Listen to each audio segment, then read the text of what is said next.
What's up, everyone? Happy New Year's Eve to you. It's here. The end of the decade. Not that big a deal. Another day, another dollar, as I always say. The opening music was some, like hippie jam band stuff that I used to really like in high school. That band was called Wookie Foot. And they, you're right, I never say another day, another dollar. They released their first album, I think in like 2000. Like 2000 to 2005, and I used to listen to them a lot. A lot of their music is not very good, I'm gonna be real. It's pretty cheesy. They play it well, but it's very, I don't know how to say it. Anyways, welcome. I'm not doing anything special. I didn't plan anything special. I was asleep a little while ago. I needed to sleep. But I'm wide awake now. I don't know if I'm gonna be up when it's actually midnight, when the clock strikes, because it's still early here. It's not even 7 p.m. yet. So I'm gonna be playing Tales of Maj'Eyal. I've played it once on stream, I think, which is funny because this is my most played game on Steam. I don't really know how, but I like it a lot, and it's my most played Steam game. And I've never really streamed it that much, so I'll play it for a while. I usually take long breaks from it after I take a deep dive into it, you know what I mean? So I'm gonna start with a character that I was playing yesterday morning before I streamed, which I'll probably end up dying pretty fast, because I'm not very far in yet. Hopefully you guys are gonna be able to see everything okay. This game, it's kind of hard sometimes to play it when I play it on my own, I play it in high resolution, and it would be impossible for you guys to read anything or be able to tell what the fuck most of the shit is going on. So I have to scale everything up, and hopefully, I mean, the text is still gonna be small. I'll do my best to make it look good for you. And I'm gonna be honest, the music in the game, the normal game music, gets kind of repetitive, so I'm probably gonna play other stuff in the background.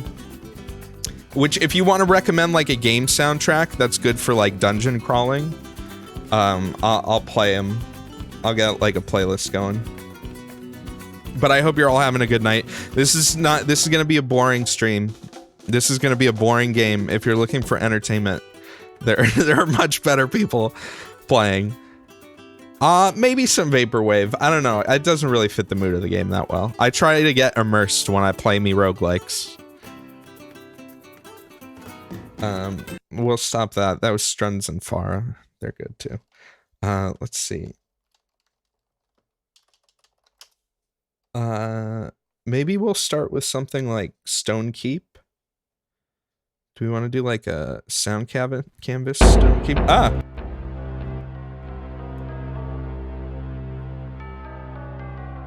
Or do we want to do the... Are these both the same? Oh yeah, they are.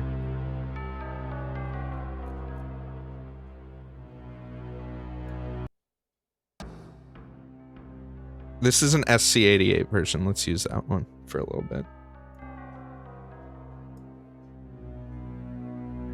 Are you guys doing anything special for your New Year's?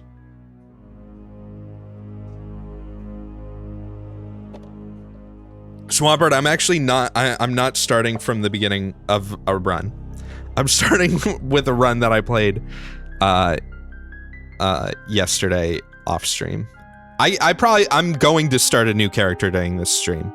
I'm either gonna die or I'm gonna get to a point where I'm like, okay, I want to save here, and I'll make a new character right now. I will show you. So I play with add-ons, mods. There's Mod Workshop for this game. These are all like official things. This is the DLC and some other stuff. I use an alternate item window layout thing. I don't even remember what the fuck this add-on pack has in it. I think it's just some like... I gotta turn this down a bit. It's got like some text scaling stuff. And then I use a tile set because the default art for this game is fine. It's actually very... it's like hand-drawn and detailed for a roguelike especially. But I prefer this, which it's kind of buggy right now because the game's been updated and the tile set hasn't. So I don't know. You'll see. I mentioned that last time I streamed this. Anyways, and then I have like some just some like battle text modifier add-ons. So if you haven't seen this game before, it's a traditional roguelike, which is now a tag on Steam, which I'm very happy for. Some people might argue that it's not too hard of a roguelike because it has difficulty modes. It has modes with extra lives, so it's not insta-death. You can get other stuff in-game that is like an extra life, basically. But other than that, it's very much a traditional... Oh, and you unlock things, too. You unlock classes and races through achievements and gameplay stuff. This is gonna be me in a few hours. This is me on New Year's. How are the mods? Mods are pretty good. I do kind of wish there was some better mod support. Well, not better mod support. It's just the types of mods that most people make. It's like game tweaks or new classes or races or stuff like that. Where do you put music suggestion? Just link a YouTube link in chat. How is this looking on stream? I could probably zoom the game in a bit more. This is the overworld map, so my sprite is really tiny. Let me tell you about my character really quick. So this game does have an overworld. The overworld isn't procedurally generated, but the dungeons and like quests that show up kind of are. Dragon's going mental.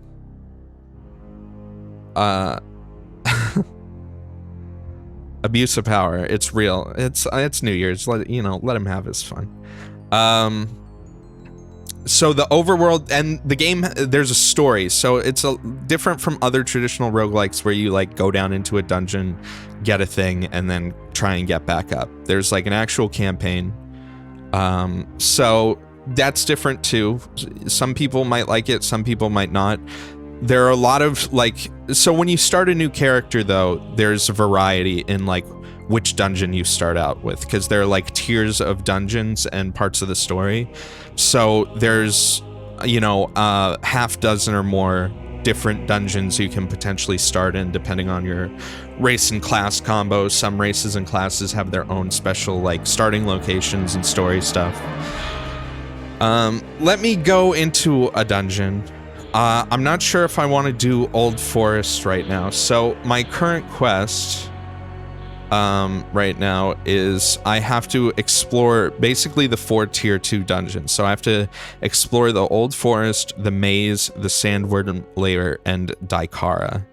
And I'll probably do them kind of in this order because that's sort of how they are easiest to hardest. The world is preset, yeah, so like this layout will be the same, but there are certain optional dungeons that sometimes don't always show up. There are also like special developer dungeons that are like special events. There's I have a Santa one in my world right now, so we'll be able to do that. I've never done it. I got your link, by the way, Motionless. Let's see what you gave. Oh, Castleman, yeah, that's good. I mean, that's a minute, so, I mean, hit me up with like a playlist, you know what I mean? Or like a full soundtrack. Anyway, let's play the game. I don't want to dilly-dally too much. I'll tell you about my character when we go in here. Uh-oh. Quest, escort a lost sun paladin. It was like good timing with the music.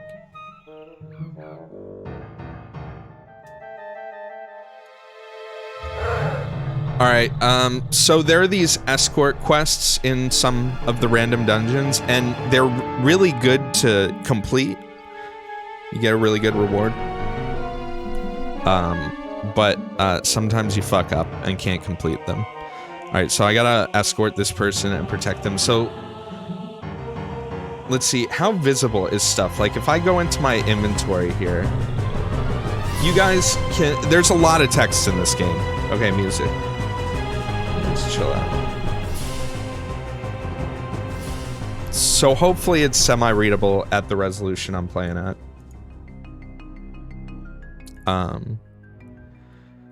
Yeah, if you're on a phone, you're fucked, pretty much. I'll just have to explain stuff the best I can. So my character is a Doombringer. This is me. His name's Doom Guy. Right now, I'm level 13. So the way this game works, if you played stuff like Diablo 2, or if you've played World of Warcraft or things like that, the class system in this works a little bit more like that. There's a lot of classes, over 22 or something, I think.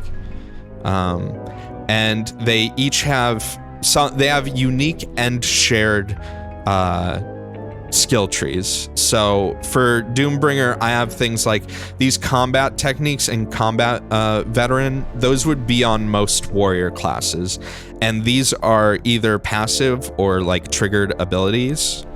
And you have a whole hotbar of triggered abilities. There aren't a lot of like consumable items. It's pretty much all abilities and cooldowns, and it plays pretty different compared to other roguelikes because of that. So as a Doombringer, my main things, I'm melee. I use two-handed weapons, and a lot of my damage is focused around these fire abilities. So this is a game that's going to require a lot of explaining to an extent. I'll probably, once I get in the groove, it'll be good. But so for example, one of my main things is this incinerating blows talent, which is a passive that you start with as this character. And basically my melee attacks light people on fire and do fire damage, and every time I hit, there's a chance that I'll do like an area of an effect explosion of fire that will hit more enemies and light them on fire. And then I have abilities where whenever I kill an enemy, they explode in fire and set more people on fire. I have an ability where I can like suck in the fire that's around me and turn it into a shield. So it's each class is kind of built around different different like core mechanics. I can also, this class can like turn into a demon. I can open portals to a place called the Fearscape. And light people on fire with demon fire. Anyways, let's just get into it. I gotta escort this person. Alright, let's see. I think I'm a pretty decent level for this dungeon right now.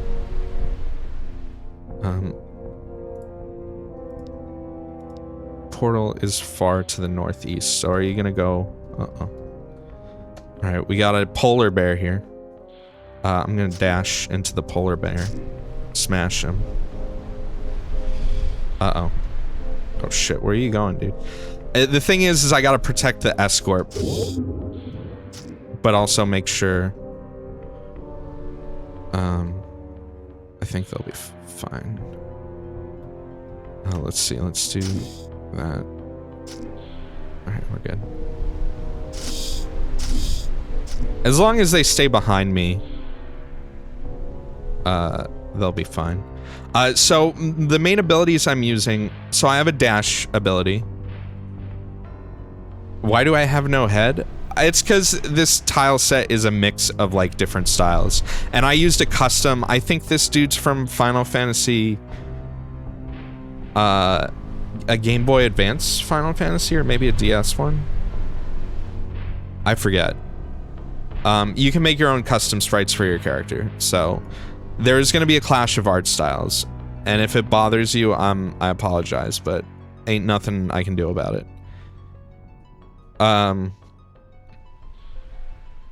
So my main moves are rush, which is just a dash. My 2 move here is a double attack, right? Where I hit with my big old weapon, which is a giant tree trunk right now. I hit twice in a row, which does a bunch of damage. Then I have this abduction move, which you'll see me use a lot, which is ranged, and it basically uses fiery claws, and it grabs an enemy and it pulls them towards me, and if it's a successful pull, I'll instantly hit them. So you'll see me using that a lot. As a melee character, you have to do a lot of stuff. Oh, so this is a rare enemy.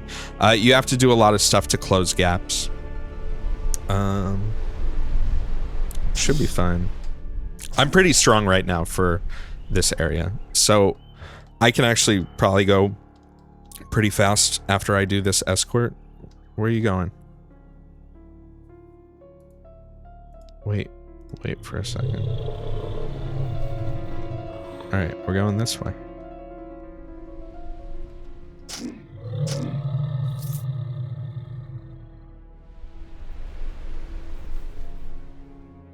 Okay, so this is where the escort, the portal is.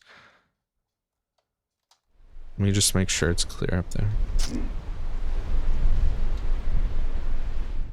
Come on.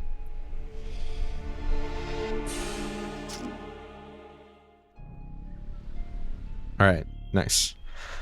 Lost Sun Paladin. So now I can get... They either give you like stat boosts, they give you special abilities. There's a certain escort that's from one of the DLCs called the Tinkerer. And if you escort them successfully, they can give you an entire skill tree that's based around like crafting items and modifiers that you can like strap onto your armor and shit like that. So I'm probably gonna do... I can either learn like an ability from their classes, the Sun Paladin's skill set, but I'm probably just gonna take a flat boost to my stats, and strength and magic as a Doombringer are my 2 primary stats anyways. And I think I want to go with magic for now. Let's see, what are my stats right now? Yeah, 5 magic is probably better right now. Alright. Okay, so now that they're saved, I can do... Some people like this in roguelikes, some people don't. There's a button for auto explore, which basically every time I hit it, you'll see me rest, and then my character will automatically explore until they find something of interest. You can kind of adjust the system. It'll automatically loot items too. So basically it'll stop me if like there's an enemy in view, if I trigger a trap, if, you know, there's something appears. Oh, okay, here's a rare. Counter-strike, huh? So I'm gonna use this Fiery Torment. Actually, what I'm gonna do is I'm gonna press Alt-Shift-1. You'll see me do this in potentially dangerous encounters, which is my racial ability, which is Ogre Wrath. And then I'm gonna turn on my shield. So I have a shield, like, infusion thing that I can use. Alright, I'm gonna change the music up.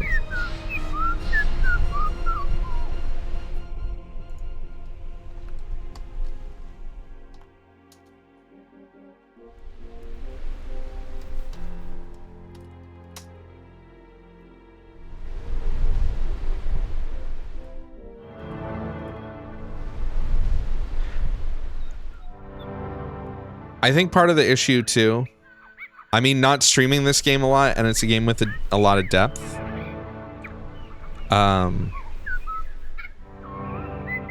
I feel like I'm gonna have a tendency to constantly try and explain everything, and I think at a certain point I need to stop doing that because it'll slow the game down a lot. If you guys have questions about the game or what I'm doing, you can feel free to ask, and I'll answer them the best I can. Which class has the most damage output? I honestly don't know because I haven't played every class. I have, I think, 7 or 8 wins.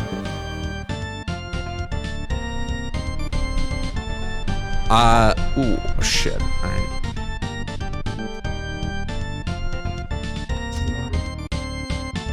What is this? Am I hallucinating? Dazed. Are you real? Warhound. Hound.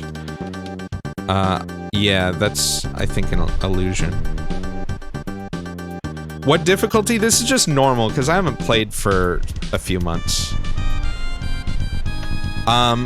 I do have a win on Nightmare. Most of my wins are on normal. Oh, this is not good.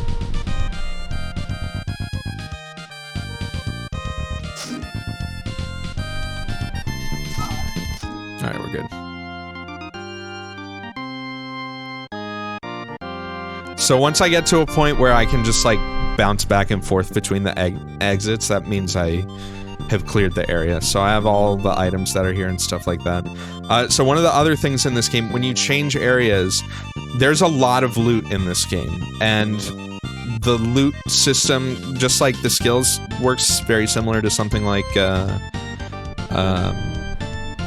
Diablo 2 or WoW or whatever game you want to use as an example. But at the end of each level, you basically can choose the stuff you want to keep, and you can, the rest of the stuff just gets instantly recycled for money. And I can already tell you right now that this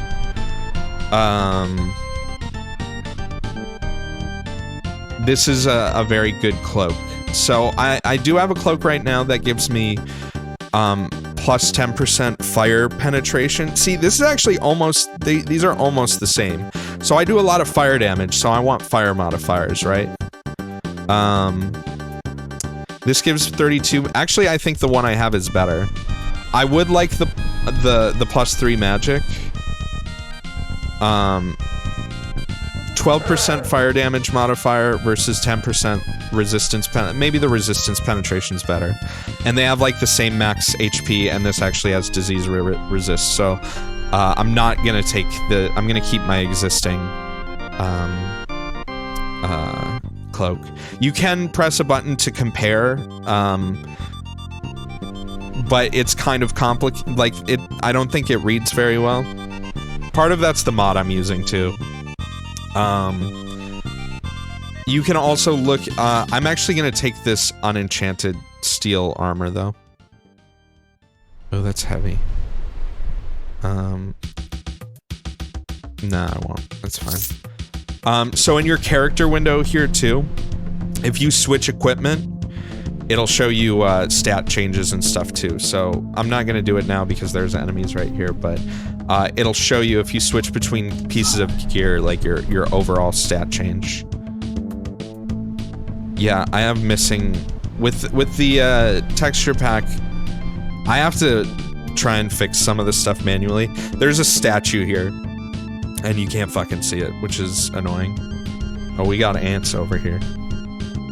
Alright, let's rush into the ants and start doing some AoE.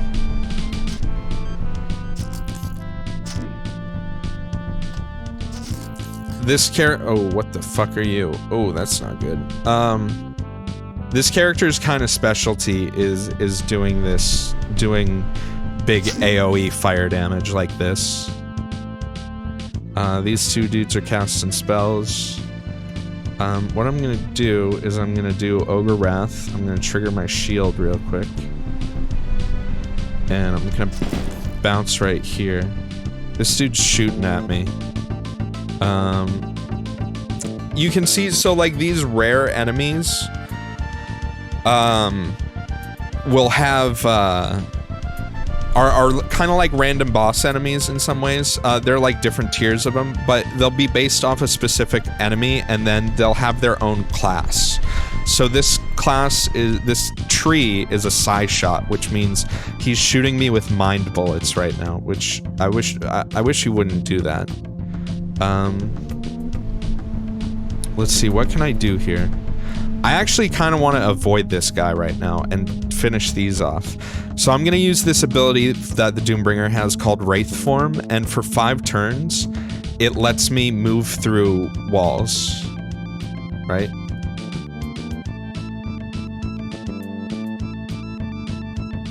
Except it's not letting me move through walls. Do trees not count as walls? The fuck?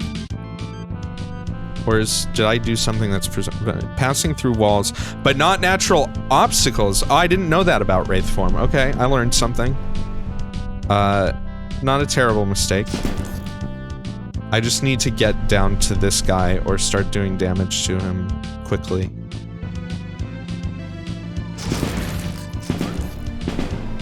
Okay, my shield's gone. Oh, this is not a hallway. This is just a little divot. Let's see. I'm gonna use my movement infusion, so I'm gonna hit Shift 3, and this increases my speed by 527% for 1 turn, which means that I can quickly run out of the way. There we go. The speed's off. So I just want to get out of line of sight of that guy until some of my cooldowns come off and I can handle some of these smaller enemies.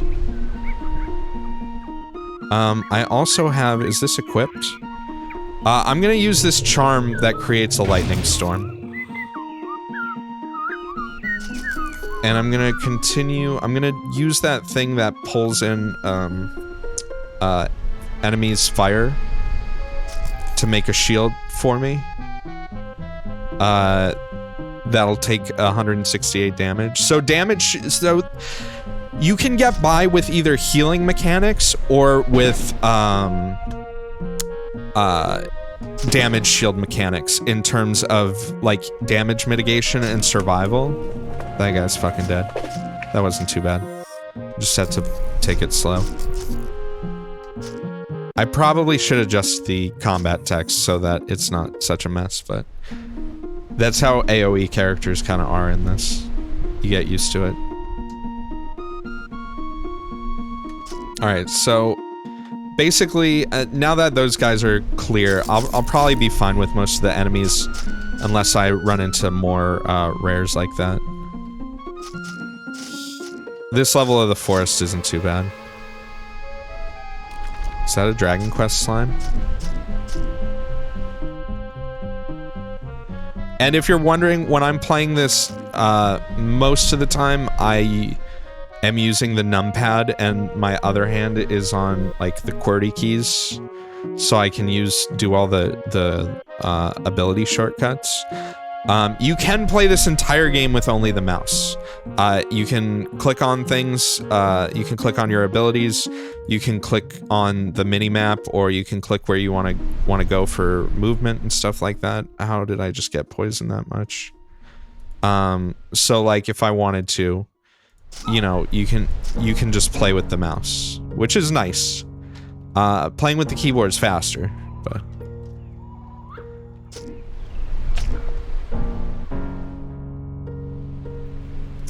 let's see, I'm taking damage. That poison is doing a lot of damage to me.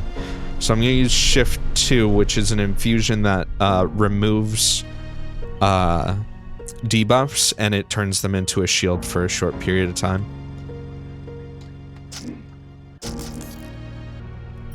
I definitely do think so. If there are people here that have actually played this game, probably my favorite class is the Saw Butcher. I think the Embers of Rage characters, so Embers of Rage is one of the DLCs. I think the Embers of Rage characters are extremely strong. Ouch. So what just happened there is one of the reasons why you don't use Auto Explorer in harder difficulties. I moved into this square without being able to see this guy was here, and he cast a spell that did a lot of damage to me. Not a lot to kill me, enough to kill me, but in something like Nightmare or Insane, if you auto-explore, it's very easy to accidentally step somewhere and get almost one-shot by specific enemies. So, even in normal, if you're not careful, it can happen. You can get hurt very bad. All right, we got a little infusion room here. I do want to switch out my infusions. So if I go to my character right now, I have 3 inscription slots. So every character has these inscription slots that you can swap out with different things, and these are usually healing, damage mitigation, or movement-based abilities. They're your, like, escapes or your counters to death, essentially. And since you have these slots, you can pretty easily tailor, no matter what class you're playing, you can kind of tailor your survivability options to what you prefer. And they scale with specific stats. So you'll see, like, of the sneak means that it's going to scale with the cutting stat. Of the duelist means that the effect is going to scale with your dexterity stat, right? So personally, right now, so what I have right now is shielding, which this is the one I started with. I need to replace it because it's only 100 damage mitigation, which isn't that great right now. Shatter Afflictions, which removes the debuffs, and then that movement infusion. I usually like to keep a lot in my inventory. I do sell them, but like just because basically once you inscribe it, it's gone. You can overwrite it with something new, but you can't like take it off and put it back on again. So I kind of want to, so like one of these shielding runes, 190 isn't that much better, and it's for less turns than I think the one I have now, right? Where's the one I have now? Yeah, I'd rather have 5 turns and 100 damage than 190 damage in 3 turns. Regeneration isn't bad. Healing is very good to have. 223 over 5 turns isn't terrible. I'll keep this though. Move to normal inventory, right? So even if I haven't changed levels yet, I can still go through and choose what I want to transmogrify at the end or not. Bless you with my luck. You're trying to get it. Why would you want a shiny Magikarp? That's just a fucking fish.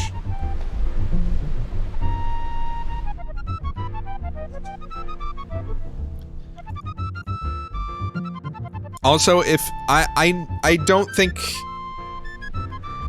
traditional roguelikes are a pretty niche genre, right? Where you have this turn-based, grid-based thing, you're playing with the numpad. I think Tome is generally, that's the abbreviation people use for this game, right? Tales of Maj'Eyal. It used to actually be a Lord of the Rings roguelike. It was Tales of Middle-earth. And eventually the guy who okay, so sealed doors usually have something dangerous behind them. Anyways, the guy ended up changing it away from Middle-earth stuff so he could like actually make a game and sell it on Steam. This game is always pretty cheap. But you can actually play this completely for free if you go to this website. I think it's te4.org. Or just search Tales of Maj'Eyal. You can download the game for free. There's certain stuff that is quote-unquote like donation perks, and if you buy it on Steam, you get the donation perks. And things like, you can just donate directly to the dude and get the DLC through his website if you donate. I'm pretty sure.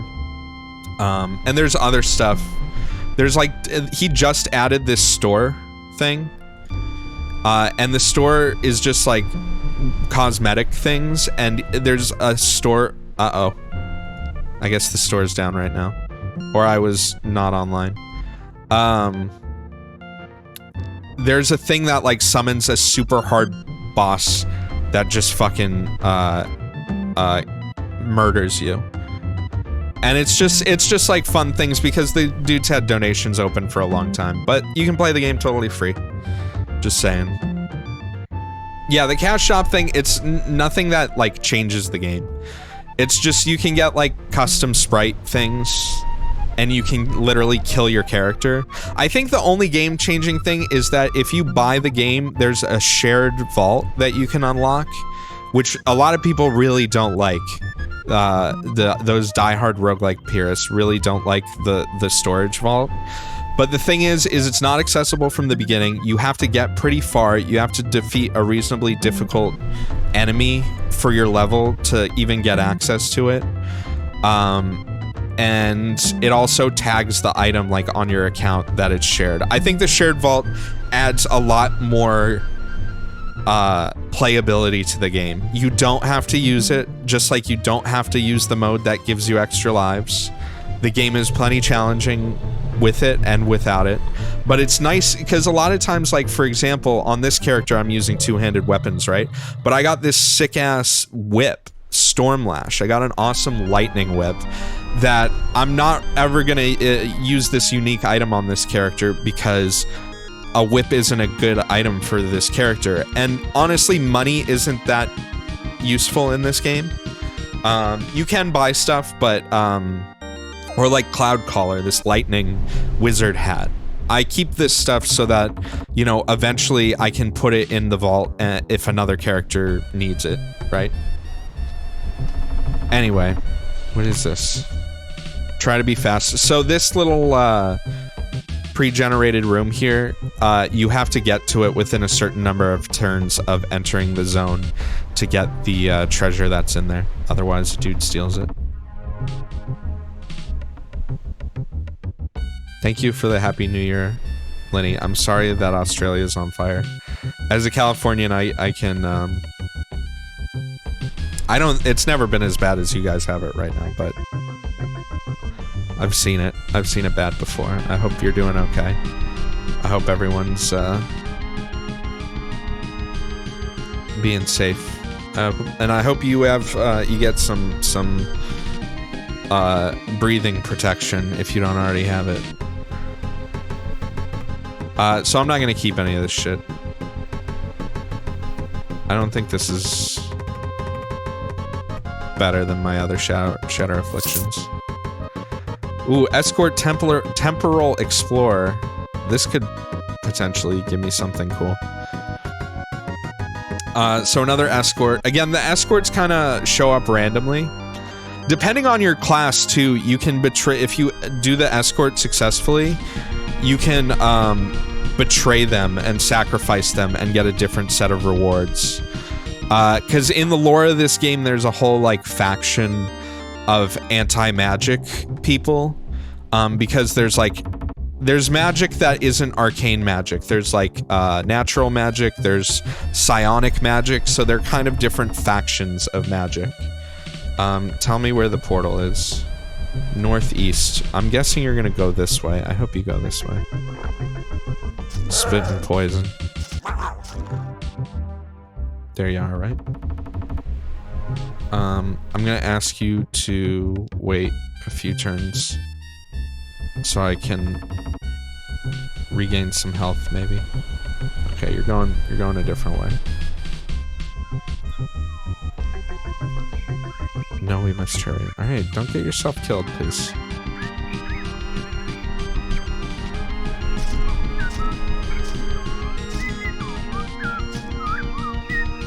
Also, one of the things I just like about this game is the characters, even though it's a game where I'm bumping things, right? I'm doing some big bumping. Oh, there's the portal.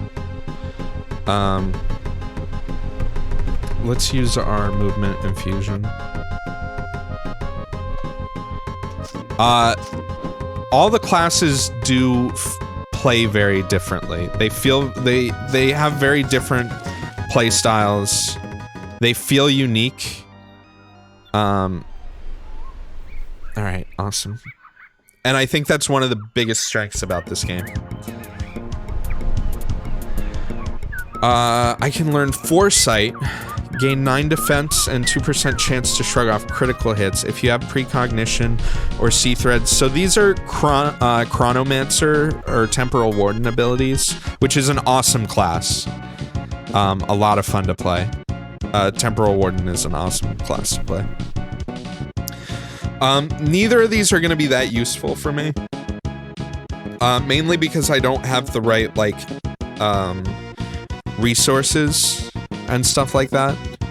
So I'm just going to take the flat magic stat upgrades. Stat upgrades are great in this game. PS triple. PS triple class. I just watched a video about Chad Warden the other day. That came up in my recommended shit. What is this game about? This game is a traditional roguelike, which means it's a turn-based, grid-based RPG.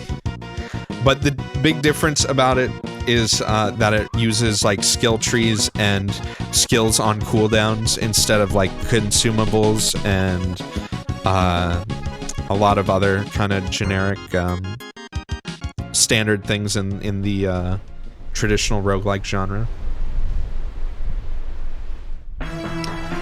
Again, this isn't how the normal game looks. I'm playing with a tile set that makes it look more like, I guess... I mean, the art styles clash like hell, but... Uh-oh. Okay. I got blinded by something. I'm gonna Alt-Shift-1 for Ogre Wrath. Why did Windows make a beep? I'm gonna activate my shield, and I'm gonna try and... get a little further out of there. My shield is gone. This is bad.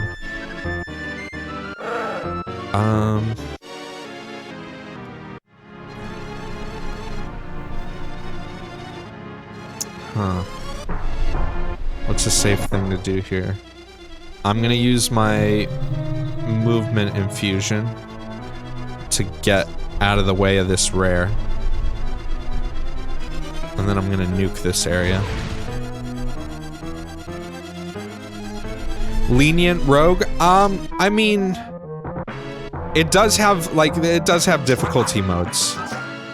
I'd say it's more accessible than most roguelikes, and it has a lot more mechanics that I think people who didn't grow up playing roguelikes or play them in, like, the late 90s and early 2000s and stuff like that, I think will find more, a little bit easier to get into. It's still a very hard game. But if you don't want the frustration of, you know, losing... It's a long game, too. A playthrough, depending on how good you are and how fast you play, a full run-through of the story can be anywhere from, like, 8 to 20 hours. Happy 1-year anniversary of streaming, Lenny. I'm sorry that, you're on fire while it's happening. See, this is why I want a healing... I want to get some sort of good healing rune right now, because my shield is on cooldown. I do have my fire shield, but that requires me to have enemies be on fire. And it's also not as strong of a... Fuck.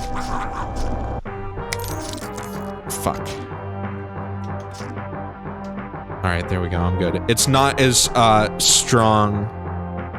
8 is way too fast. More like 12 to 20. Yeah, you're probably right. I feel like I've had wins that are close to, like, 8 hours, but I could be wrong. It's hard to keep track. And I'm not playing particularly fast right now because I'm explaining everything. Usually what happens in this game is, like, you have to start... It depends on the difficulty you're playing on, of course. But it usually starts out where you're, like, kind of taking it slow, so you're not dying, and then you reach a point where your gear and your skills, kind of let you go on autopilot for a little bit until you hit the next kind of, like, tier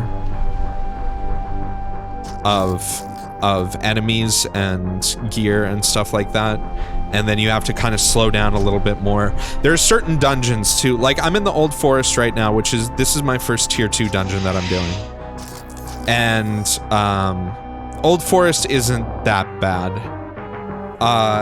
The problem there, it's like Daikara, which is a few dungeons from now, is a very, very dangerous place that is prone to getting one shot, especially as a melee character. So I'm gonna open this huge rock, and we got this motherfucker here. We got a treant and all these poison ivy things. So we gotta get in here, and we gotta fucking do some damage. First thing, I'm gonna trigger my Ogre Wrath. I'm gonna activate my shield. And then I'm gonna just dash the fuck in here. Dash in here. I'm gonna use this obliterating smash, which like is a big AoE spin attack. Hopefully I light some fires. Ooh, look at all that fire there. That's fucking nice. Look how many guys I wiped out. This dude's almost dead too. I can finish him off. And I got pinned. That's why I wanted to dash, because I knew I'd get pinned and poisoned. So I can't move, but my fire should probably... Oh, my fire went off. Let's see, I could probably get a few of these guys. I can remove the pin.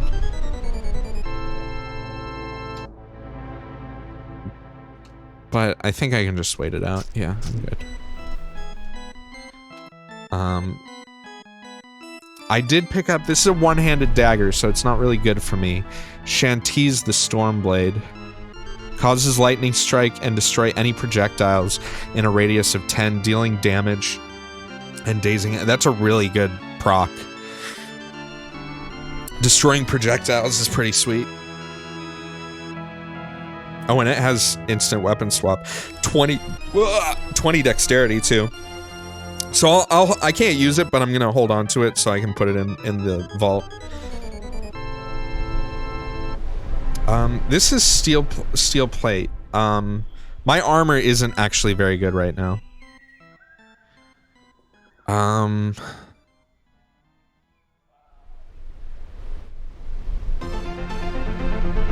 Why is... Oh, it's because... Wait. This is tier 2 oh, I can't use this anyway. So if you see where it says underneath tier 2 massive armor, it says disrupt/psionic.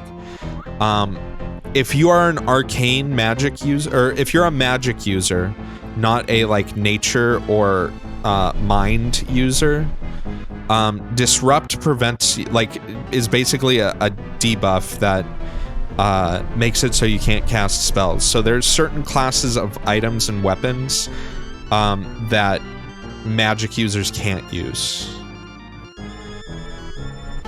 which is important when you're picking up gear and stuff like that. Yeah, that's everything here. Alright.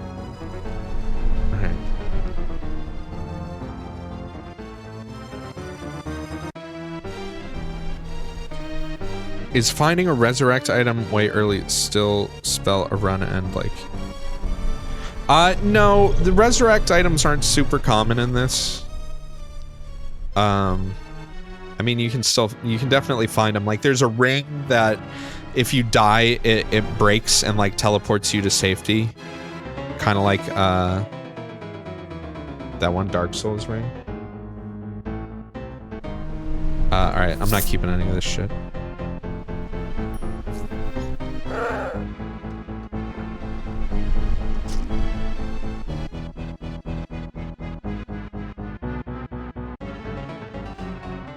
Ooh.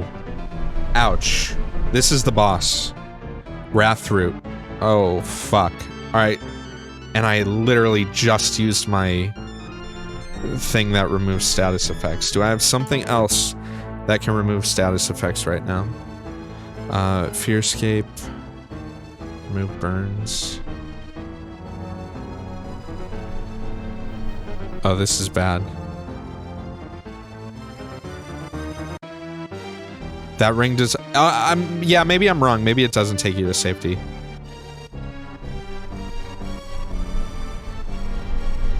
Okay, this is bad. I'll use Ogre Wrath. I'll trigger my shield. I can't reach him. I'm frozen right now. So I gotta break this ice. Which means I'm gonna have to use probably one of my stronger attacks. Oh, I can't. I forgot how the ice mechanics worked. Please break. Okay. I'm so fucked right now. We're gonna do speed infusion, and we are going to run the fuck away. I might be able to get to the level change. I legitimately can't fight the dude like this. I'll probably die if I do. Depending on your difficulty mode, it also changes how many turns you need to let pass out of combat before you can change levels like that. But yeah, I can't start a fight with cooldowns on and half health with this boss. That's a terrible idea. Okay, I'm frozen again. I got hit again. We're gonna use that to get rid of our frozen status. Dude's kind of far away.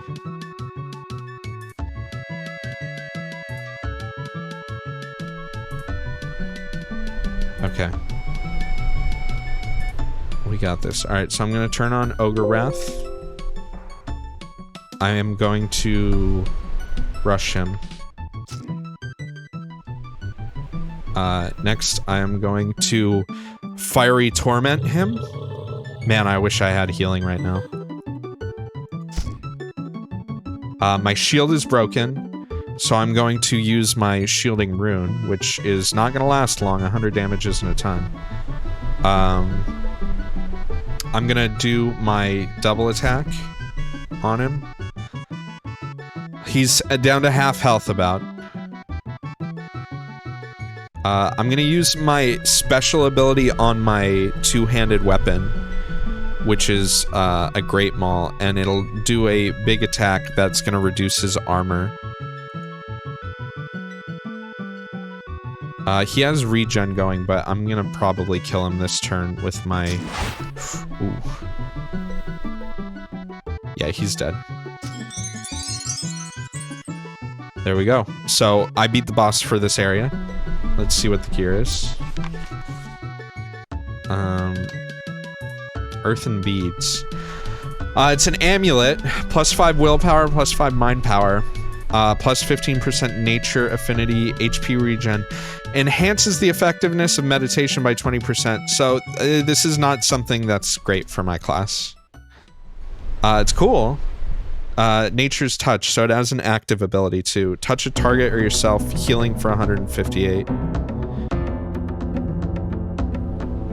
I mean, that is way better. Even if it's not for my class, it'll give me a heal ability. It's way better than 6% physical resist, this dog shit that I have, so I will put this on.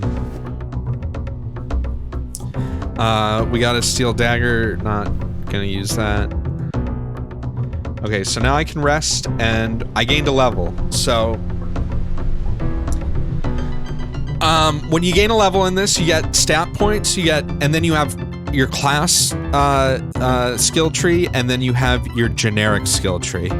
And then late game, you have something called prodigies. I don't have these yet. You get them you get one at level 25 and then the next one at level 42. And these can dramatically change how you build a character. Like, these are huge changes to the way your character can play. And some of them, if you pair them with the right builds from the early levels, it can be extremely powerful. The prodigy system is very cool. It makes the end game much more interesting. So I have 1 class point to spend, 1 generic point to spend, and 3 stat points.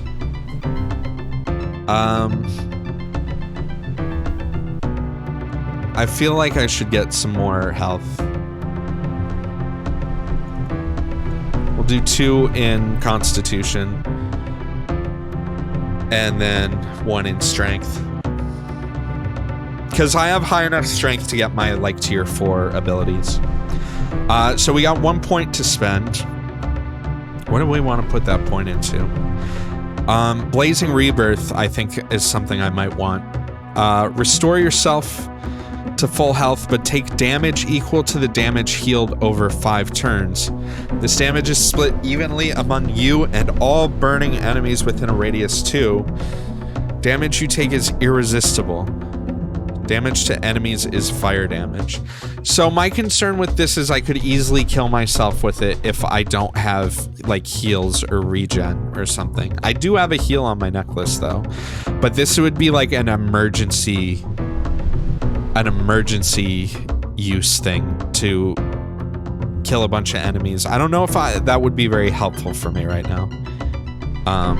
I do kind of feel like maybe putting another point into an ability I already use a lot would be good.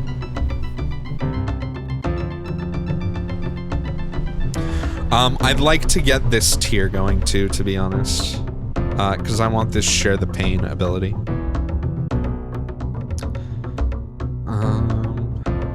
Let's see.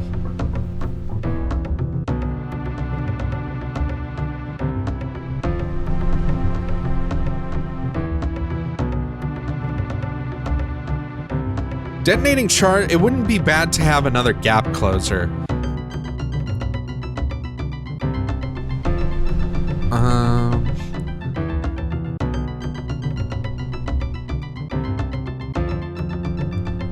I hope you guys understood this is what I meant when I said this is going to be a boring New Year's stream. I appreciate everyone who's hanging out and watching. It's funny, chat is extremely slow because with this game, I mean, there's not a lot to talk about, right? I mean, there is a lot to talk about, but there's a lot for me to talk about, not a lot for you to talk about. Just play a better game, says my own mod to me on a holiday. Wow. What end mess?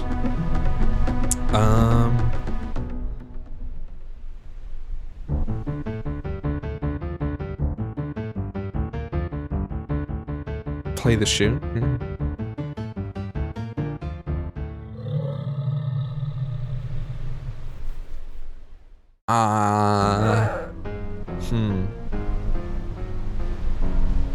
What's the range on this? 5 isn't a very long range. I could put another point into... I think I might just put another point into Abduction, because I use it a lot. I could increase the range and the damage it does.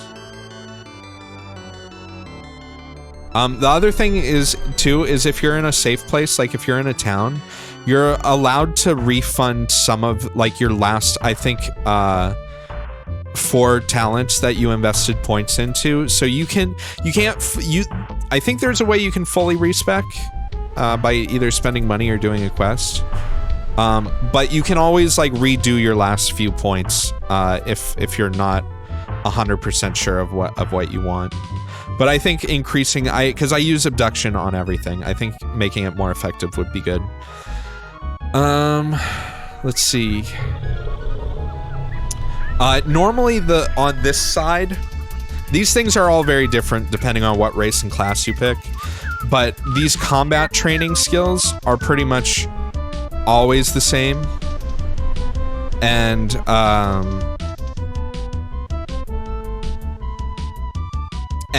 heavy armor training, weapons mastery, and combat accuracy are always things that you want to be leveling up. Or light, it depends. If you're a light armor class, you do light armor, right?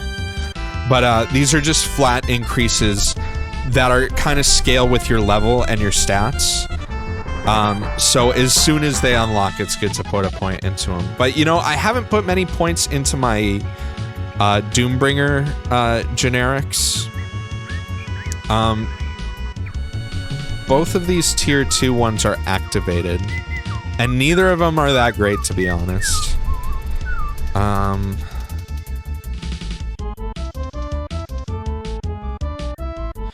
I could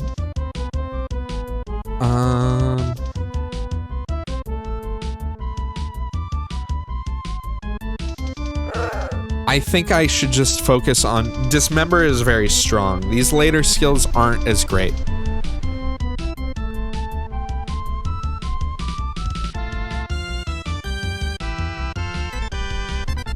Thoughts on slime girls? This game has slime girls. This game has a lot of slime enemies. There's an entire class called Oozemancer in this game. If you like slime, you would love this game. There's a whole ooze cave dungeon. You get slimed all the time in town.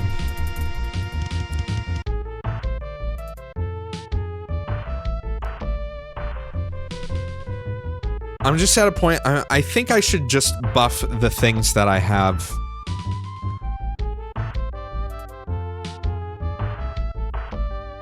That I have now. Surge of power, It's not a big heal. This could save me though.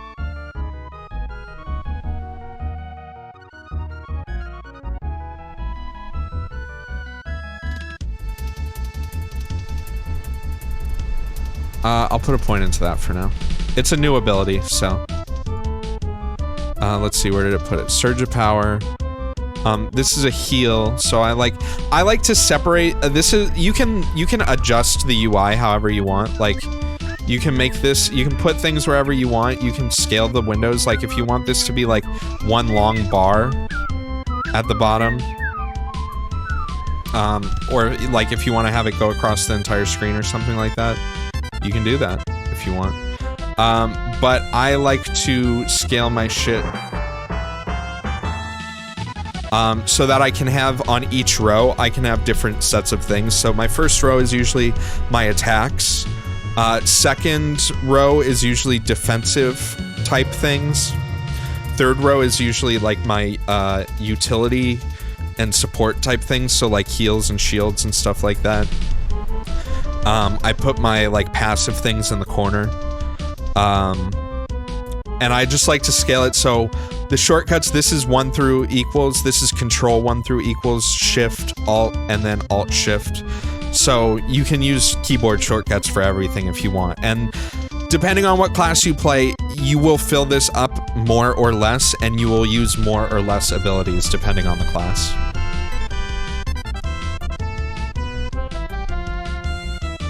So I can finish exploring this area. The boss is dead.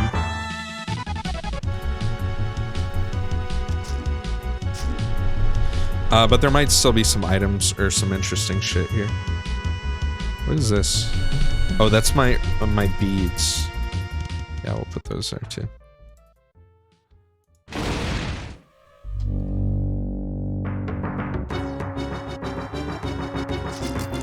So another big thing in games like this, positioning is really key. It's always good to get yourself in positions where like enemies can't come at you from multiple directions. So like if I stand in this one narrow wide passageway, I can kind of like funnel enemies into me. And avoid, like, if you run into a big group of enemies and the ones in the back have ranged abilities, you're gonna end up getting sniped from the back as like a melee class. There's some classes that thrive on the ability of like finding a big area of enemies and literally like jumping into the middle and like slaughtering them. Milko, the effects are stock, but I'm playing with a tile set. The normal graphics look very different. I'll probably turn off the tile set at some point in the stream. The normal graphics are actually a lot more detailed and have like a hand-drawn kind of style to them. This tile set makes it look more, I guess, video gamey. I'm gonna heal myself. Ooh, wow, I'm getting them poison stacks, huh? Yeah, we're gonna go ahead and remove that.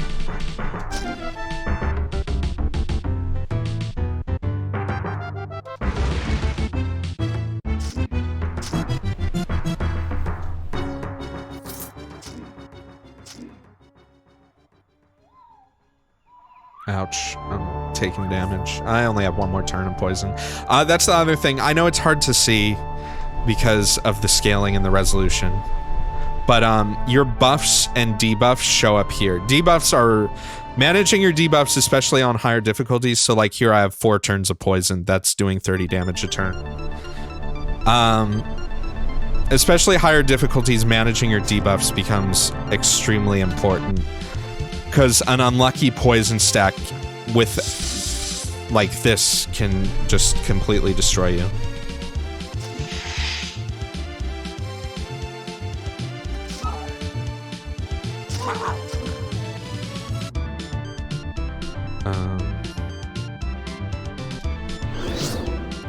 We'll heal a bit, and then... Ooh, that's a rare, huh? Okay. Ooh, this is bad. Let's turn on Ogre Wrath. I don't know why Windows makes a sound every time I do that now. I'm gonna use my Shatter Afflictions to remove some of those debuffs and poisons and stuff.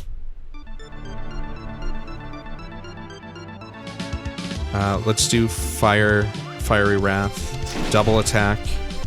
I still got a little bit of damage left on my shield, and I'm good. I'm gonna use that the new thing I unlocked, which will heal me a little bit, and then it makes it so I can actually go into negative health for a few turns, which I don't want to be doing, but shit's tight right now. Alright, I can't rest yet. Shit, more guys are coming.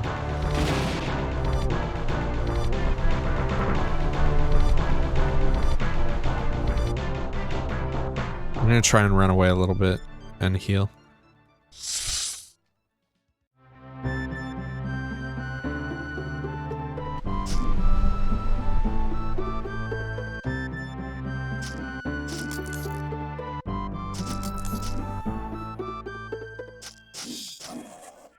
Alright, cool.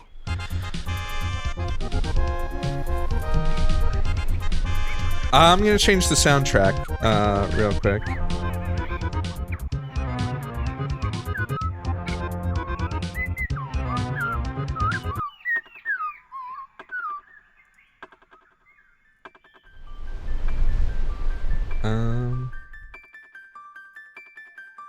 Nah.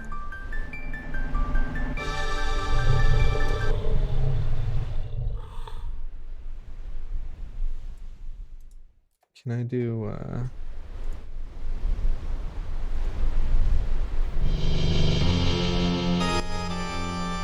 Yeah, sure, that works.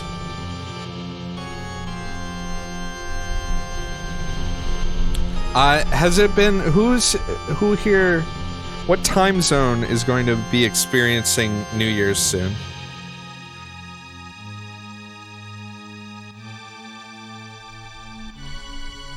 EST, and that'll be at like 9 o'clock, right? Well, 9 o'clock my time. Hold on one sec.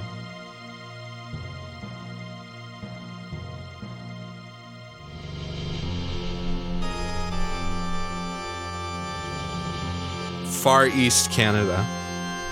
Yeah, I guess that's right. What the fuck?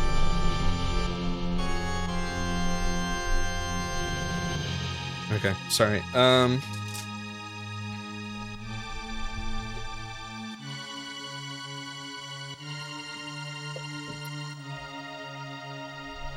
Alright.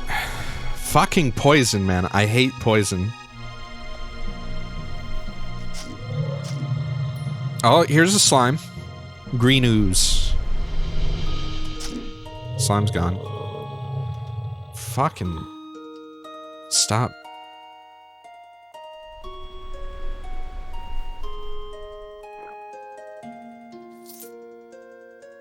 Oh my god, the poison here is off the chain.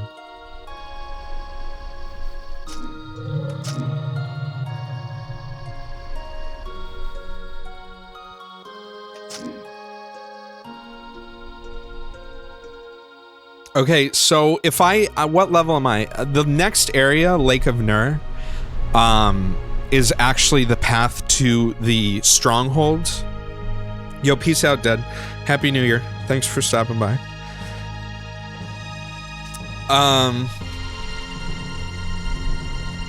So I want to be closer to level 20, more like level 17, I think, just to be safe. Because to get into the fortress, you have to kill a boss enemy that can just totally fuck you up if you're not ready for it. So what I'm going to do is I am going to use my Rod of Recall. This is something you get after you complete the first dungeon in the game. And you use it, and it waits 40 turns. After 40 turns, you can just stand still and pass it. It teleports you back to the world map. It's like an escape rope kind of thing. Let's see, is there anything here I'm going to keep? I don't think so. I'm not really going to use any of these. I'm starting to get to tier 2 two-handers, but I have Bill's Trunk, which is pretty good for right now, especially for the character class that I'm playing.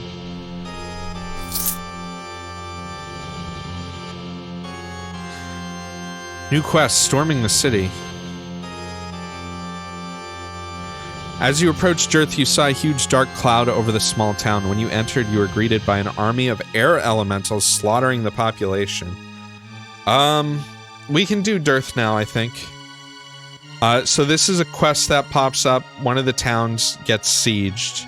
There's actually an achievement for saving all the people, which is extremely difficult to do unless you kind of cheese it, which is what I've done. For some reason, when I reinstalled Windows, right now, like, it's telling me I'm unlocking achievements that I've totally unlocked in the past, which is annoying because, like, Steam's tracking them, but, like, the game isn't for some reason. Notice a huge dark cloud hovering over the town. You can hear screams coming from the town square. If I remember correctly, these air elementals are kind of a pain in the ass. So they're around the same level as me, Gwelgoroth.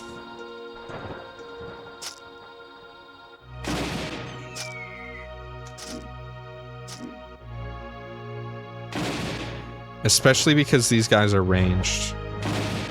Oh, fuck. I need to get in there. I should have gotten that other gap closer, to be honest. Oh! Yeah, we're gonna go ahead and hit up that shield and that heal.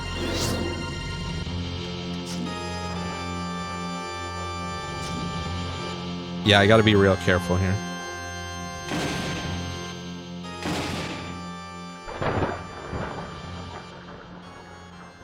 That won't hit. Can I get a shield off your fire? Yeah, I can.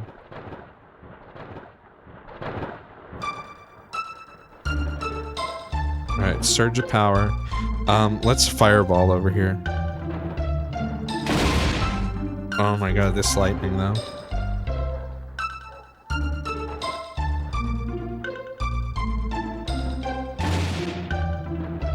That did not kill him? Fuck. What can I do here?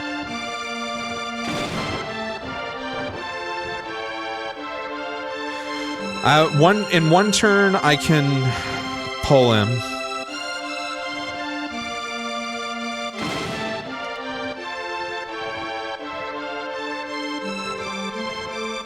I can go into negative health right now. And I'll have a shield in 3 turns.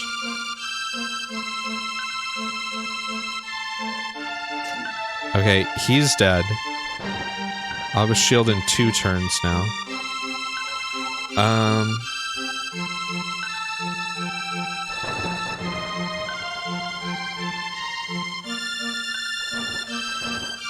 This isn't equipped, so it'll take me a turn to swap to it. But it might save me because I don't have a shield up right now. Oh, I have to wait 3 turns to use it. Fuck. I'll be fine. Fuck, I'm just out of range. I can shoot fire with my gloves. Or I could move towards him. Okay, shield's up.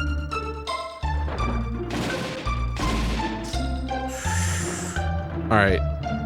Another shield is up. Oh.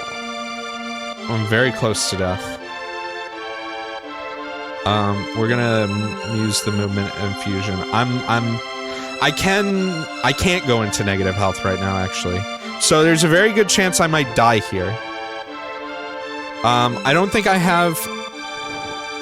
don't have anything that's doing, like, damage over time to me. I just need to not get hit by this guy's lightning. I think I can do that okay if I use my movement infusion. And try and run away.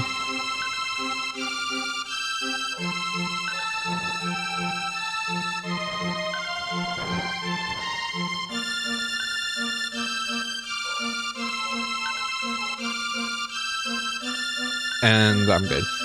Whoa, that was close. Alright, I have to be a bit more careful and, like, put my shields on a little bit earlier. Does tossing do anything? What do you mean tossing?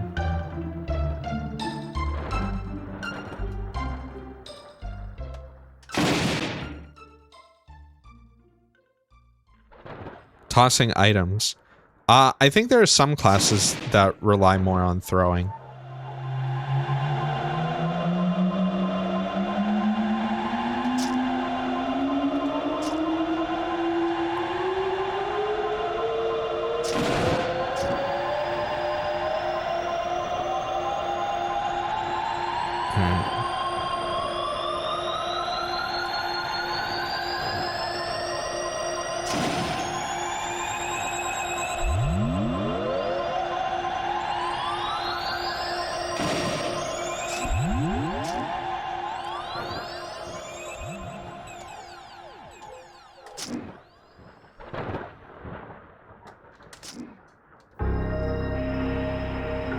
Alright, we're good.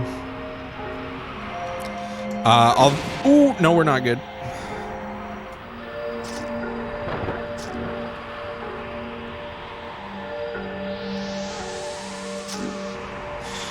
Halfling comes forth from his hiding place. You killed them all. Where are we safe now? Oh, please tell me this was a bad dream. Be at ease. I have dispatched those monstrosities. Do you know where they came from or what they wanted? From nowhere, from the sky. I do not know. I was tending my crop just outside the town when I heard screaming. As I entered the town, I saw a dark cloud over there, and those things were coming from it in blasts of lightning. It seems they have stopped coming for now.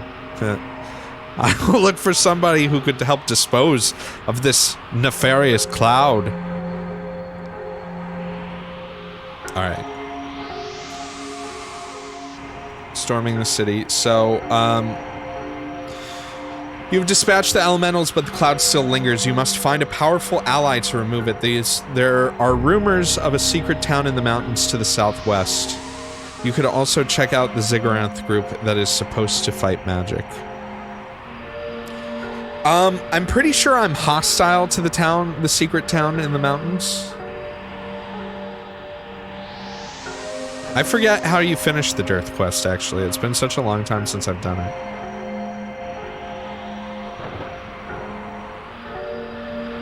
Yeah, town's dead, though. For now.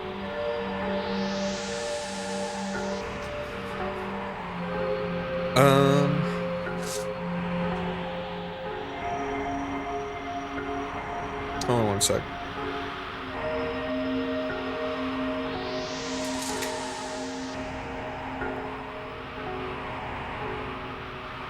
Alright. Let's see, where do I want to go next? I probably want to do the maze next, maybe?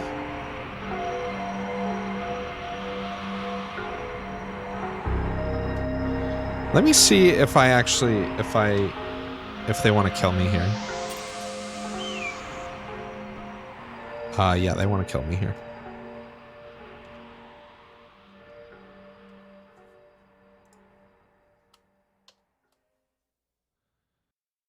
That could have gone very bad.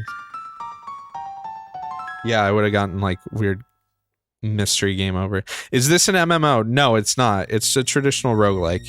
There's chat. You can turn off the chat, but this game has a lot of online features and integration with its website. So like on the website, you can like track your characters, you can track your wins, you can look at like the inventories of all your characters and their stats outside of the game. There's chat, so you can actually talk to people in game and ask for tips and stuff like that. But you can totally disable it. There's some other online features too, but no, it's a single player game. I think we're gonna do the maze next. So I have 4 tier done. I have you know what I need? I need a healing rune or a better shielding rune. This one has a better cooldown too. Oh, I can't use it on the world map. Alright, so we're gonna go to the maze. I have 4 tier 4 dungeons I have to complete before getting to the next major part of the story. This is an easy place to die if you're not careful. Very easy place to die if you're not careful. Yeah, let's use this, and I'm going to replace my existing shielding rune. So, now I have a better one. This place is dangerous because of, yeah, I should actually show you guys. I want to shill this game because I love it. I love it so much. And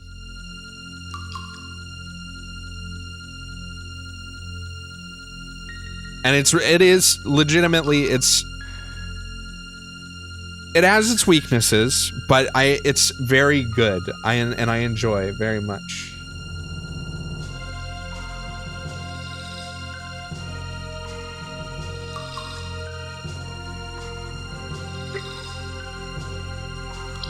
Let me see if this works.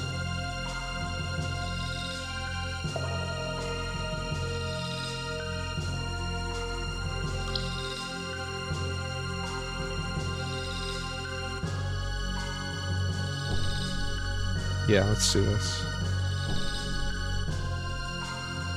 So if you look, this is the website, and it's tied into, you can tie it into your Steam account, or you can make it, I think the base game on Steam, again, you can download this free. You do not need to buy it on Steam to play the game. You just get more features if you pay for it. And I think without the DLC, it has like 3 major DLCs that add new campaigns, new characters, and new classes. Without the DLC, I think it's probably $3. So on the website, like, I can look at all my characters. The ones in white are still alive, in whatever save they're in. The ones that are red are dead characters. The ones that are green are characters that I have beaten the game with. So you can see, I mean, plenty of deaths and plenty of wins. It's funny because I first bought the game and I played it, and I got like to level 12 and I was like, that's all right. And then I tried it again like a couple years later, no joke. And I was like, play a few characters, it's all right. And then something happened where like later that year, I just got super into it, and it finally clicked with me. I saw what was later in the game. I saw the potential. I finally got a win at a certain point. And I got pretty addicted to the game. So you can go, they have tables for all the difficulties, so normal, nightmare, insane, madness, easy. They have a grid of all of the races and all of the classes, and it lets you see which characters you've won with, if you're a completionist. So there are a lot of classes, a lot of races. I can go to, my item vault doesn't have a lot of stuff in it right now, because with your characters, you can actually, what I do is I leave items on the floor of the fortress, and then I go, when I actually need something, I put it in the item vault. But, so for your characters, right, you can go through, like, this is the last character I played that I won with. You can go through, you can look at all of your stats. You can look at all of the equipment you were wearing. You even get tooltips. You can look at your entire inventory of the character. Look at all this shit I have. End game, when you're grinding a lot and your inventory can get pretty massive. You can see all your classes and stuff like that, what quests you completed. So yeah, the online features are actually sort of not terrible and have some cool stuff to them. All right, let's get back into it. Again, really cool game. If you're into that kind of thing. A lot of people, this is too boring for a lot of people. I probably shouldn't auto-explore in the labyrinth, to be honest. There are a lot of stealth enemies here that can easily take me up. Oh, we got a rare here. Is this the giant black ant?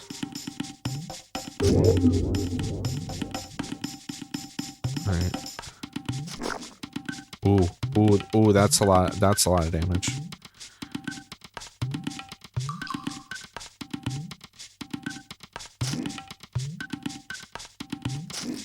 Come on.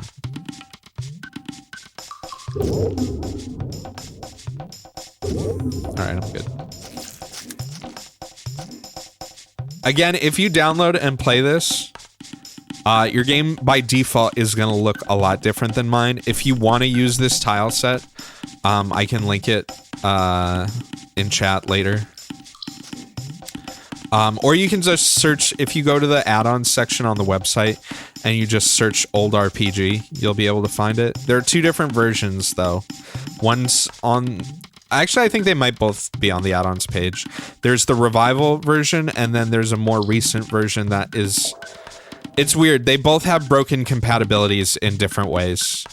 The more recently maintained one has more support for the most recent updates. However,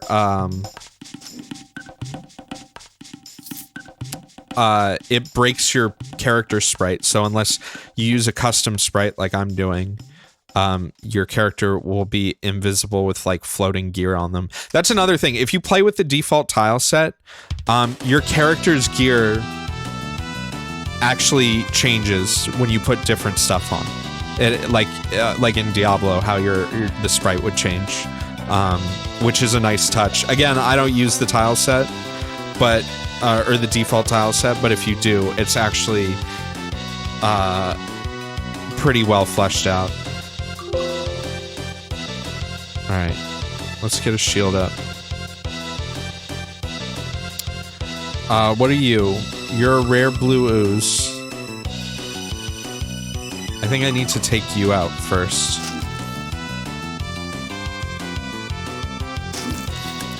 Those are the explosions I like to see. Okay, we're good. It's really the boss of the labyrinth I have to worry about the most, the Minotaur.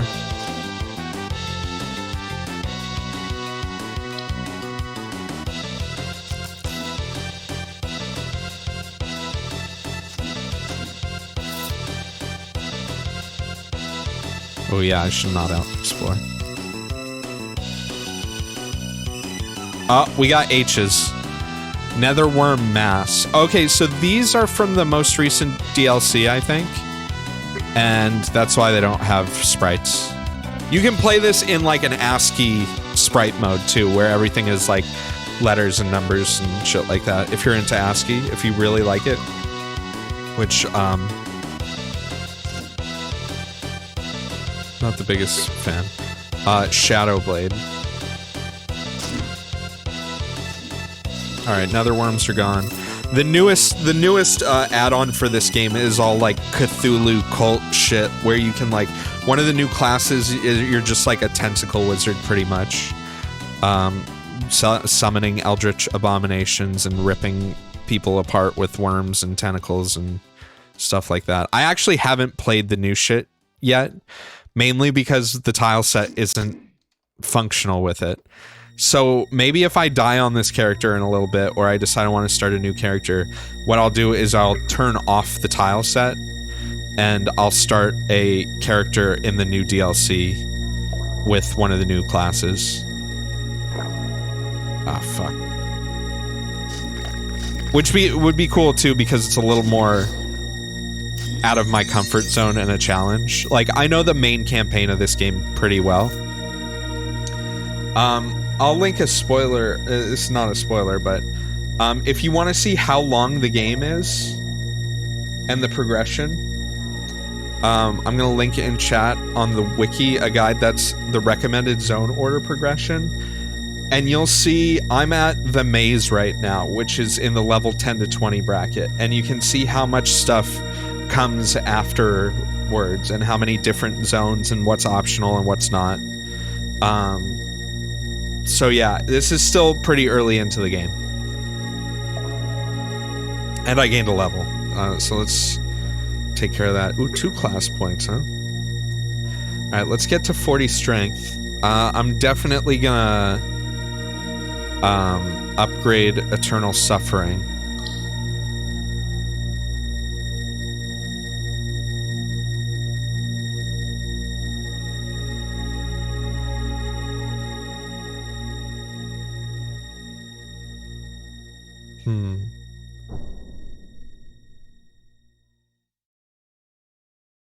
I really want this counter ability.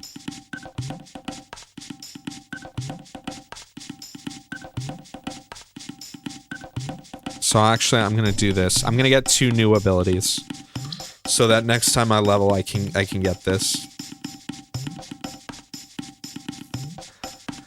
So the 2 new abilities I'm getting are Fiery Grasp. Send out a claw of fire, striking in a line, doing 7.5 damage, leading to a target. The target is caught in the claw's grasp, taking 100% weapon damage as fire damage, and becoming unable to move for 3 turns, while also taking damage per turn.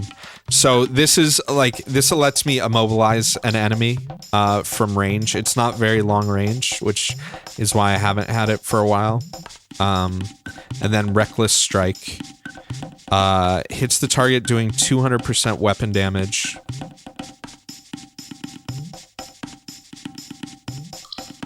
Yeah, I know it's a good ability. It's just, I feel like Abduction, early on, things like Abduction and having points in Rush has longer range to start with, and you start with a point in it.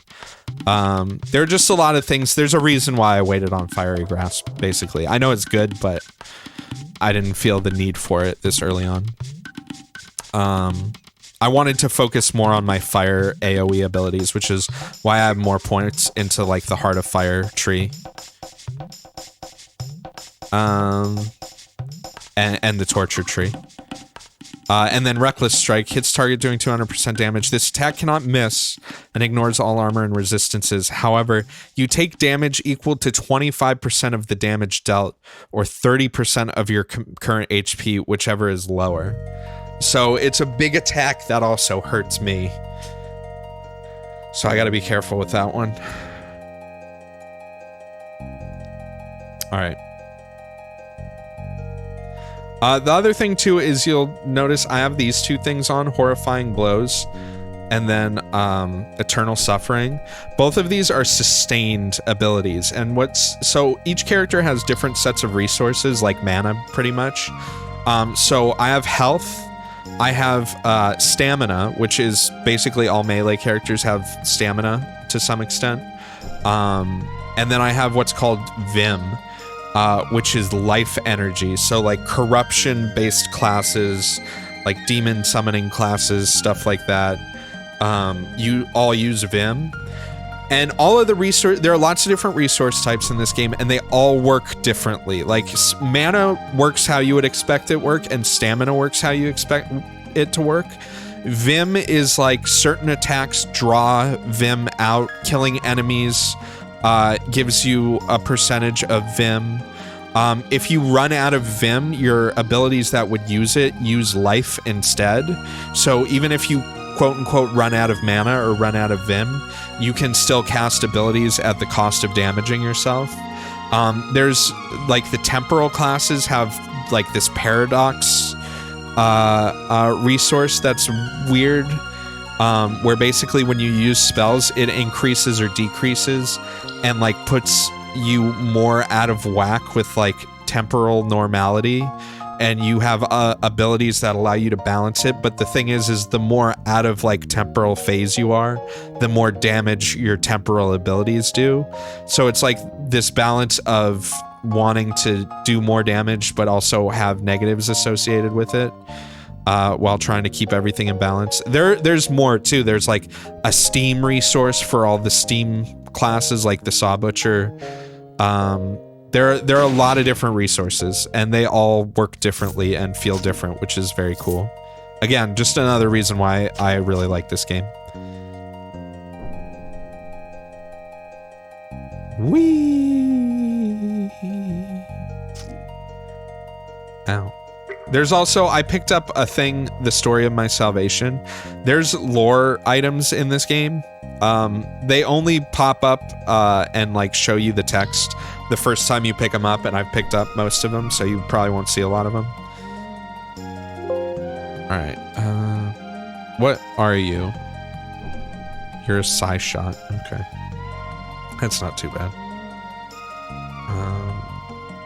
So my new abilities, right? Let's see, where do I want to put these?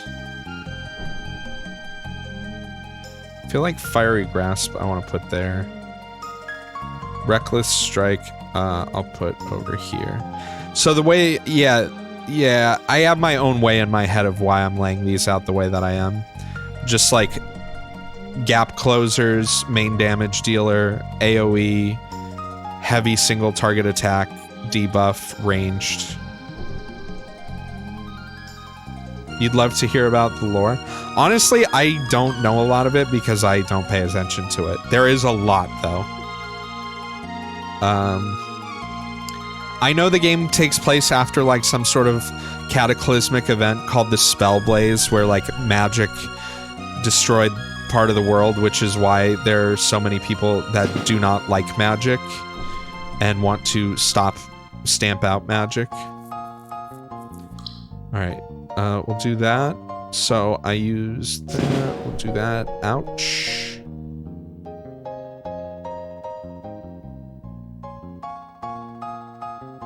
Let's get a shield up. You're dead. What is your part in the story? If you play as like the Doombringer, or like if you play as any of the corrupted like demon classes, basically you start out in like a demonic plane where you're just like you're like thrust there. So as the demon classes, you start out in like the demon realm, and you have to escape from the demon realm. So you do not remember much of your life before you were on this burning continent, floating in the void between worlds, which it very much is. The starting area for the demon classes is weird, and it's actually hard too. You have been helping demons, happily participating in their experiments to shatter some sort of shield, preventing them from taking their righteous revenge on Maj'Eyal.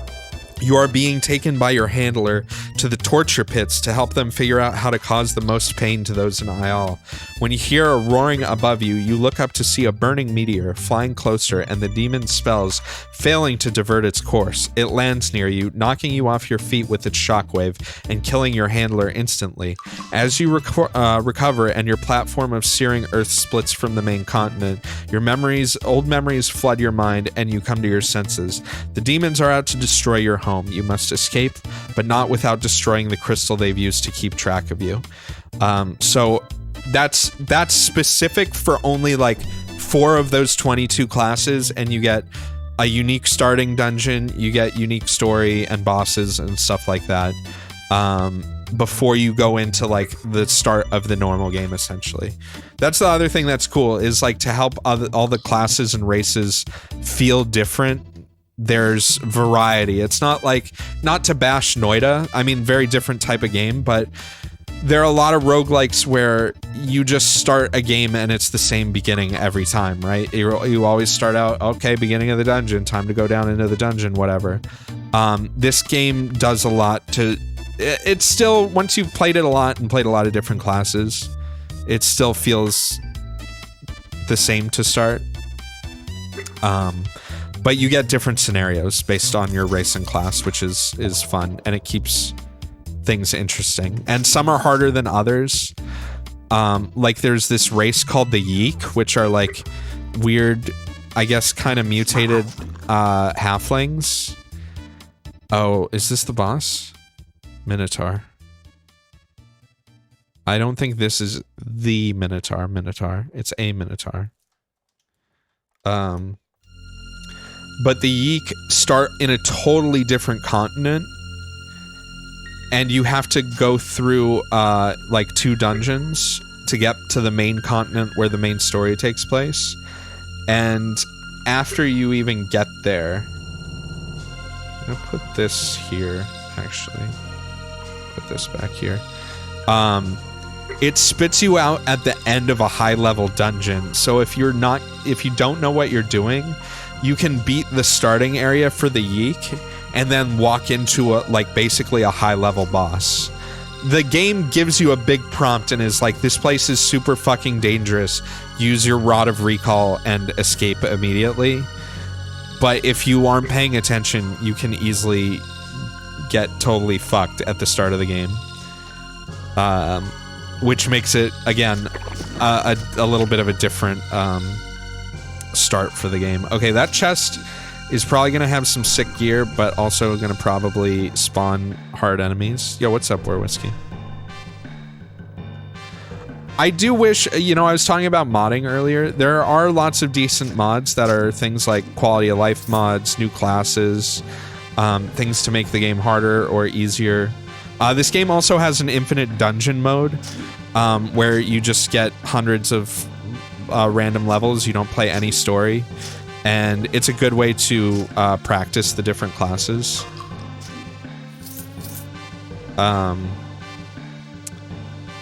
I wish more people did tile sets.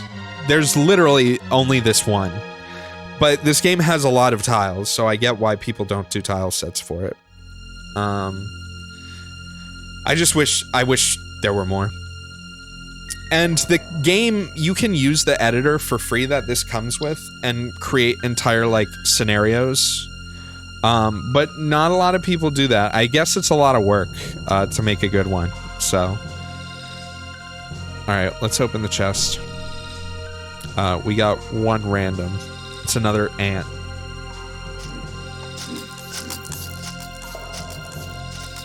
Ow.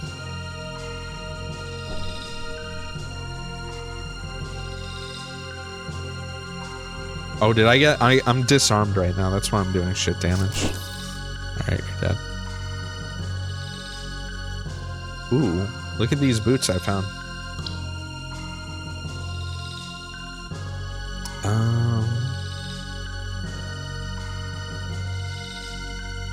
Steel armor of command. 2 cunning, 11 armor. So let's see. This would be an increase in defense, a slight decrease in armor, same fatigue. I mean, realistically, yeah, this is kind of better than what I have right now. My main armor is still pretty shit. The game, okay, if you've played Diablo 2, it's basically the same thing but turn-based. Realistically, it's Diablo 2 but with more classes, more skills, more abilities, and it's turn-based, and it doesn't look the same. But the mechanics are very heavily bothered. Okay, Dwarven steel boots with a lot of stats. Light penetration, not that big. Plus to light is nice. And infravision is nice. Let's see. These are tier 3 leather. These are both tier 3. Lavos, please. Lightning damage on hit, 10% chance to reduce all saves. I'm gonna hold on to these, but I'm gonna wear these right now, I think.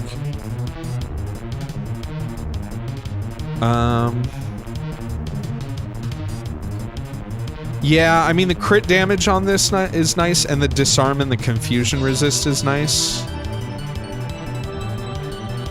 But this is stats and more armor. I think that in general these are better. I can see, if I look really quick, if I go to my character screen, so I can go through the tabs, and anything that's in the parentheses is new when I put these boots on. So I lost some stamina regen. I got some healing modification. Light radius increase. C stealth increase. I lost 3 armor penetration, not great. I lost 2% crit chance isn't that bad. A little physical power loss. I don't do light damage right now. Although, with different weapon types and abilities, so you can get damage types not just from your abilities. Like, my abilities do a lot of fire damage. But, like, if I get a sword that does light damage, like, these stats apply to it. My defense... I lose a lot of crit shrug. Oh, it's because I changed my armor, too. Lost a lot of resists. I don't know if it's worth it. But it's fine. Let's see. There was some other new stuff I got, too. What is this? Deep Sword. Head armor. What do I have right now? 10% fire damage, 20 max HP is why I'm using this. Can this compare? 4 willpower. Stamina per turn. Yeah, I mean, this is good, but not really better than what I'm using right now. What I'm using right now is a little closer to, like, what my actual build is.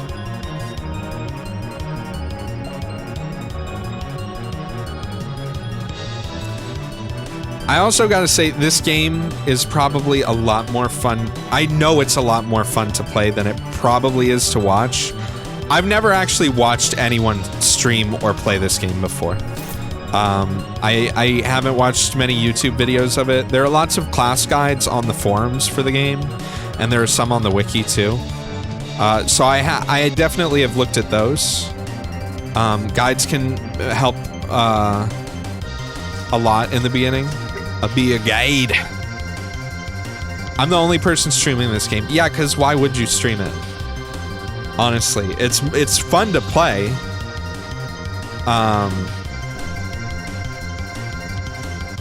But it's not like, this isn't gonna get you the big Twitch numbers. Although I'm sure there are a couple of people that are just here because of this game. Like, they follow it on Twitch. Lore found Diary the Maze. How do I look at these again? Let's see. Key bindings, lore, actions, look around, show map. Is it just in here? Show known lore. Alright, so, we're in the maze. So, like, things like there are notes left by a guy who came here to study the maze, and then he gets lost and dies, pretty much. Knife button follows the game. Yeah, see, I mean, it's bound to happen. Again, this is my most played game on Steam, and I've barely ever streamed it, so. And part of it is it's easy to get, like, wrapped up in the game and just, like, into it. And when I don't have to talk about the mechanics and what I'm doing, it's a lot easier to just get sucked in, and you want to keep on having, you know, like, one more turn. Alright, let's open up this chest.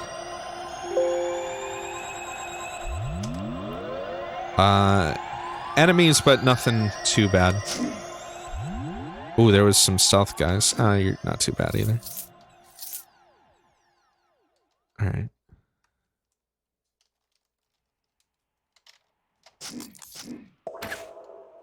Fuck you, skeleton. Oh, so one thing you'll notice with the skeleton shooting there is with not all magic spells, a lot of magic spells, but pretty much all weapons like guns and bows.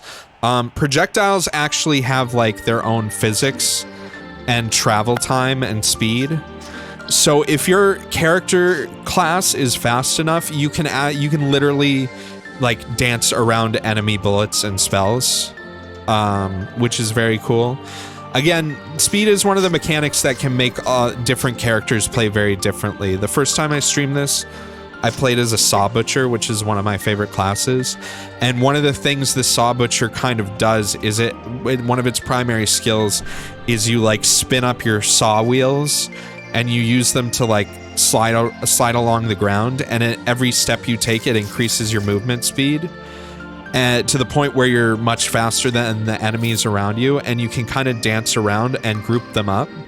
And then when you run into an enemy after doing that like saw dash attack that speeds you up, it like kind of bursts and it does like area of effect damage to everything around you. So the Saw Butcher, the way you play it is you kind of trigger that ability and then you go into a room and you kind of herd all of as many enemies as you can together as fast as you can, and then you ram into them and explode with AoE damage that also does bleeding damage because they're saws. Yeah, Saw Butcher is fucking awesome. You also get to use all the Steam Tech stuff, which is extremely powerful. So instead of the infusions, you have a totally separate different thing. You can do the tinkering stuff, which lets you craft like weapon attachments and armor attachments and stuff. You use giant saw blade weapons. Like it's fucking cool. The weapon restriction kind of sucks, but like the saw blades themselves are really powerful weapons, so it makes it kind of worth it. All right, let's see. I don't need another movement affliction. I'm gonna hold on to this.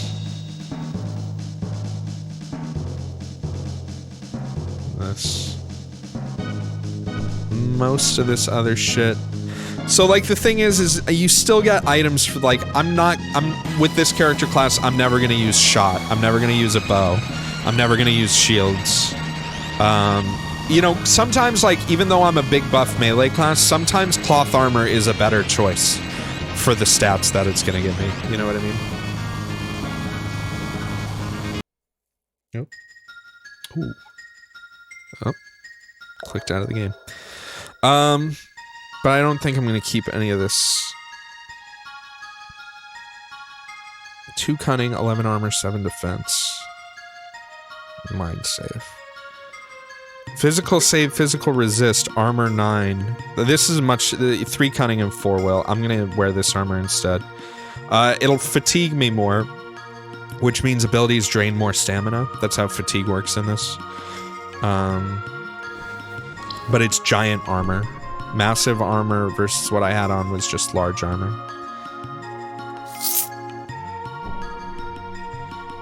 Alright, let's not die. We got some gloves here.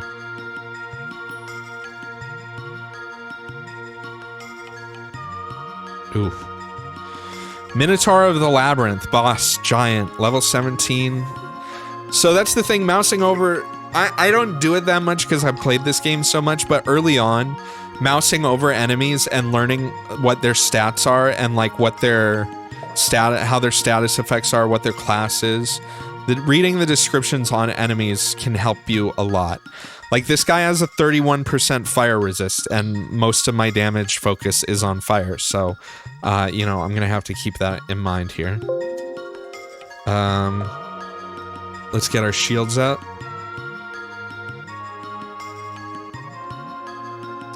First thing I'm gonna do is grab him, fiery grab. Just cause I can. And then let's just I'll save my rush. Let's pull him. Let's use Fiery Torment. We got more enemies coming in. Peace out, Lenny. I hope you feel better. I wish things weren't on fire for you. But stay safe and stay healthy, and we're wishing you the best.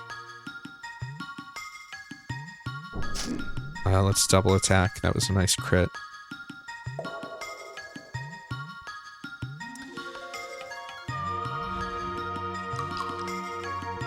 He's almost dead.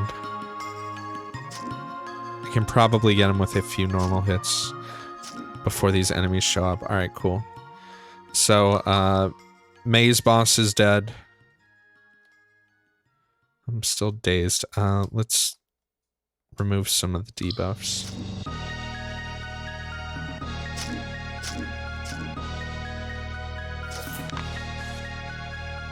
Stone gauntlets. Ooh, those might be good.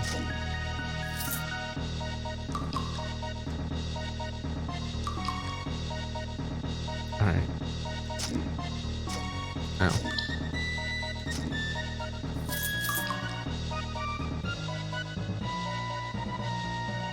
Again, I want to stress, a lot of this stuff if you're watching me play right now, I've customized a lot of things between the tile set. Like my layout that I use is by far, with the interfaces, not the default, but it's very good to know that you can customize and change it to whatever you want.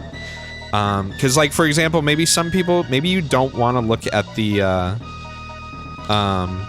you know, the log. I like having it just kind of off to the side, so I can see things.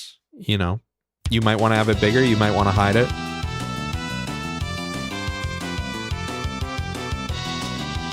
Ooh, I missed.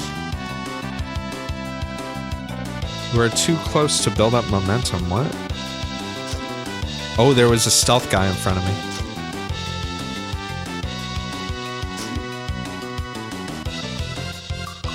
Yes, Happy New Year, Linny. I hope 2020 is good for you. We're like 20 minutes away from it in New York. Again, I don't know if I'll be streaming at midnight my time. That's still several hours from now. Well, I guess we'll see. I might switch. I really just want to play this right now, I'll be honest. There are a lot of people here and people are very quiet. I think it's probably a lot of people just are chilling with this on in the background. Which is totally fine. I'm not saying that's bad or anything. You don't have to entertain me. I'm entertaining myself right now.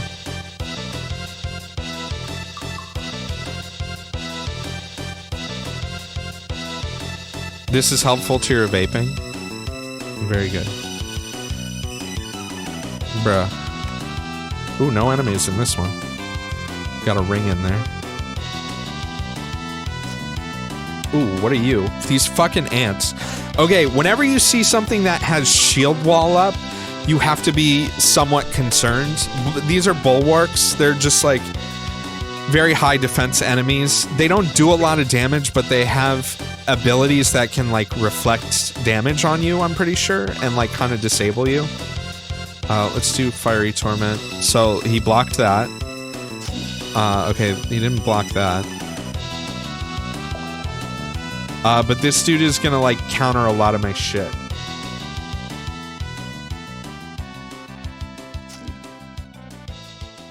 Alright. How are you doing health-wise? He's gonna die. Alright.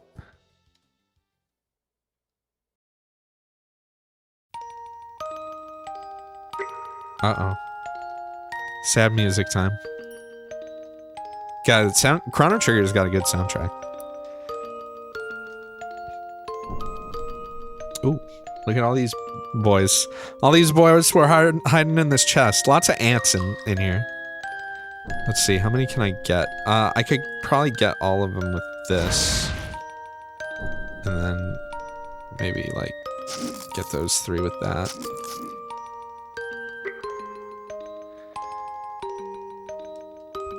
Chrono Trigger is, in a lot of ways, to me, like, exactly what a JRPG should be.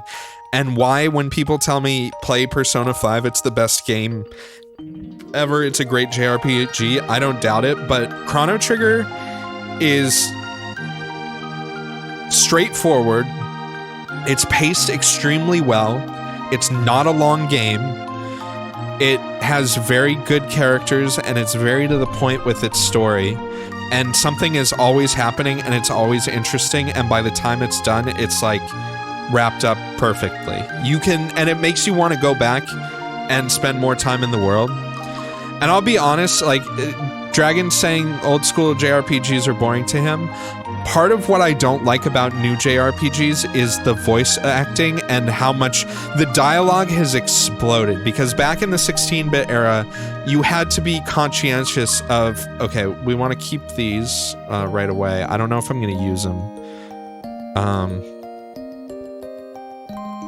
Acid and physical. I mean, the physical boost is nice for me. This is giving me a fire boost, 2 cunning, 3 will. The armor and the resists are nice. Physical resist is nice. What does clinch do? I actually have to look that up. I know it's an ability.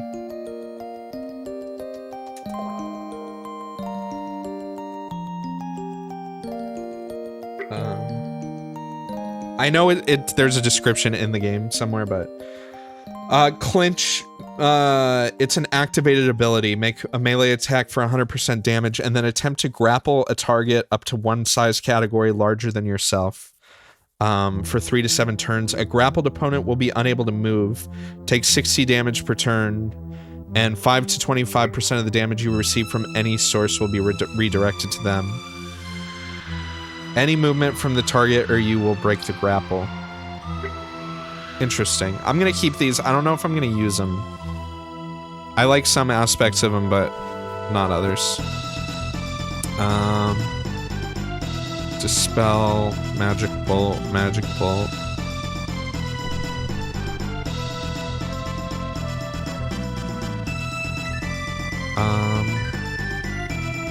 Steel ring and pilfering. 2 cunning, 8 accuracy, 8 APR, 12 defense.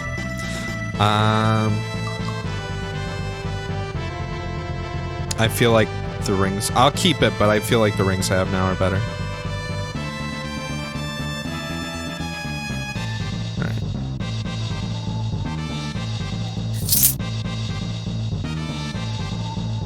Alright. Am I encumbered? Yeah, I am encumbered right now.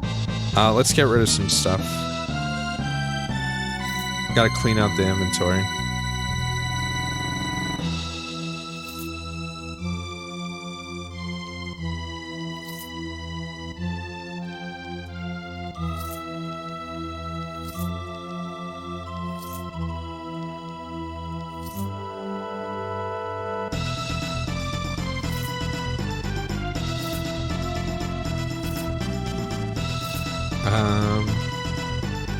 I guess that's good for now.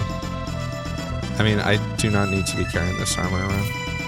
Armor's the heaviest shit, anyways. So anyways, let me finish what I was saying. I do think I want to re-equip this. I swapped that earlier. I'd really like to get a good heal. 235, this is actually looking better.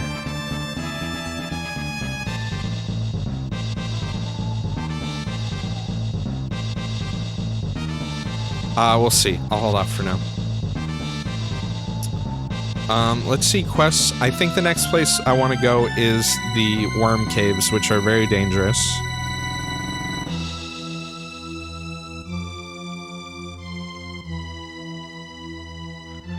I feel like newer JRPGs have gone insane with the dialogue and the voiceover stuff. I know you can turn voiceover off for the most part, but like, 16-bit games and 8-bit games, text took up space, and it took up space on the screen, so to an extent they limited dialogue a little bit and they fit it into what it needed to be. I'd say even a game like the PlayStation Final Fantasy games are when you can start to see them get more expansive with dialogue. Ancient Elven Runes. Minimum level 43. Yeah, I don't think we're going there. The point of dialogue is, character development. Honestly, I get that, but like, let's just take Persona 5. I've seen it, I've watched it played, and it seems like the game mechanics and the RPG mechanics and everything are really cool. I really don't like the setting. The amount of dialogue and exposition is just like mental to me. Like, it seems And it doesn't seem, it's not a setting I'm interested in, to be honest. Some games I can tolerate that, but like high schools, demons, and whatever the fuck, and yeah, don't care. Never will, sorry. You know, in this game has a lot of lore and story, and honestly, I skip most of it for the gameplay. And that's the thing, is I feel like if I did that in a game like Persona 5, I'm missing out on part of what is supposed to be good about the game. But it's also something that, in that particular case, I just kind of don't really care about. So we're in the sandworm lair. This is a weird place because the way this place works, it's a really cool dungeon, by the way, is that there are these open pockets of space and then walls, like sand walls, right? Now, technically I can dig through the sand walls if I have a pick, but it doesn't work that well. What you have to do is you have to wait for the sandworms to burrow for you, and they will connect different paths in different rooms. But the thing is after a certain number of turns, these tunnels that the sandworms make will collapse. And if you are stuck inside of a wall when it collapses, there are ways to get out if you have teleportation spells, or like, I think I can get out with Wraith form. I'm not sure if it counts as a natural structure or it counts as a wall. I guess I could try it right now. Yeah, okay, so I'm safer here than most other classes would be. But you can already see in the middle map, the tunnel is starting to collapse. So if you get stuck inside of a wall, just like Minecraft, you can see here's where two worms are converging. You gotta be very careful here. You will suffocate and die. Look at this fucking slime cube. Look at that face.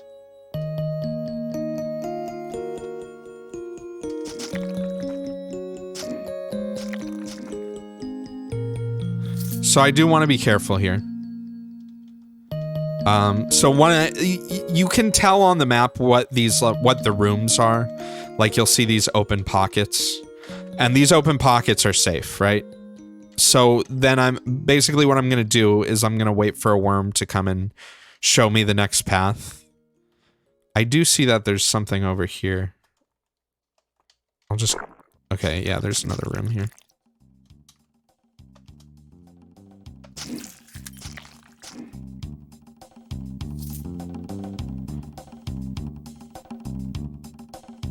Well, so Disgaea, I haven't played 5. I played some of the PSP ones, and that's a game where I just mashed buttons through the story. Ouch. Oh no.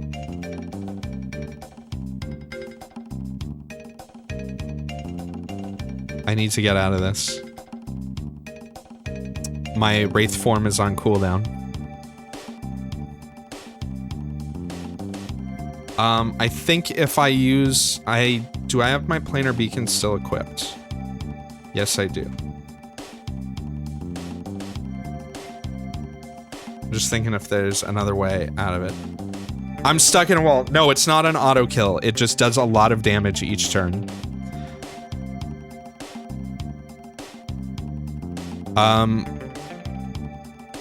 Hopefully this doesn't kill me.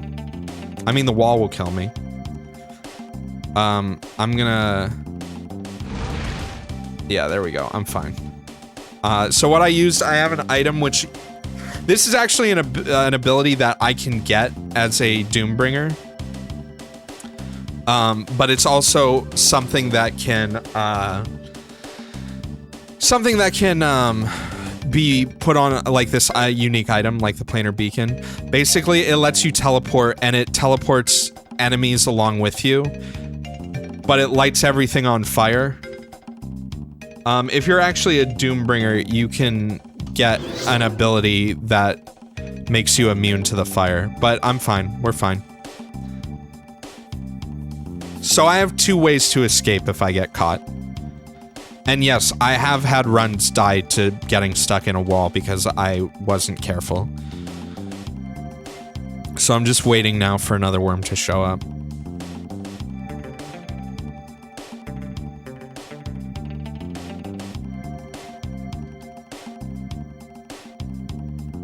we'll see where this worm takes us.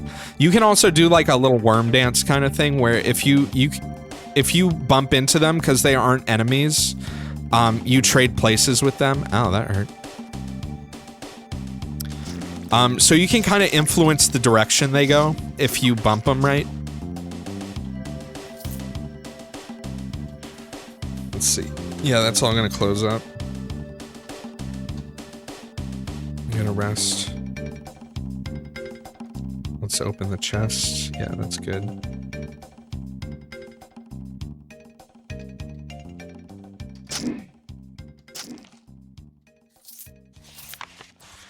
Spell Crusher. This large steel great maul has thick vines wrapped around the handle. Spell Crusher. Oh fuck, it's a disrupt weapon. So this is designed for people that are like nature kind of caster type classes. Because if I equip this, I won't be able to use my we already heard this song.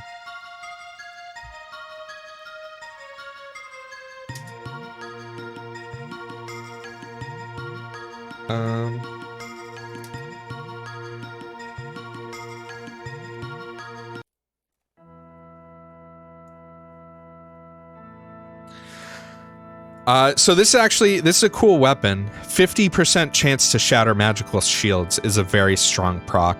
25% nature damage. So this is basically like a druid type weapon. This would be good on a lot of different classes, but not mine.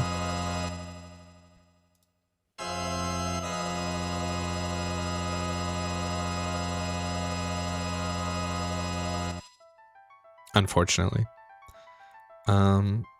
Let's see. Did I get anything else good?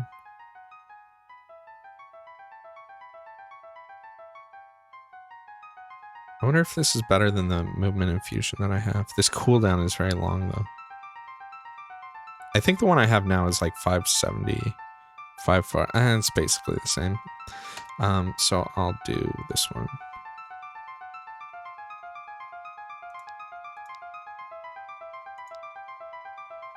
Upgrade my movement infusion. Anything else?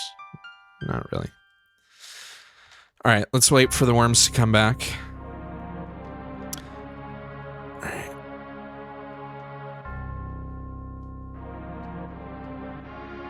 So you always, in this area, you always kind of want to make sure you're at least following one of the worms when you're going between rooms. Because if you go off their path, it's easy to accidentally get yourself stuck on a tile that is about to collapse. Okay, here's another room.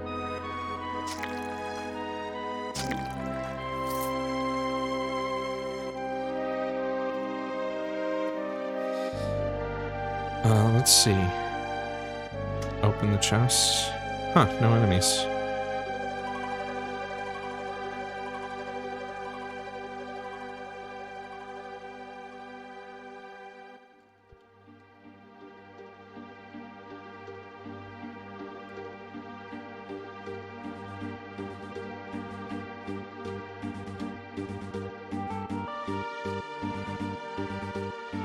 Alright. I'm not sure if there are any more rooms that I'm missing. There might be like 1 or 2. But I'll probably just head to the next floor. If I can. Usually I like to fully explore every dungeon because there's no downside to it. This game doesn't really have hunger mechanics like a lot of other roguelikes. And, you know, you're getting more XP and you're getting more items. If you fully explore.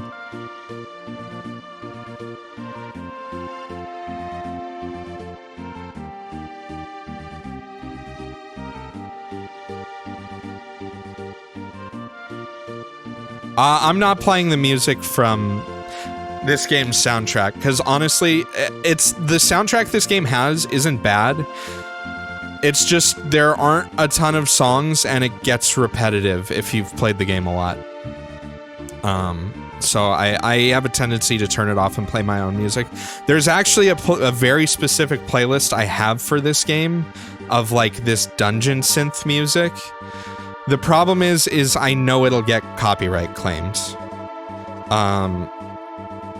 I might put some of it on anyways. I don't think it'll get the video muted. I need to go here. Alright. Next floor. The last floor of this dungeon has its own unique... Ooh, healing infusion, but it is shit. Oh,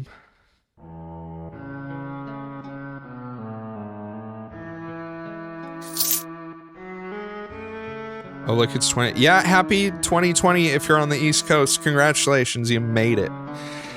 You did it! Oh, you did it! I bet you feel good about yourself now. Ow.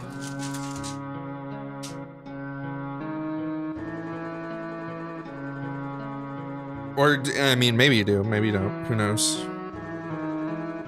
You should. And you should also play this game, because it's very good. Alright, let's do the next level of the sandworm layer.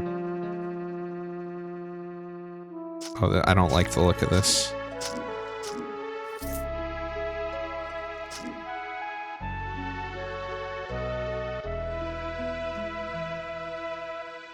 Okay, we got a lot of worms going on here.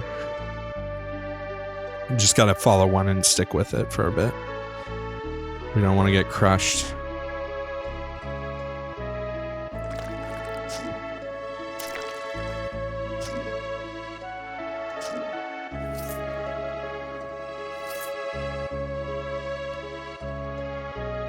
Alright, I think we're safe here now. Open the chest, no enemies, okay.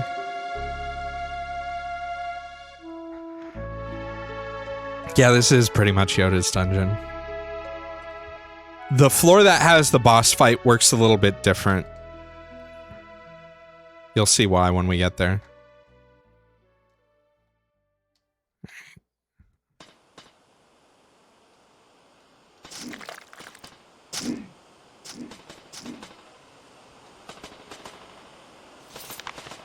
Blood of life. What? Is that what I think it is? Oh, I just looted an extra life.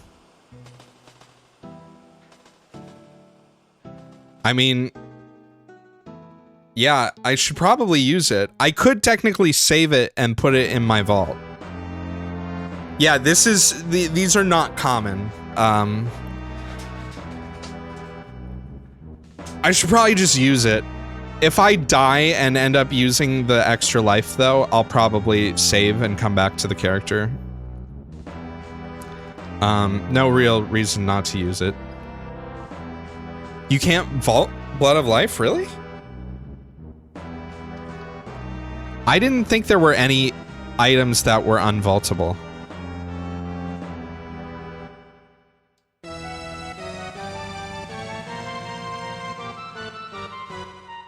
But that would make sense.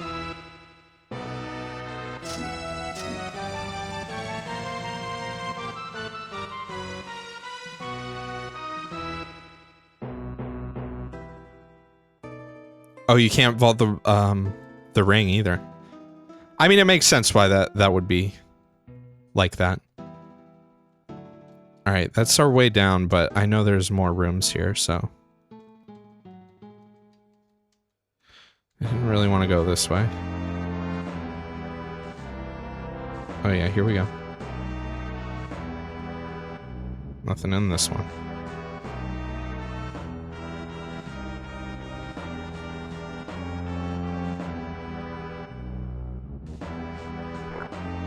Got a slime in here.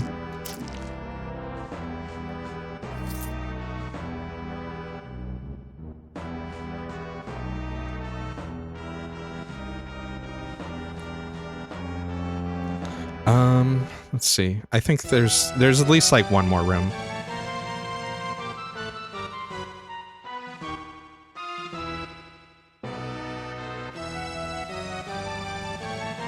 You're not supposed to chug champagne. You're supposed to drink it gently. What the fuck are you? Ooh, a sand drake, huh?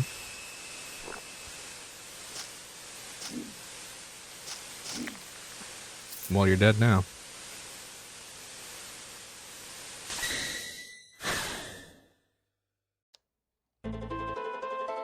Not a lot of enemies in these chests, which is nice.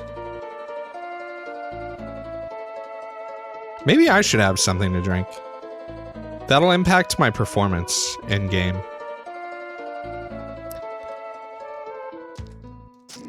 I'll get more reckless, but I'll be more fun, so... I don't know. Go commune with the spiders? Yeah, I really don't drink very much. I've had, like, the same... I have booze at my house, but I've had the same bottles for... that have been opened and unfinished for, like... probably 2 years now. Like, I have some really nice tequila and some really nice vodka and gin. But I just drink them very infrequently. I like drinking when I go out to a nice dinner, nice restaurant. Speaking of which, I've been watching on Amazon Prime. I actually signed up for the beta of that watch... I need to get out of here. It's, that watch Prime bullshit with subs thing, which is cool, but it's also kind of dumb because you guys need to have Prime to watch with me, and I think you have to be subbed. You can't just be like, if you have Prime but you're not subbed. I don't know, maybe they'll make that an option at some point. But I've been playing, or I've been watching Ramsay's Kitchen Nightmares, which Ramsay's Kitchen Nightmares is not Kitchen Nightmares. Kitchen Nightmares is the American show, and Ramsay's Kitchen Nightmares is the UK BBC show that he did like 5 years before, or 3 or 4 years before, and it is such a different show, and it is so much better. I've talked about it on stream before, but I like Gordon Ramsay. I've cooked for him before. He is a nice guy. He seems like he's an asshole, but he's that's part of his... He's not actually that much of an asshole. Part of it is a persona for TV, and part of it is how you run a kitchen effectively. I mean, you can run a kitchen and be a really nice guy, but you have to put your foot down sometimes. But a lot of it's just to sell a brand. And if you watch the original Kitchen Nightmares, which all of it's on Amazon Prime, so I normally don't recommend Amazon for anything, but if you have Prime, you can go and watch it, which I highly recommend. It tells very good stories. There's drama that happens, but it doesn't seem scripted. It feels much more real. I'll take that unenchanted steel ring. And I'd probably put it in one of the top 5 food and cooking shows. I kind of, for work, I try to do what Gordon Ramsay does, but in the real world, unless you're famous, it's very hard to get people to like let you come into their restaurant and tell them what to do. And on top of that, charge money. If you watch the British one, he does not yell at people very much. The only people he yells at are the ones who deserve it, that are causing legitimate, like, problems or harm. He is not as bad as his American shows. Uh-oh, I'm blind.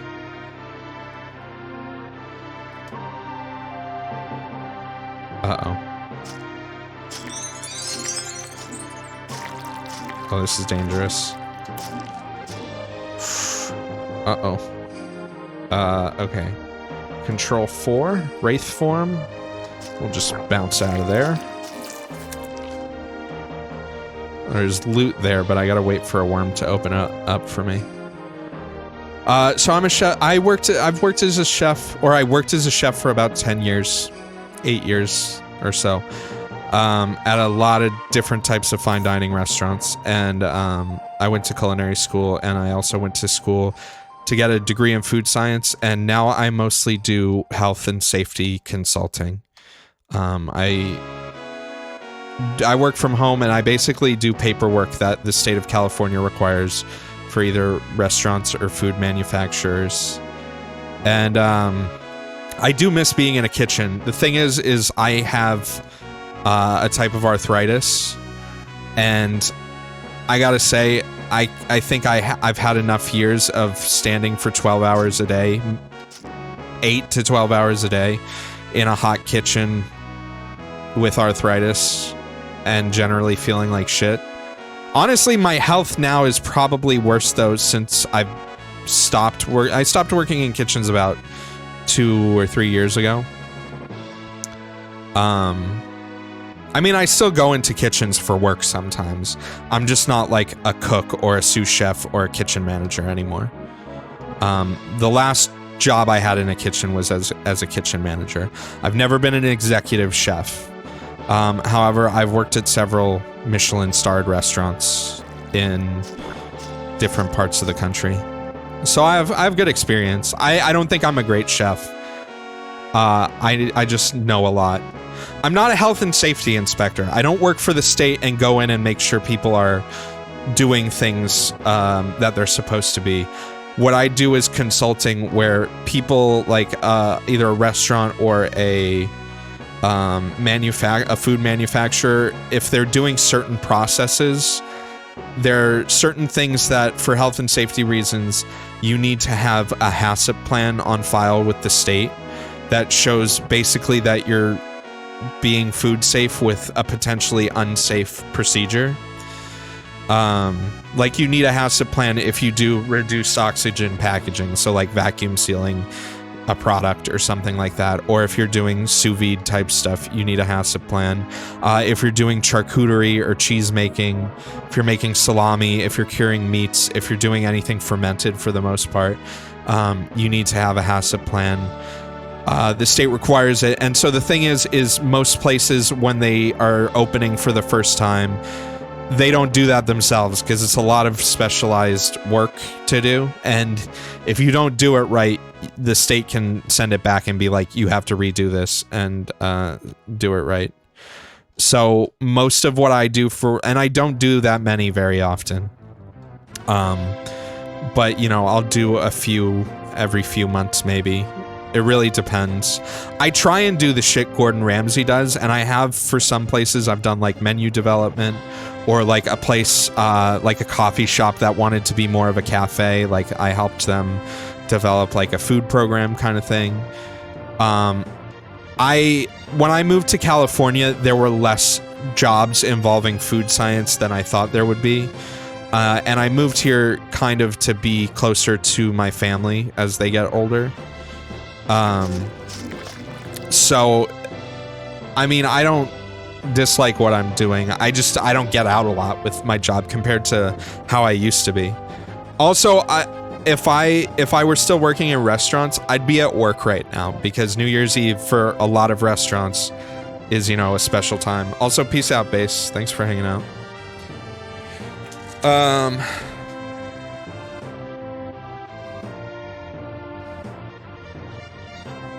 But yeah, I mean, I'd kind of like to be doing something different instead of the freelance shit. But for now, I'm kind of more focused on just getting by and seeing how my parents are doing and stuff like that, and making sure my family's okay.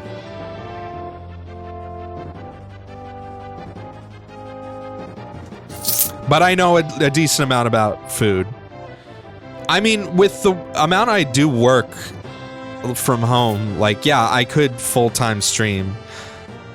The reason I don't full-time stream doesn't have to do with my normal work. It has to do with my health and my mental well-being and wanting to stream. Although I am going to be trying to stream more in the new year. Ouch. You know, I was in a really good spot about a year ago. I was streaming pretty regularly, but then, you know, for some health and personal reasons, I took some extended breaks. And after I took those breaks, it was hard to go back to the schedule I had, you know. Oh, this song's a fucking jam. Is the music too quiet?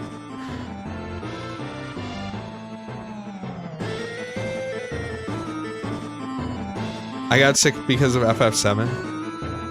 Actually, I think Dark Souls 3 did it more. Remember how I stopped playing? The Black Ring. The Black Ring! Arcane. Spell save. Corruption, Fear Fire, Shadow Power. On spell hit, 10% Dark Fire 3. Grants spell crit equal to half of your Shadow Power. I don't think I actually have Shadow Power.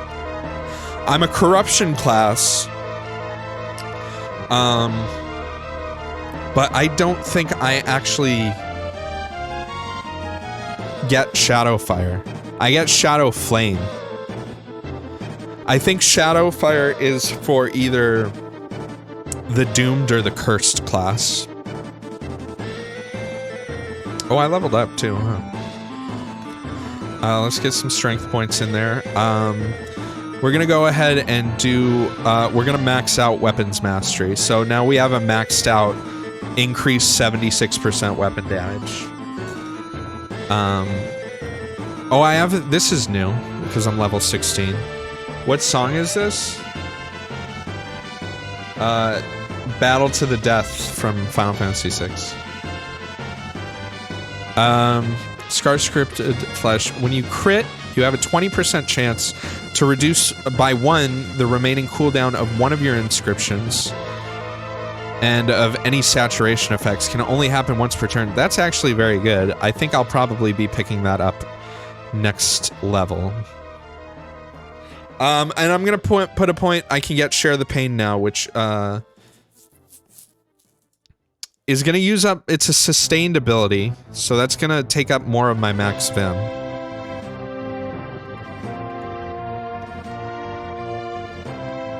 Let's wait until that's off cooldown. Anyways, my main point, I got real sidetracked there. I didn't take I'm off my ADHD meds right now, so I'm just gonna be all over the place, and you gotta deal with it. That puts me at very low Vim, but I don't usually run out of Vim, because I can recover it pretty easily.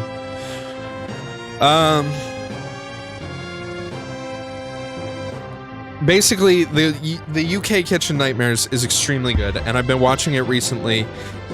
Gordon Ramsay, people just think he's a TV personality. He legitimately is probably one of the top 3 chefs in the world, if you were to go by, like, Michelin Guide standards and AA rosettes. I'm pretty sure he's number 2 in the world right now in terms of overall Michelin stars. He may have dropped a little bit, but he is a legit cook, and his restaurants are legit extremely good. He knows what he's talking about. He is one of the best chefs in the world.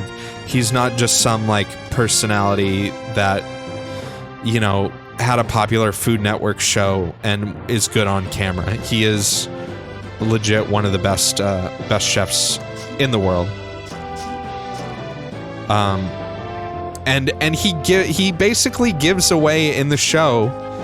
He gives away how to run an extremely successful restaurant. Oh, fuck. What's going on here? We got a rare ooze. We are extremely low on health. What do we got going on here? Insidious poison. I don't know if I'm gonna survive this, guys.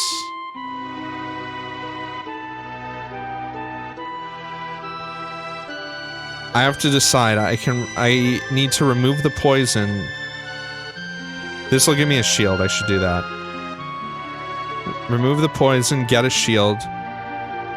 Heal with Surge of Power, which will also let me go into negative health. And then let's...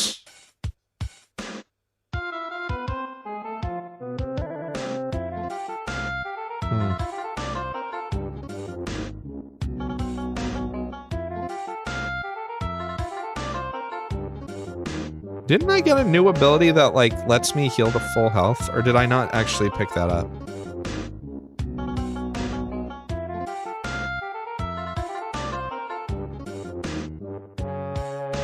Where was that? Oh, it's this one, Blazing Rebirth.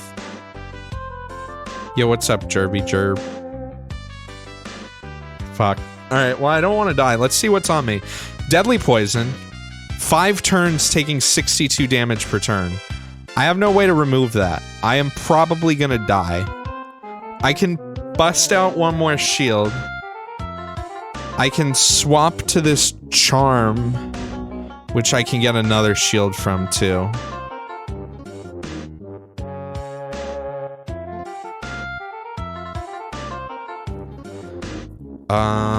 I mean, I do have an extra life.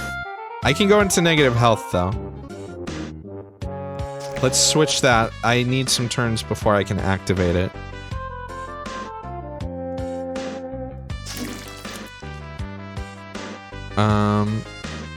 Alright, now I'm gonna drain the fire to make a shield. I'm gonna move a bit out of the way. I am gonna die. I can pop this shield. I'm a Doombringer right now.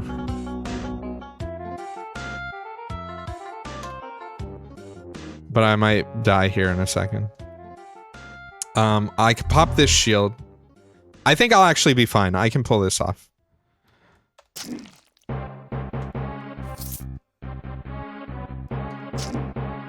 See? No problem. That was extremely close, though. And I was very distracted talking about Gordon Ramsay. But yeah, the dude tells you how to basically run one of the run a restaurant. He points out like all the major fuck off. All the major mistakes that people make. You know what? Let's do this. This will be fun. I didn't think the boss was here. Alright, Ogre Wrath, Shield. It's fine. I mean, my character is kind of designed to do this. I can take out most of these dudes.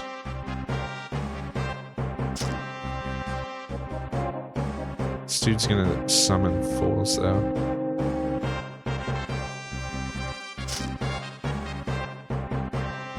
Let's see, my shield's still good.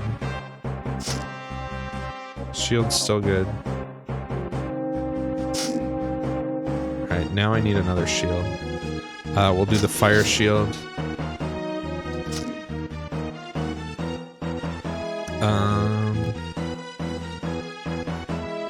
Let's do...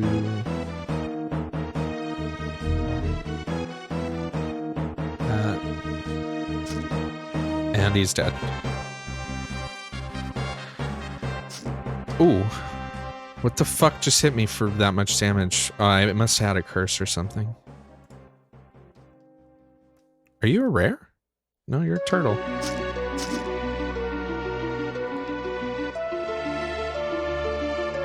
Oh, he's just doing acid damage to me, that's why.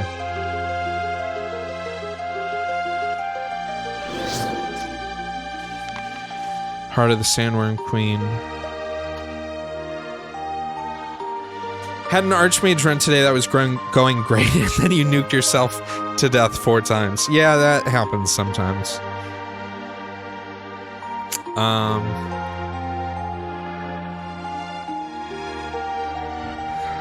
Jerby, if you're here because I'm playing Tome, welcome.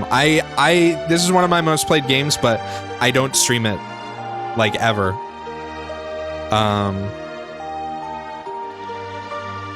So this is a unique thing for me. Sting an enemy. Damage modifier, I mean, realistically, I had this,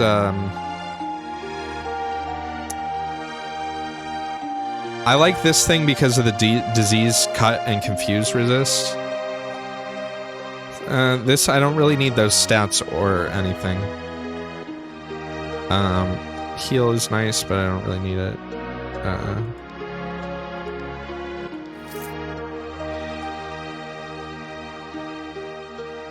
I have to remember, I'll probably look at the wiki, I know there are multiple things you can do with the Sandworm Heart.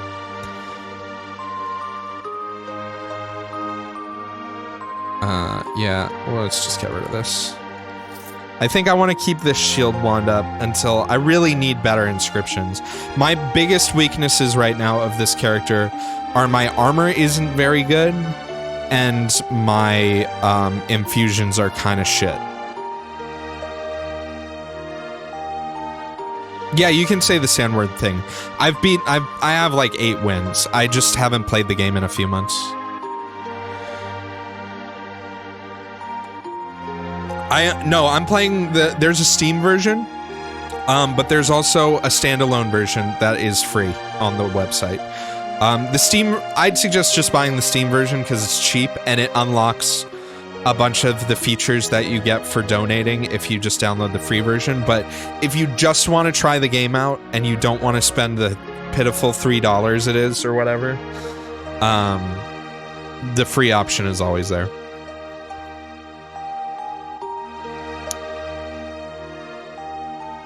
So the thing is shield is good, right? Affliction, I might get rid of the movement infusion. These are all still pretty weak heals though, to be honest.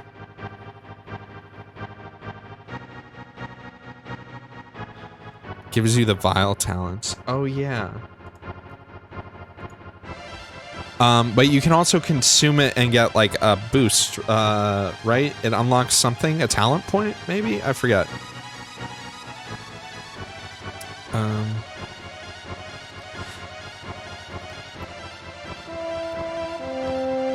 And yeah, the tile, I wish there were more tile sets for this game.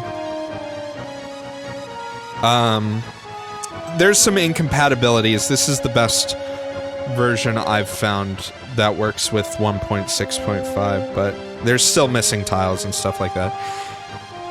3 stat points, so it's basically like a free level up.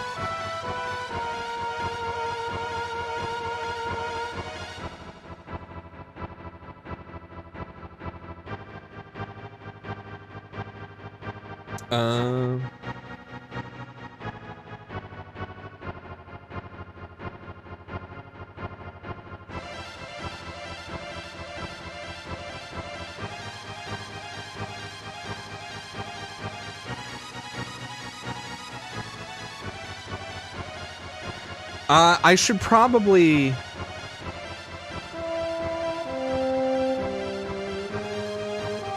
I should definitely wait and corrupt it. Cause the vile, that skill tree that it unlocks... Does it unlock it, or does it just make it visible to you? I'm guessing it just makes it visible. I mean, it's better than the other one.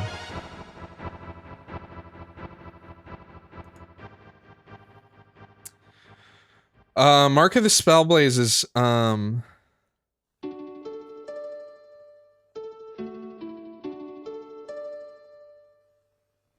it's gonna be a while before, I get there, right?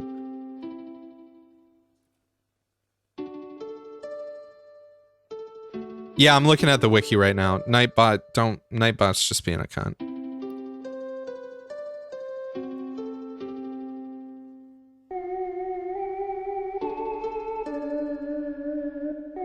I mean, I definitely did this part because I unlocked the Corruptor class and the Reaver class already, so...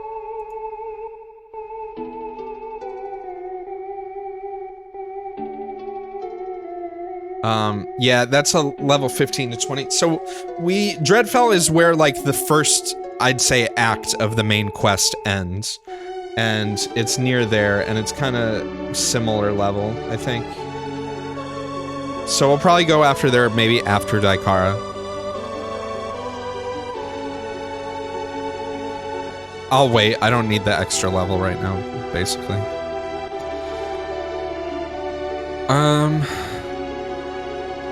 There's also, isn't there there's a variant of this dungeon where instead of the 4 floors like this, it's like one big long hallway that you have to go down. I think that variant in some ways is a little bit more difficult. I guess it depends on the class you're playing as.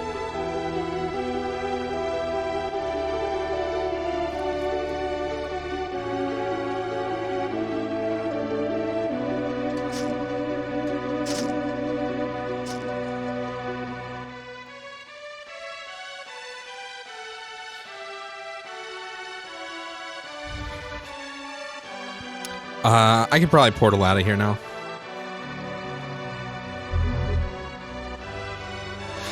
So I think the next thing I want to do is maybe try and get into the fortress.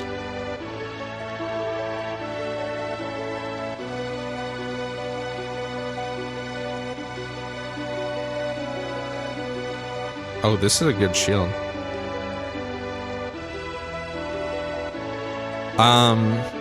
I think I'm probably high enough level to do it. Probably strong enough at least.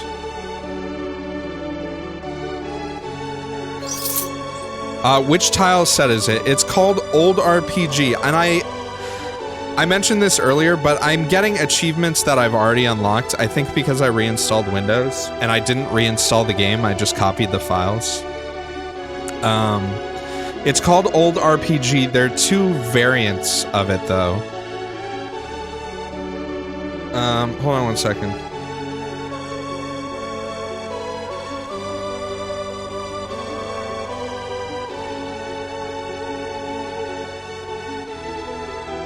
Alright, sorry about that. There are two variants of it. One is called Old RPG Revival, and the other one's just called Old RPG. I can link them both to you.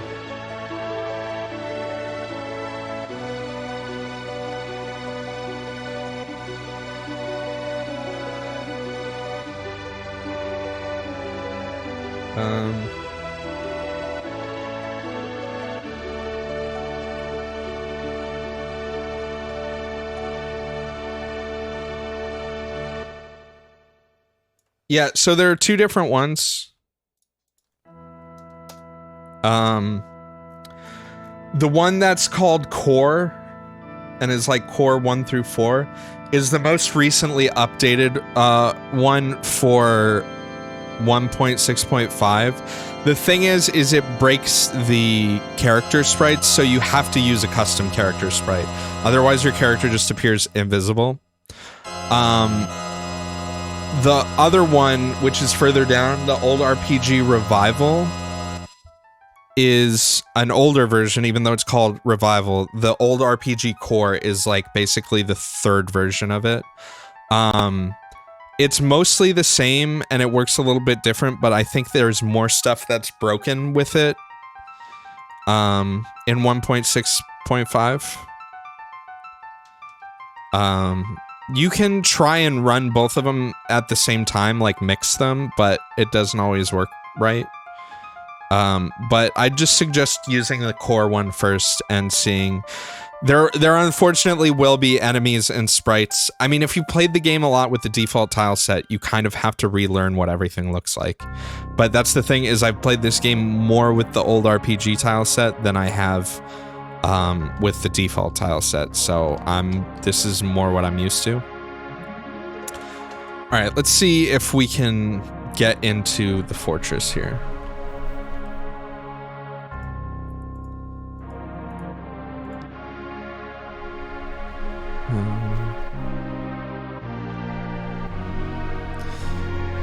Yes.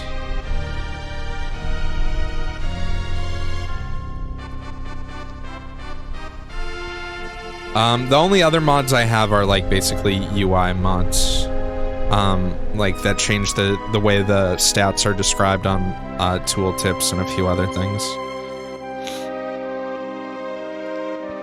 All right. I don't have any way to breathe underwater.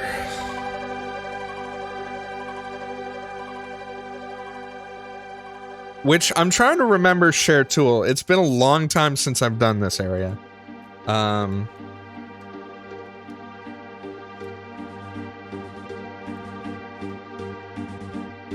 We already heard this song, but it's fine.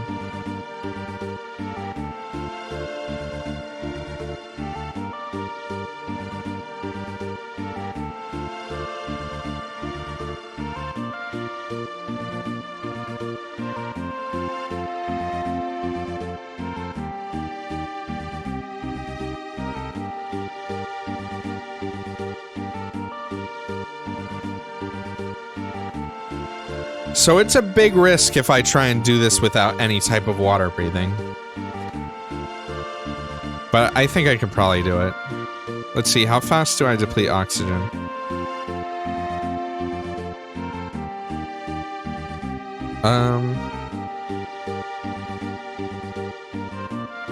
I can get pretty far. I mean, this is a big risk, but the reward for doing this dungeon is basically I get a personal fortress.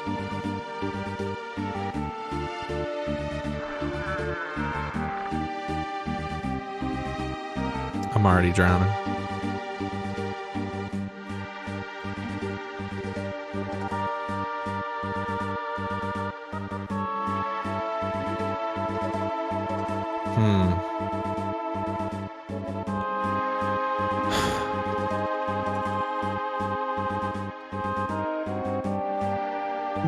The thing is I could get screwed, and there are water bubbles under once you get in there. The thing is I could easily get screwed and get the alternate, and get the alternate route, which the alternate route normally, so there's a second and third floor, and usually the second one is flooded. So if I go to the next floor, it'll be flooded and there'll be water bubbles. The third floor usually is not flooded and I won't have to worry about breathing. But there's an alternate layout where both floors are flooded and I do have to worry about breathing.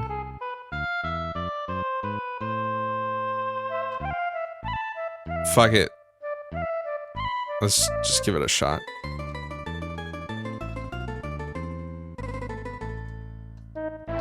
Alright.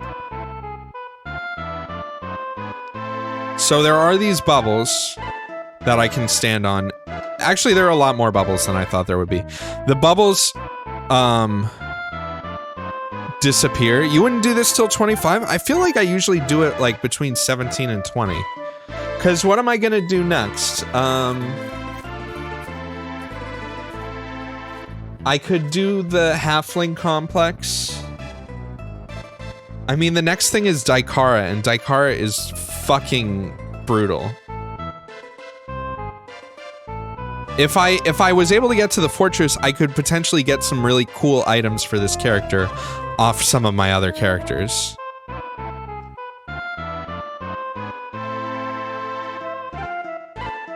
I guess I am at the very low end for this. I don't know. Let's see. Let's see what the enemies are like here. Yeah, Daikara is the first big difficulty spike, and then Dreadfell is pretty hard too. And then after that, it's pretty much, it's like the orc camps are probably the next biggest spike.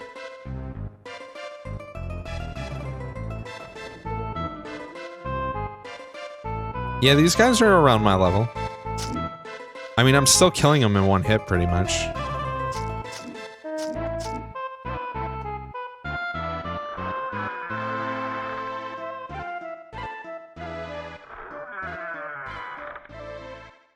Why am I taking damage?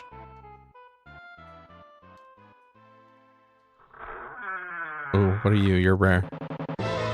Water it.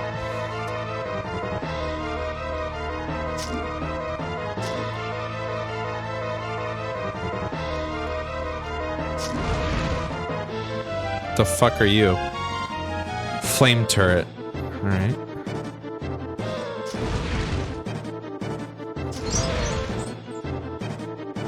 Yeah, I don't know why I'm getting these, because I mean, I've had that achievement for years. I don't know why, like, the file, whatever, like, my Steam is desynced from the game for some reason.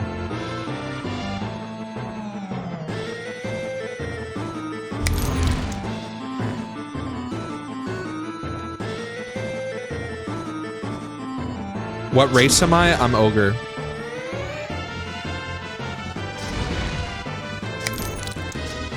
I seem under-leveled?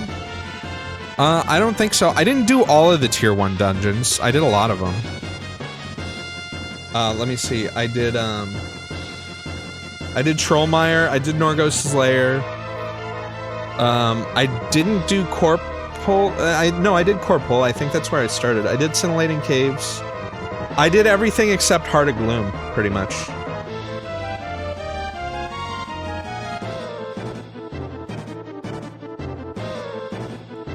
Do the achievements pop up every time? I really honestly don't remember that. Alright, I'm just gonna get a little loot here. Ooh, that's a trap. I'm just gonna go to the next floor. Not really a point in... I'm not here for the loot. Oh, wow, hello. I think we just found a new primary weapon, maybe. So my tree trunk, right, is 137% power based on 130% of my strength stat. It has a special, it has high damage. APR is 7. So this has slightly less range. 153 of 120 strength, and then versus 137 of 1. I'll have to look at my stats.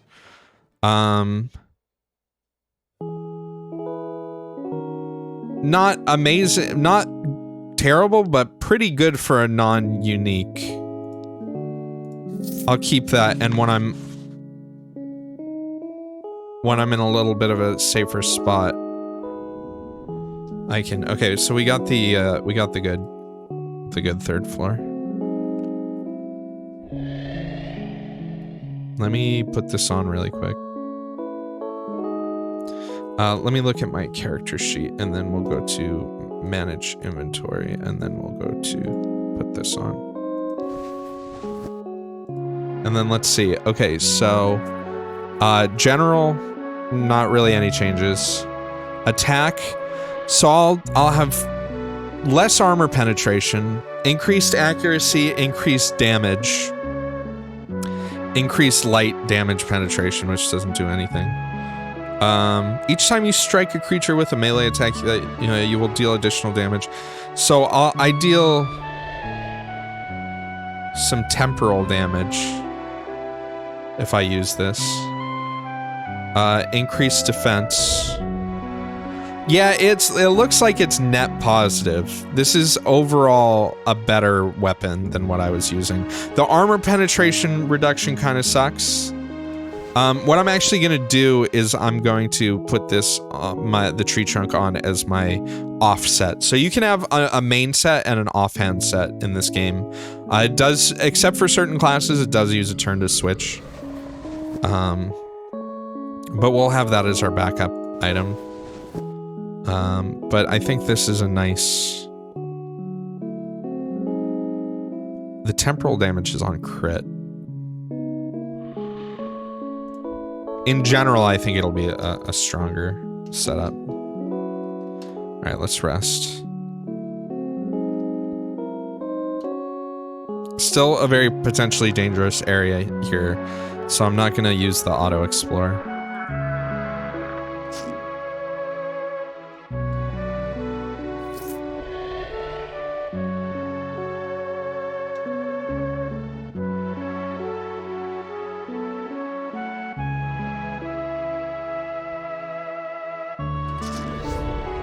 Oh, these motherfuckers. Oh, these motherfuckers. Yeah, so luminous horrors, luminous whores, and bloated whores. Probably not a good idea to have just jumped straight into this room. Let's make it... These guys can totally fuck me up. Let's see what we can do about it, though.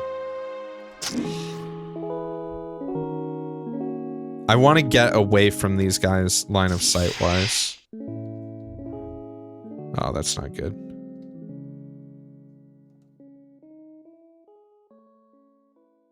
Alright. What I want to do is I want to bring him around this corner and deal with him on my terms. There's that damage.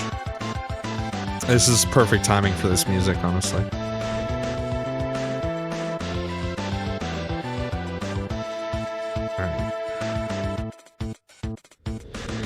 Chant of Fortitude. These guys have a damage shield on too.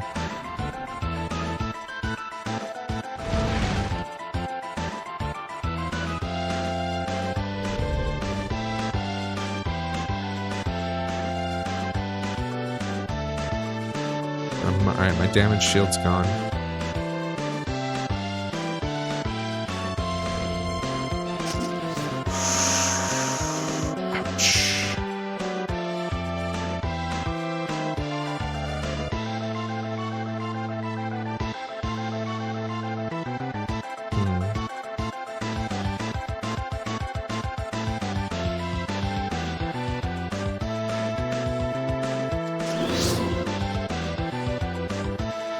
Let's see what I can do here.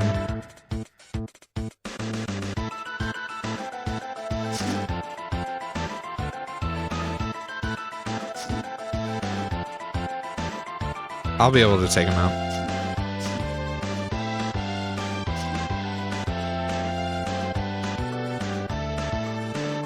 Let's get another fire shield.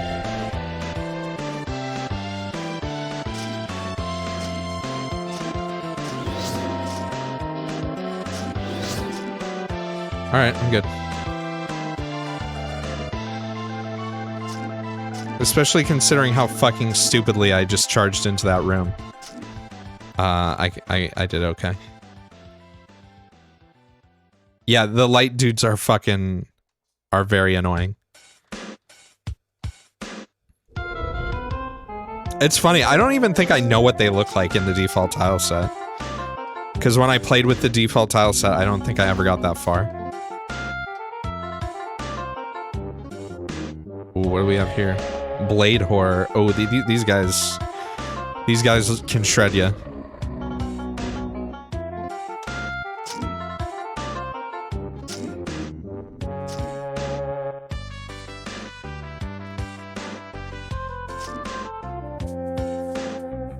All right.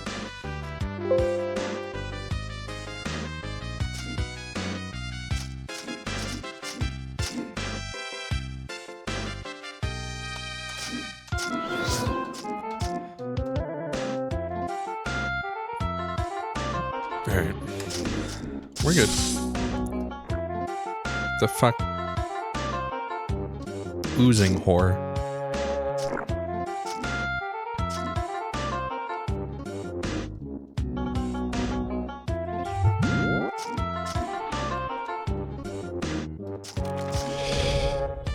I think I'll be able to take the boss without a problem.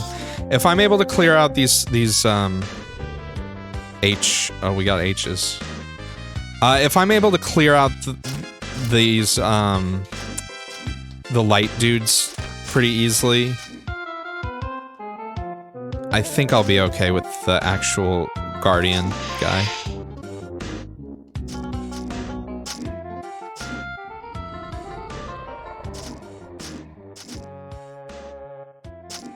What are these guys? Devour. I'm bleeding.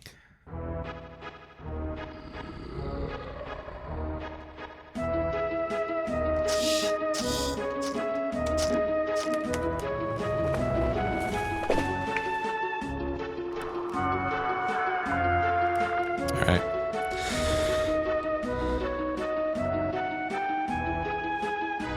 The boss eats sustains. I have 3 sustains. I thought it was only arcane sustains.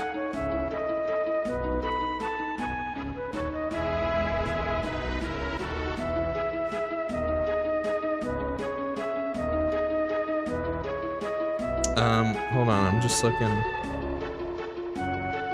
It's the Weirdling Beast, right? Has up to 6 inscriptions. Devour Taint, which removes up to 4 sustains or magical and physical effects from the target and heals the caster. Yeah, you're right, I probably should take him off.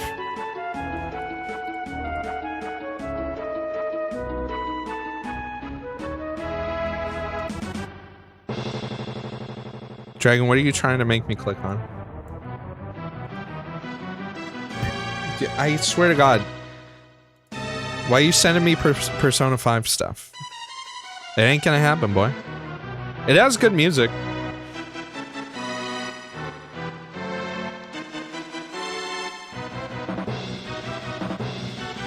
Alright.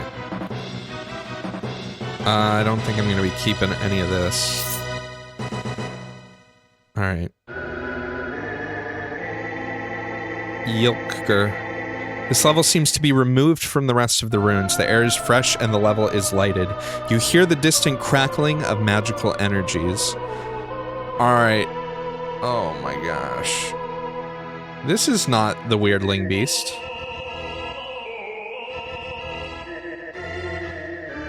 This is very much not... Do I have a mod on?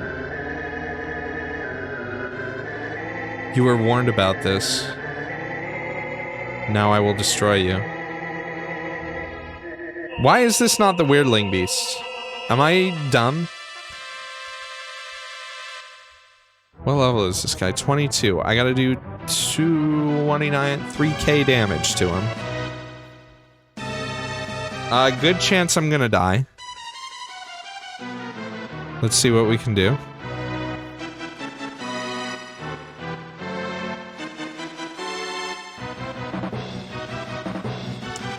This guy is gonna nuke my ass.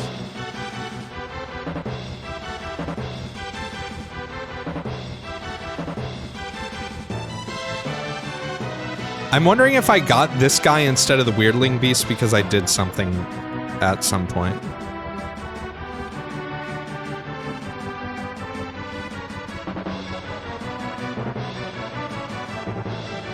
He's an Eldritch Horror.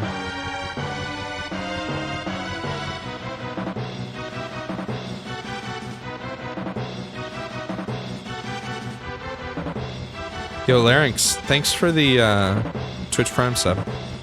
It must be I think there are a couple of mods that I had on that were mistakes or accidents when I started this character, and I think I turned them off, but they might still, because like I had one that was I had one that was an NPCs for Infinite Dungeon, for the Infinite Dungeon, and when it updated to 1.6.5, they started showing up in the normal campaign. And I forgot to disable it for this playthrough.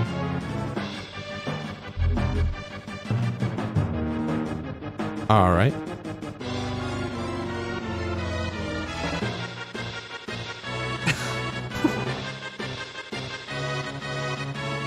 Let's resurrect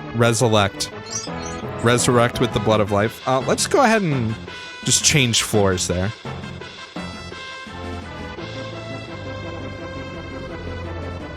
I got red screen. Let's have a look at the log, shall we? A shield forms around Doom Guy. Akaviri Blade. Yeah, that's not... that has to be an add-on. Casts Freeze. Akaviri Blade's spell attains critical power. Your shield crumbles under the damage. The shield around Doom Guy crumbles. Saving game! Akaviri Blade surges with icy power. Akaviri Blade hits Doom Guy for... I absorbed 110 damage, and he did an additional 999 damage. Keep in mind I have 541 health. Instantly killing me. So it looks like if I want to use Share Tool, maybe one of the things... One of the add-ons I have maybe makes getting into Share Tool harder. I mean, it's fine. I'm alive. I can leave the dungeon now and continue on, and I can come back when I'm higher level and just wreck the dude. He's only level 22. But yeah, he smoked my ass hard. And now I have like permanent redness around the screen. Can we not have that?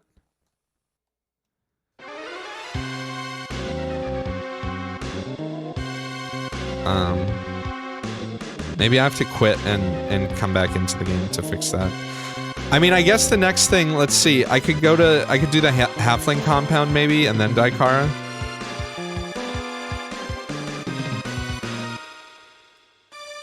Gotta exit and relaunch, yeah, that's what I was thinking. Or... Yeah. Alright. Do I have to... I probably just have to exit the game. I don't have to... Or go to the menu. I don't have to exit the whole menu.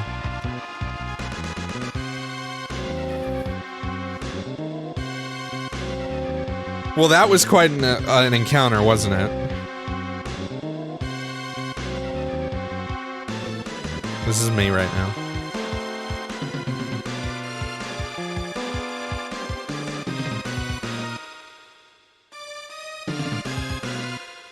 Alright.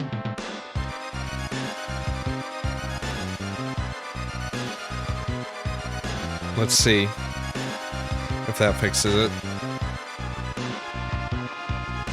I really want to do a Possessor run. Such a low level? Yeah, I mean, I'm killing things. You wait until like 25. I like getting it early. Let's see. Halfling Complex, ouch. You guys are probably within my wheelhouse. Although, range is going to be an issue in this place. Look at this asshole. Ghoul King. You play on Insane? Oh yeah, I would definitely wait that long. I've never won on Insane. I've won on Nightmare, but... Ow.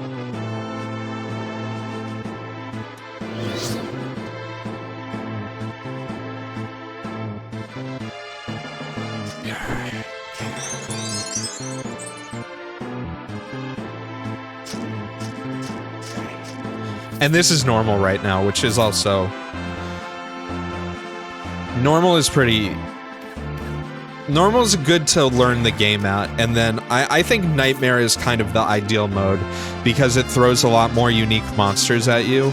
And the thing... So, the random rare unique monsters that I run into, the things that have like the little pink R next to them, they have player classes. So in a way, like, you can run into enemies that have the same abilities as you. And they're much more interesting to fight than a lot of the generic enemies.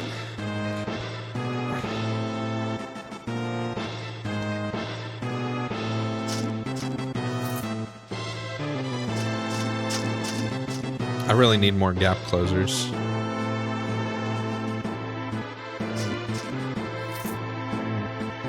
Oh yeah, I have a level, don't I? Let's see. I guess we'll just keep going for... My base strength is really high, so I'm gonna put more points into magic.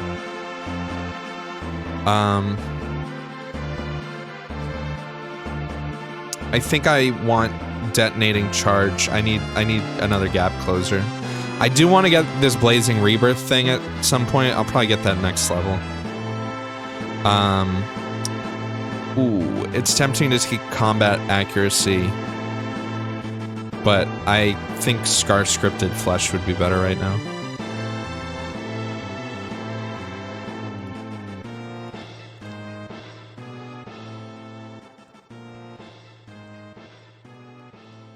One of the things too that kind of sucks is with the resolution that I normally play at, and like the problems with scaling for the stream, is like normally in my normal resolution I can see a little bit further than this range, which is very helpful for gameplay, but if I play at that level of scaling, it becomes extremely hard to tell what's going on the stream.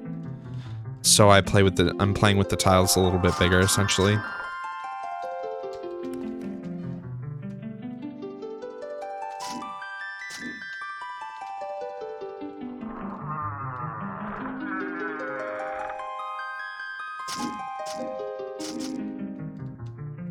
All right.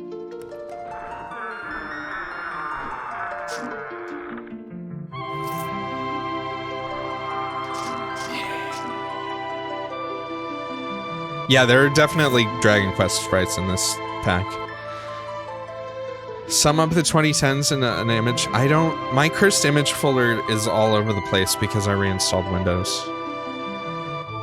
I don't have a summary.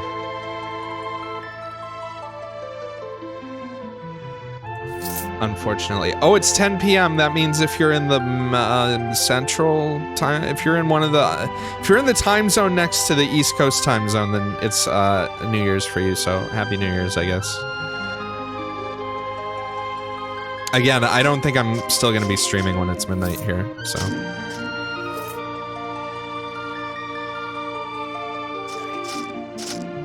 Also, one of my friends who's also a mod just came over to hang out. And, I mean, he comes over and hangs out while I'm streaming sometimes and doesn't, you know.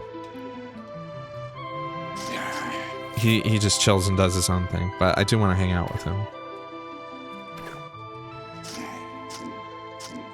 Ooh, I see a yellow bow. Corpse bow.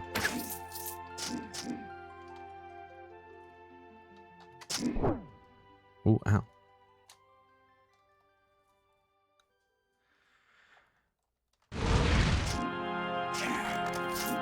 Oh yeah, I have a new gap closer, right?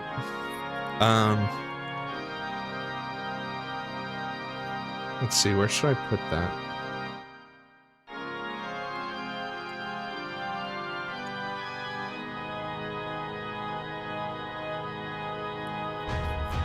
Maybe there for now.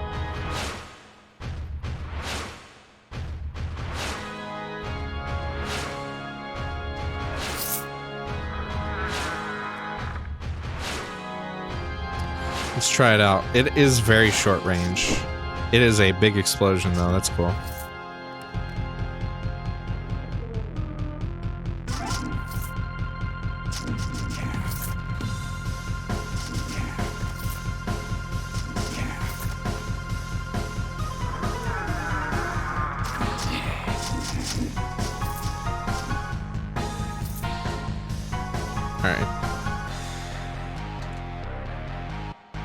We'll keep the corpse bow.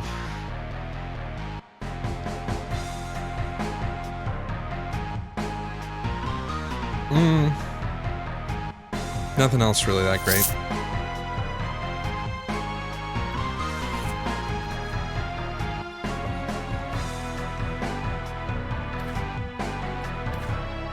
Oh, fuck off.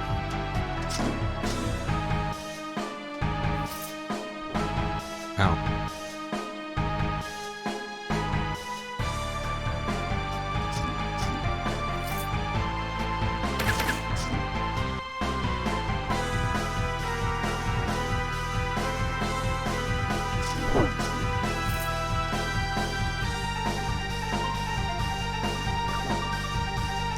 Okay, that was a lot of damage.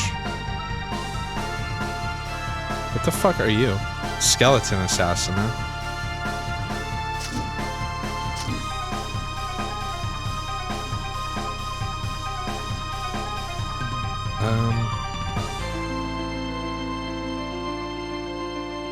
I'm not using these anymore.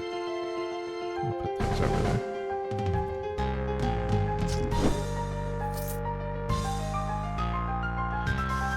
Stealth boner? Yeah, pretty much. Oh, there are a lot of item rooms in here.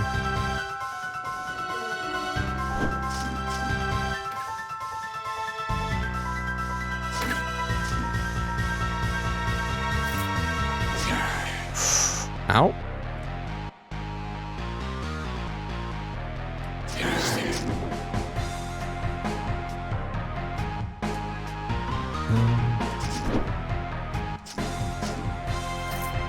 We're good.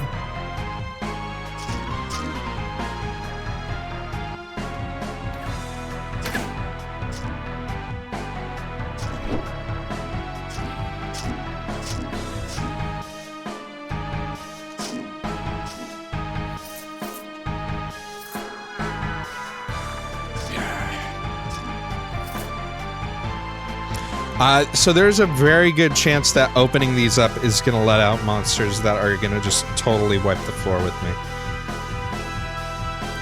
Oh, not this one. Not really this one either, but...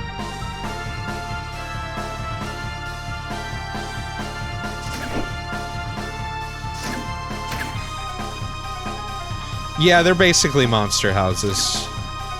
Or monster circuses, depending on what game nomenclature you're using.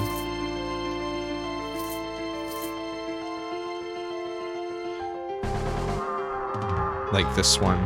This looks like it's a pretty these ones are usually easy because they're separated by doors. So you just get one enemy at a time.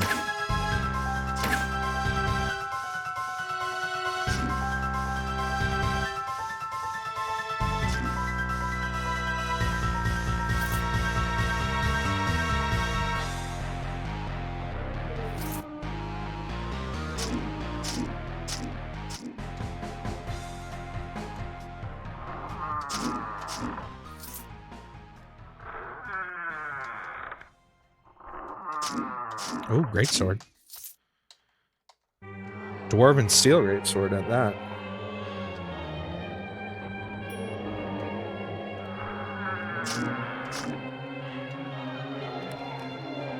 Alright. This one is cause for concern.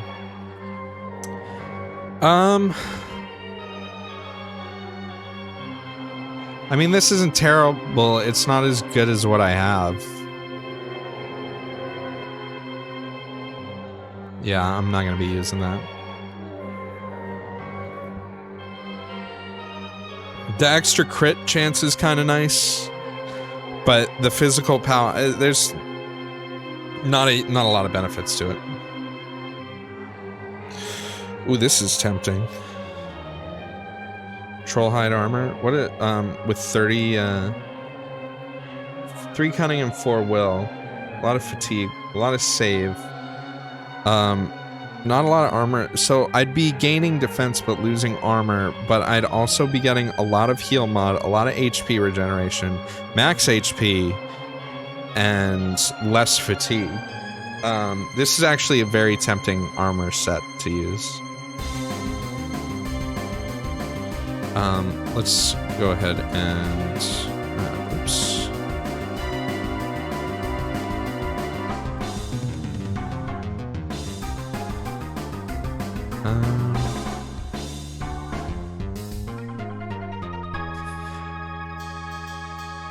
Ooh.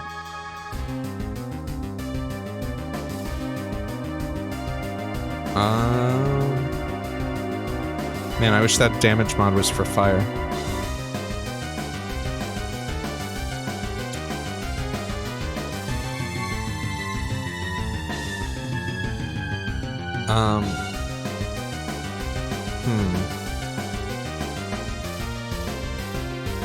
I think I'll use that for a little bit.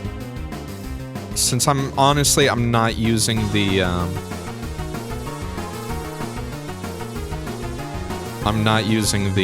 teleport that often. Look, someone else died to that Akaviri blade thing. Claygar, the level 20 Shalor enchanter, was chilled to death by Akaviri blade, never-ending death on level 1 of Ylfgur, the Sheriff Tofu Fortress.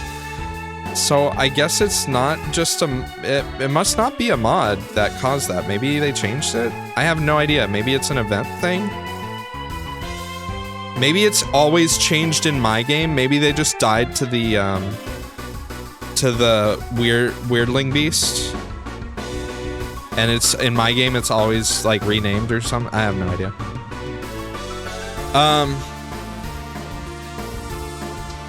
Yes, Happy New Year. Thank you, Skeletoxin. What's the difference between armor and defense? Defense is whether or not you get hit. Armor is how much damage is reduced when you do get hit. So there are different classes focus on different ones more. There are some classes that focus more on just evasion and not getting hit at all. Neither of them affect spell damage.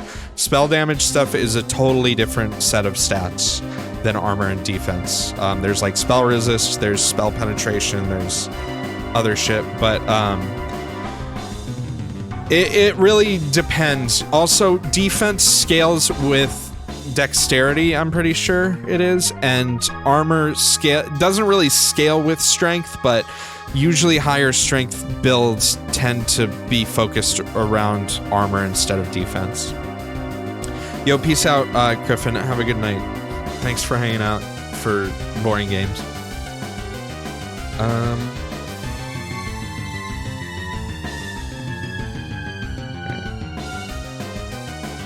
I really should probably swap out. I think what I'm gonna do, because I have some Shattered Afflictions, right? Into normal inventory. I'm gonna use this regen. And I'm gonna get rid of Shatter Afflictions for now, which might be a bad idea. And I had a better shielding rune, right? This one can absorb 267, whatever, versus 157. So 100 more damage on my damage shield is great.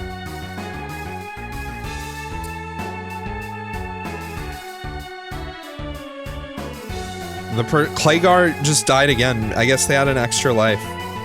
Claygar was flamed to death by a lava floor on level 1 of the Shertua Fortress. Defense is the evasion. Why isn't it called evasion? There is no evasion in this game. You can kind of see, let me go to defense. Yeah, so defense represents your chance to avoid melee weapon attacks and reduces the chances you'll be knocked off balance by an enemy's attack. It is measured against enemy attackers' accuracy. And then armor is, like I said, it's damage reduction, but it's measured against armor penetration, right? So they're both different stats that have their own different counters to them. Yo, what's up, Nana? Happy New Year. This ain't looking so hot.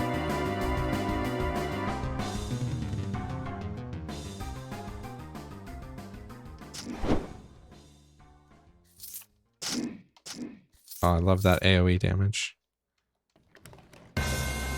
Regeneration, Shatter Afflictions, another regen, Acid Wave, Shatter Afflictions. And some stabs, which I won't be using, but whatever. Open. Let's do the same thing.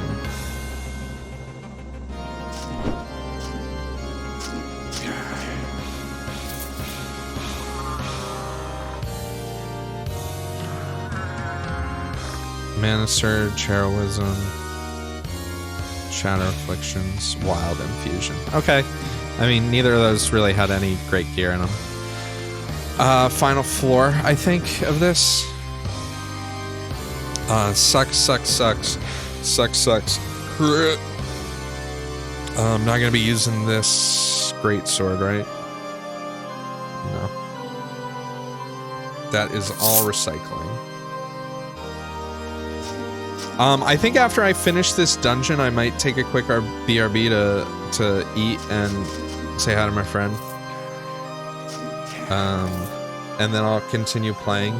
This run is going better than I expected. I had another character. I started a Doomed, which is another one of the like demon corruption classes, which is very cool. They mostly focus on like blights and diseases, and you're like a melee dual wielder, which is a lot of fun. Oh, I see a skeleton over there.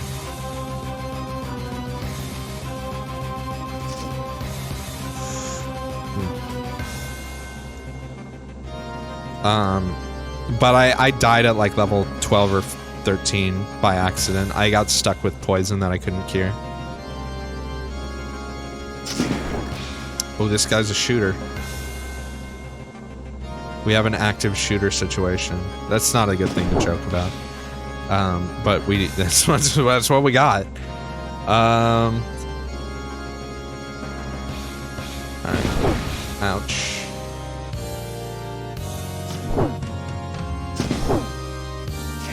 Alright, we're good. This dude's just draining my stamina. Oh, let's rest.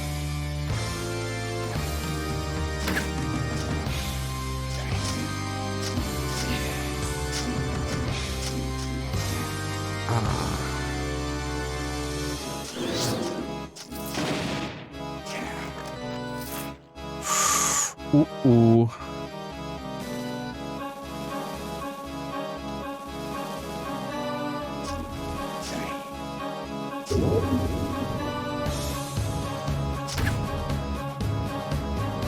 Alright, let's think here. What is this guy? Some kind of necromancer?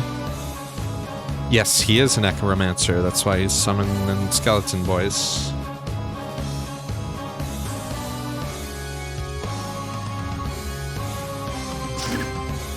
Oh boy. Shield's gone. Let's make a fire shield.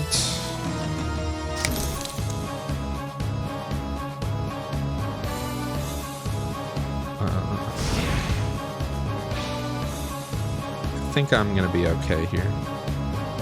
Yeah. Ooh, ooh. Ooh, what the fuck is doing this damage to me? Well, that was very close.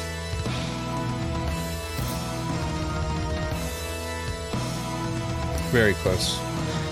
This guy dropped some cool gloves, though. Let's see what they are. Arcane, +5 melee blight damage, some blight and cold damage increase on chance. 20% chance to reduce all saves and defense by 19. That's pretty good. I mean... I like the 5% physical damage. I like the 15% physical resist penetration, 7 armor. Plus, I get acid and physical resists myself. So I don't think I'm going to be using these.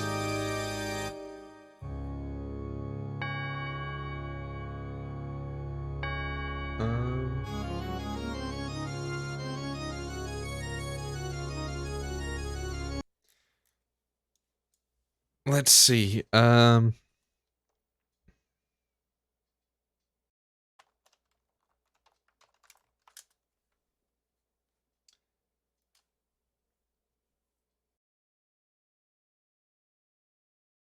Let's do, I don't know.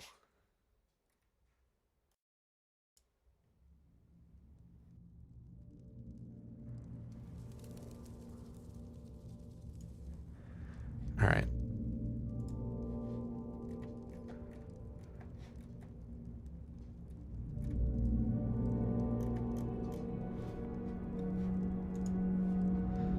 All right, let's rest.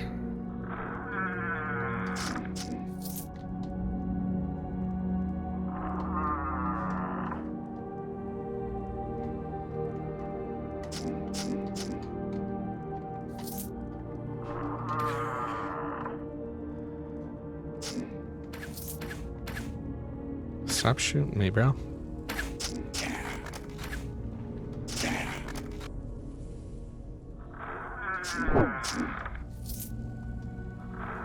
Okay, so, Subject Z.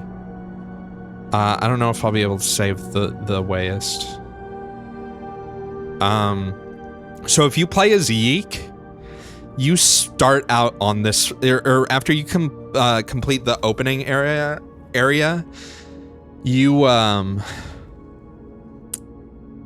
come out into this dungeon on this floor with this level 21 boss right here.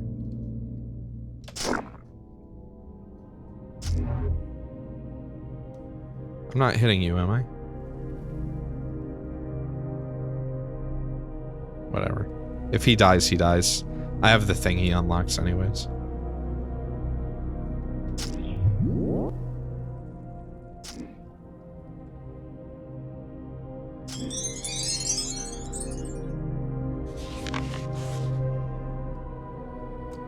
Alright, he's dead. I killed the Wayist too by accident, I think. Yeah, you come out of here, basically. And I don't think you can go... Yeah, unless you're Yeek, you can't go in this tunnel.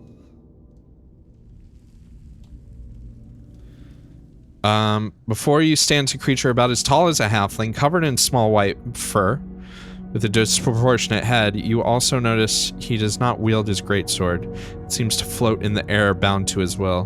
Why did you save me, stranger? You are not of the way. So I could rip your throat myself. You seem to need help. Then on behalf of the way, what is the way? Do you know the way? The way is enlightenment, peace. I'm a yeek.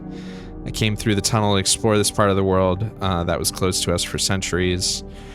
I may show you a glimpse. He leans forward. Your mind is suddenly filled with feelings of peace and happiness. This is the way. This is some Mandalorian shit right here. Yeah, this is the way. Thank you for this vision. Farewell, my friend. Normally that, I think, actually unlocks the Yeek race. The thing is you saw the boss was here, and that dude was right here. Normally when you open the door, the boss's first turn, he aggroes the Yeek dude. And if you don't do something like pull him away or dash in front or something like that, then he will kill him and you won't be able to unlock him. And you can accidentally kill him with your spells as well, if you're not careful. He does have a shield, but anyways, so we're done with the halfling dungeon. This was all optional. I just wanted to get some experience and some more gear. And we got a level.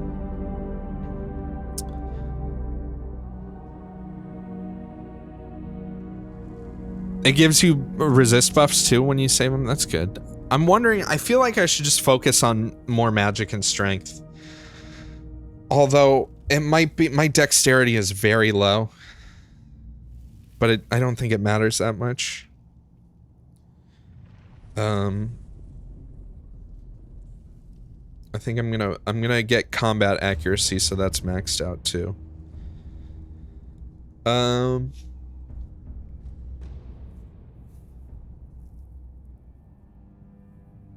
I don't really... Willpower and cunning, I really aren't that important.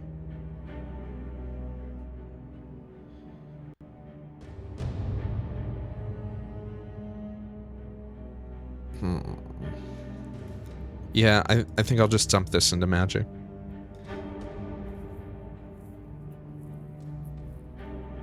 Yo, peace out, dragon. Have a good night. Happy New Year. Have I played Dungeon Mans? Yeah, this has some similarities to Dungeon Mans. The big difference, I kind of explained it, Dave, is that unlike a lot of roguelikes, which have a very kind of specific way of doing combat and like using consumable items and like clickable items and casts and stuff like that, this game is much more like turn-based Diablo 2 or WoW. This focuses on skill trees and triggered skills with cooldowns, much more so than like using weapons and casting magic. As long as you have the resources, this, you get a lot more abilities, and they are there's a lot more depth to them, but they also are focused around cooldowns. You might like this. Yeah, I mean, it's super cheap on Steam, but it's also, you can download it for free on the website. It's te4.org. If you just want to try it out. I think it's like $3.50 on Steam. I think someone earlier said it's $11 if you get it with all the DLC. There are lots of classes too. There's like 20-something classes, and they all play very different. It's a very good game. It's probably my favorite roguelike. And there's also difficulty levels. So starting out, you can actually play on a difficulty where you get like 2 extra lives instead of instant death. So you can kind of learn the game more. And it has a story. It has a static overworld with random dungeons. It's very unique as a roguelike, I think. What am I going to put this point into? Yeah, we want this. We want Voracious Blade. So, your blade drinks in death whenever you score a kill with this talent off cooldown. Your next 2... So this is passive, it's not active. Your next 2 melee attacks within 6 turns will always critically strike, and you gain 17% critical multiplier for the duration. Yeah, Archmage, like, even within a class, there's some classes where, like, I'm not doing anything with the Fear Fire tree. I don't even have it unlocked. I'm barely doing anything with my combat techniques. Like, the way you play an individual class is also different and varied between what you want to do. Alright, so, yeah, we'll get Voracious Blade. That sounds good. The other thing too is, Dave, there are these things called prodigies. I don't have my first one yet. You get them at level 25 and 42, and these are basically like massive character spec overhauls that dramatically alter the way your character kind of works. So you can, like, there's early game building, like level 1 to 25, which is mostly around like the first act of the story, and then you get like some major specializations. Like there's one, some of them are really good and some of them are pretty shit. I'm trying to think of what I'm probably gonna end up using. Also, there are really cool classes like a Temporal Warden where you get like timey-wimey effects, and you can like summon other versions of yourself from other timelines to shoot arrows at people, and you get an ability where you can actually like you can replay your turn 3 different times, and then you get to pick which of your three turns is the one you actually want to use. It's really cool. You should just try it. It does take some time to figure out and get into. Like, it is a deep game, but it's not as hard as it looks. If you can play Diablo 2, you can play this game. I think what I'm probably going to end up getting is, let's see, where is it? Arcane Might is likely. So you have learned to harness your latent arcane powers, channeling them through your weapons. This has the following effects. Equipped weapons are treated as having an additional 50% magic modifier, and your raw physical power is increased by 100% of your spell power, and your physical critical chance is increased by 25% of your bonus spell critical chance. So Arcane Might is kind of like one of the best prodigies for a strength magic class like Doombringer is. Flexible combat is really good with things that attack a lot, like Saw Butcher. I like flexible combat a lot.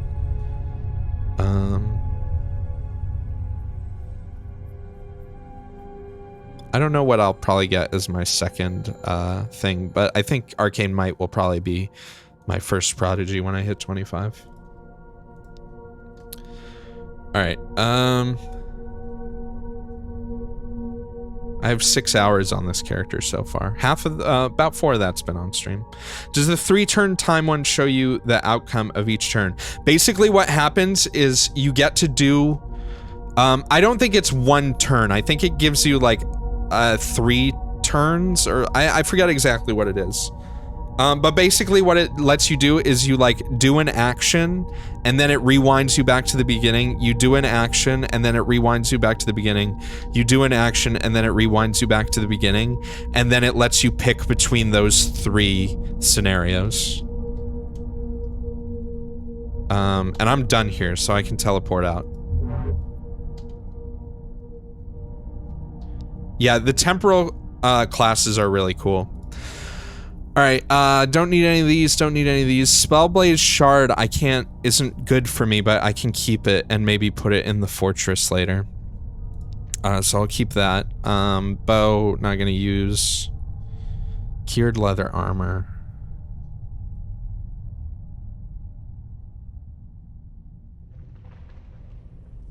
Oh, did I not switch my armor out? This seems very similar to that troll armor I got last dungeon. All right.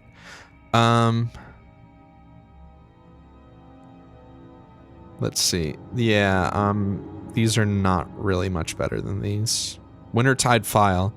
This is a light.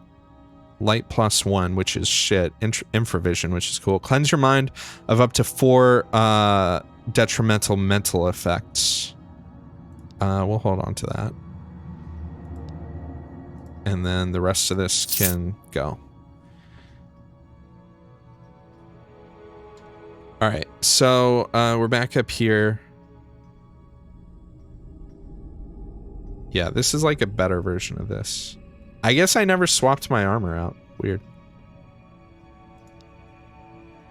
Let me look at my stats right now, and then let me change that armor and see how big of an impact it's gonna have. Alright, so we lose 10 max stamina, gain 30 max life. Willpower and cunning are going down a little bit. Big increase to healing mod, big increase to life gen. Regen, I mean. So I'm gonna lose 1% crit chance across the board, which, whatever. I'm not really focusing on crit with this character. Plus, I just got an ability, a passive, that lets me automatically crit, pretty much. What about defenses? Armor hardiness. So, we lose a lot of armor hardiness and a lot of armor. Actually, maybe this is not a good switch. That is way more than I was expecting. You know why that is? I'll tell you why that is, because I'm a dumbass and I forgot that I am focused on heavy armor training, not light armor training, so it's not just the default stats. This is why it's good I checked. It's I'm not getting any bonuses from my armor training, so I really, as cool as this armor is, I can't use it.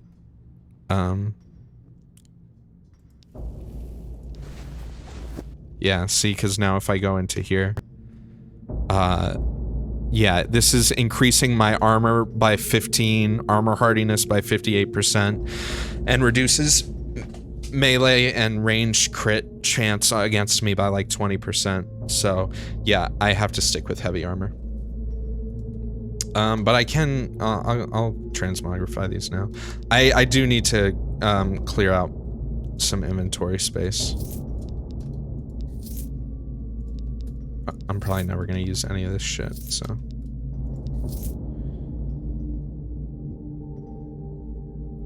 Could you ask for some audio advice? Yeah, sure. I mean, I'll answer the best I can. I have a lot of old gear on me that I do not need.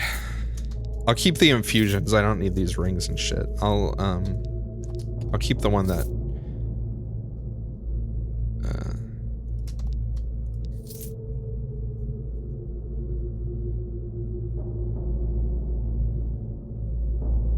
yeah, everything else is good. Let's see, where should I go now? I can go to Last Hope. Tile is missing for this one.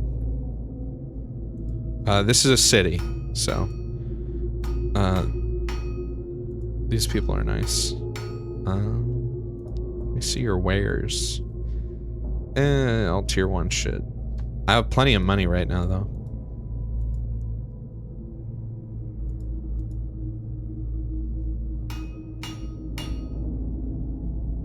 Ooh, this adds some fire damage. Armor 9.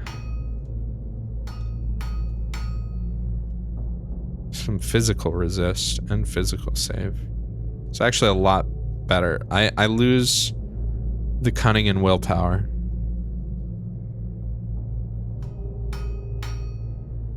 Do I want to spend that much money on armor that I probably won't keep that long? Why not? Usually buying shit in this game is not worth it. You can spend money later to like re-roll items and kind of make your own custom unique items. Let's see.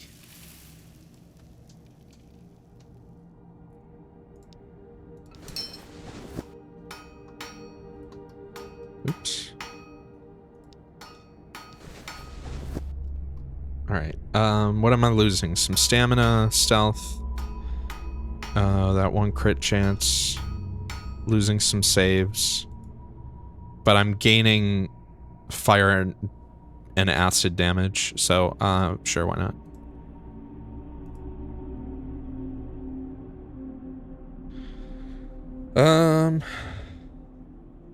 Leather belt of recklessness. Physical crit and crit multiplier, and 4 magic. Max mana doesn't matter because I don't have mana. What is my belt right now? Oh, those stats are too good. And having the CMViz and Infravision is nice. I'm not going to spend money on that. Alright, so last pair of headphones broke for multiple reasons, and you're trying to... got a new cheaper pair to tide me over, and they're great, but response is a bit flat, so I'm looking for an EQ.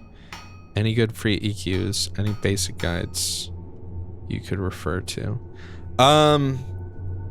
For like built-in ones to do all your Windows audio, I honestly don't know one off the top of my head. EQing is pretty straightforward though. You just you go through each channel or band and you increase it a bunch and hear what tones it's imparting.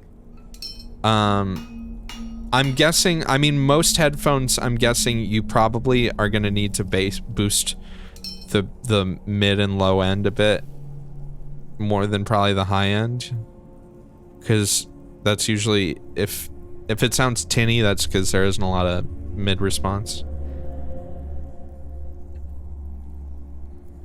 There's a lot of inconsistency in the treble response. Usually what you do, you can also do a cut. You can cut the really high end, like past like 15K or maybe like 10K or 12K. Most people can't hear past, I think it's around 15K. I don't know of like a Windows EQ.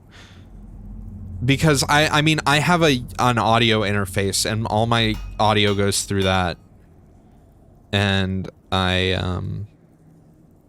and it's also my mixer, so it has its own EQ in it. I mean, anyone would do it. I don't know if there's a way to run a VST host that is working on just your current, like, desktop audio. That's kind of weird. I've never thought about that. These are shit.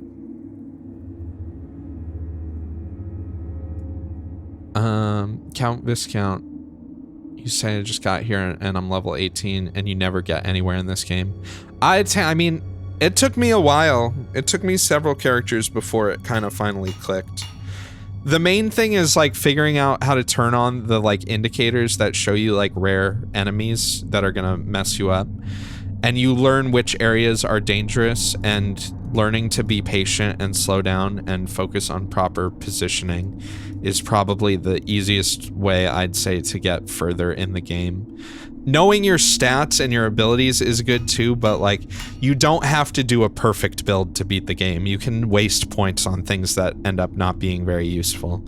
But if you read the item descriptions carefully, you'll usually see where the synergies in classes are, and you'll usually see what your strongest abilities for your class are.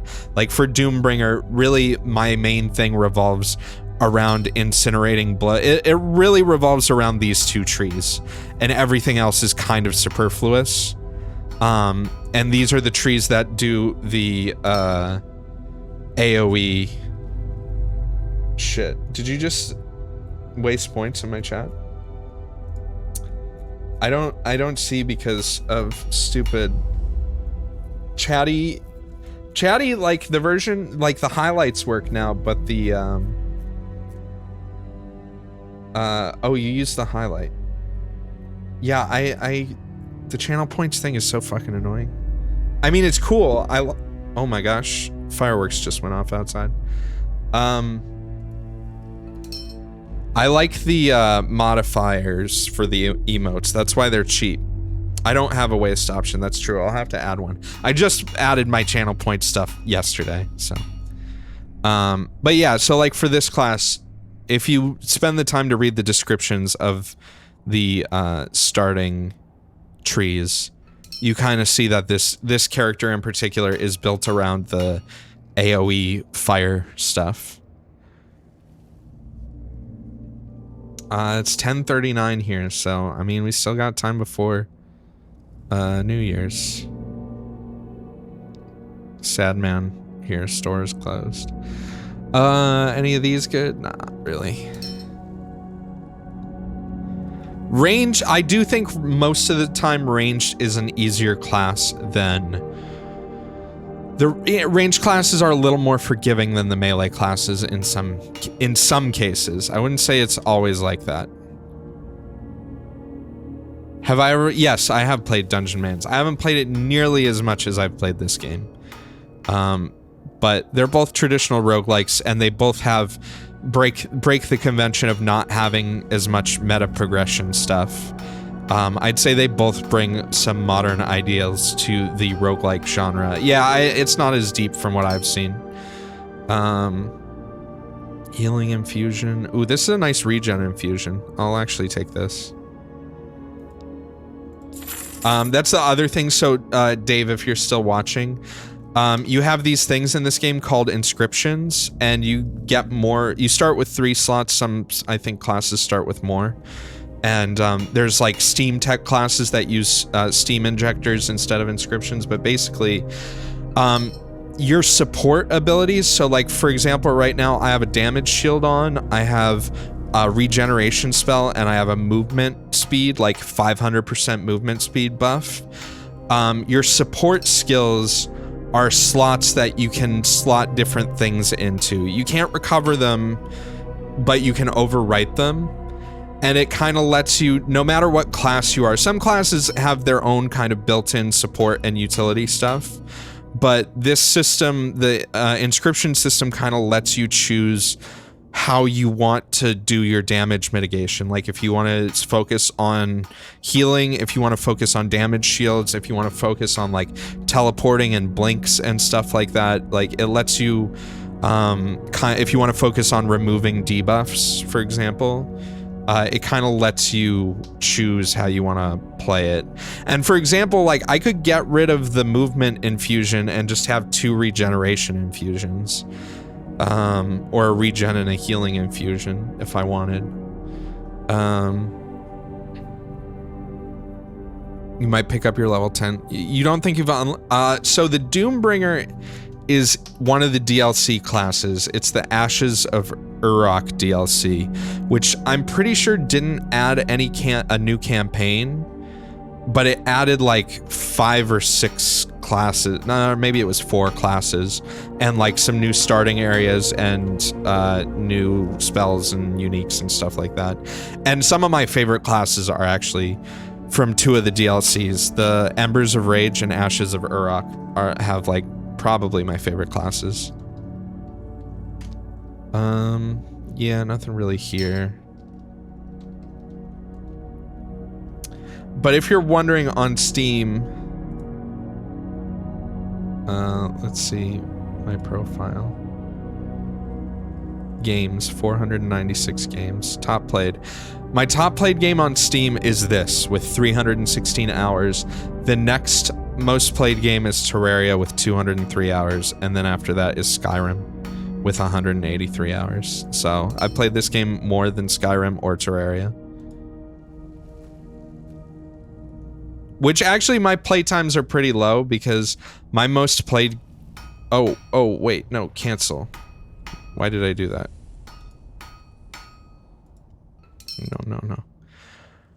No. My most played games are just either not on Steam or don't have tracking. So like Battlefield, the Battlefield games are probably my most played. Also things like Factorio, RimWorld, I also played those before they were on Steam. Also, I played them when they were in early access, like probably a couple hundred hours, and then maybe I've only played another like 60 or 7 since they've been on Steam. Let's go down here. Okay, so I can't, there are quests here, but I'm not at a point in the story where I can do any of them, I don't think. I think I'm gonna take a quick BRB here, you guys.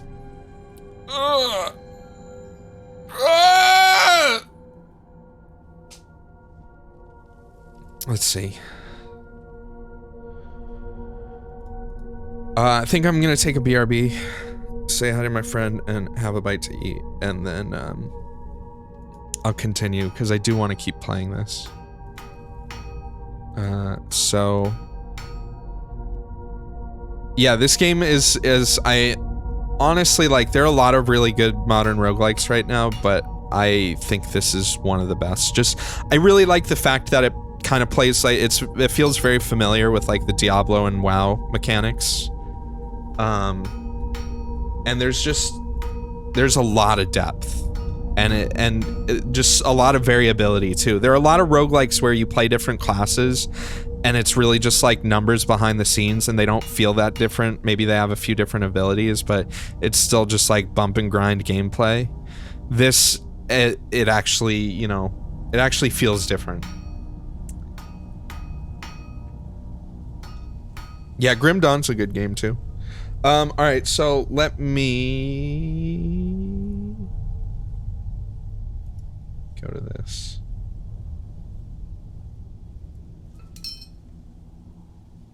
And then I will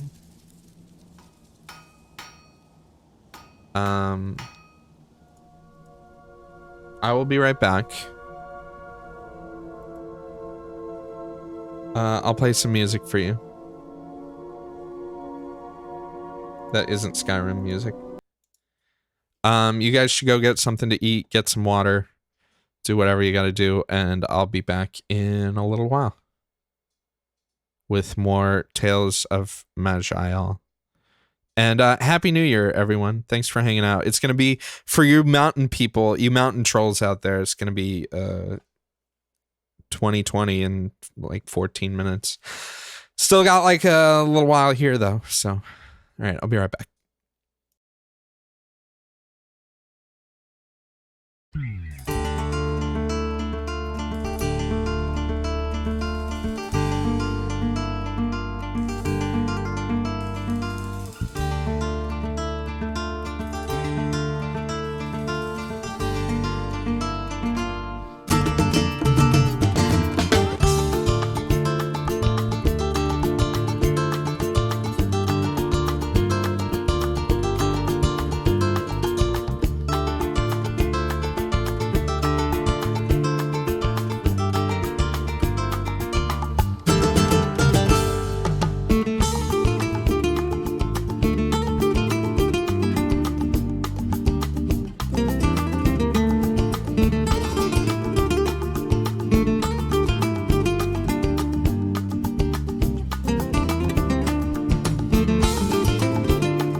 Alright, I'm back.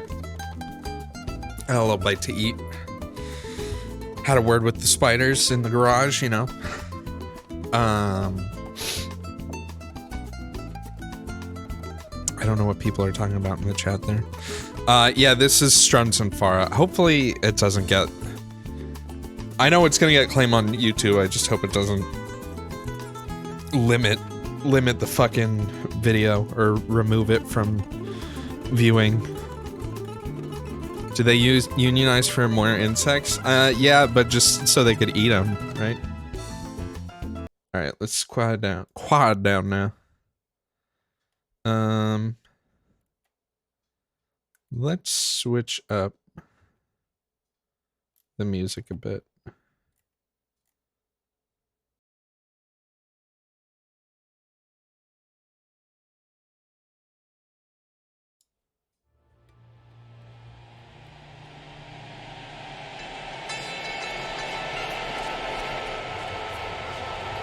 All right.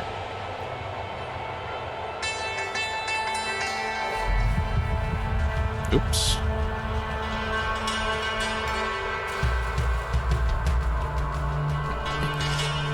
All right, I'm back. Happy New Year, everyone. And thanks for hanging out. We're playing more Tome. Tales of Maj'Eyal. Go download it. It's free. Or buy it. Oh, some level 50 person just fucking died. That sucks. You hate to see it.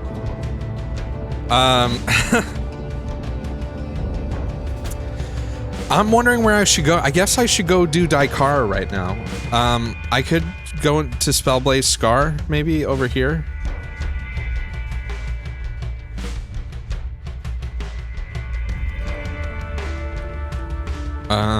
This could be risky.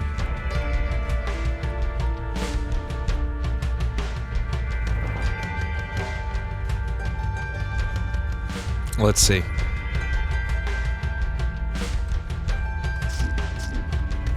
And if you're here only because I'm playing Tales of Maj'Eyal, first off, that's pretty cool. I'm guessing you're into this game. It's a good game. Ooh. I do play with a tile set. Just because I like it. Even though it's kind of broken. With more recent versions. And we're playing as a Doombringer right now. And we're just playing normal mode. Now.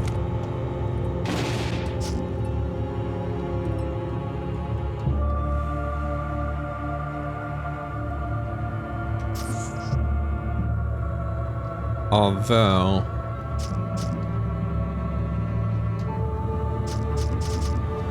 I think we'll be good. Up until... I think I'll be fine in Daikara. What level are these guys? 18. They're the same level as me.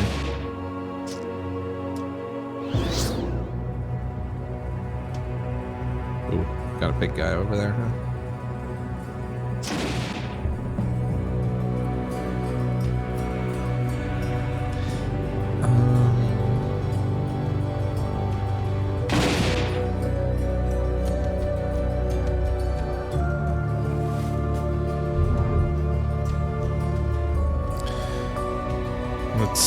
Let's see. I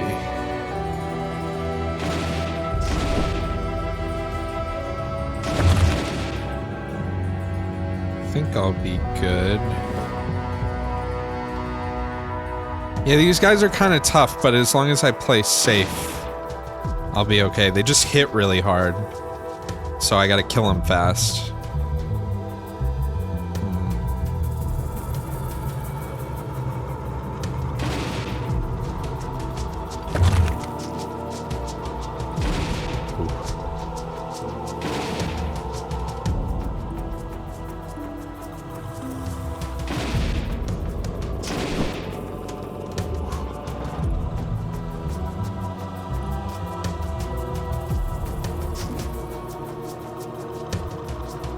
Alright, we're good. Yeah, this is a little on the risky side. Oh. Especially with Auto Explore. Let's see, what time is it? Oh, it just went past 11:01. So I guess if you're a mountain fellow, mountain man or mountain lady, whatever you you know, whatever you're into, you're now in the next decade. Tentacle tree. Do you really want to touch that? Huh. Do I want to touch the tentacle tree? I don't remember what that does. I'm guessing it's gonna summon something bad.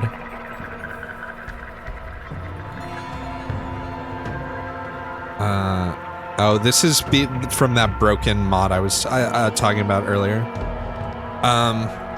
The Endless Dungeon NPC one. Maybe it kills you. It's not gonna just straight up kill me. The game's not that unfair. It might summon something that's gonna kill me.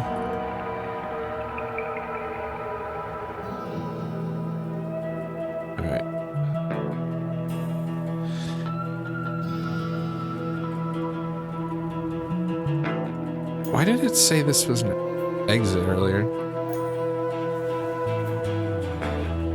Yeah, there's nothing there.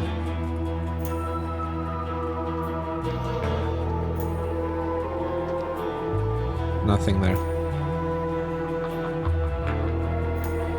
The first time you touched the tentacle tree, it more or less killed you. Well, that's what I'm thinking is gonna happen.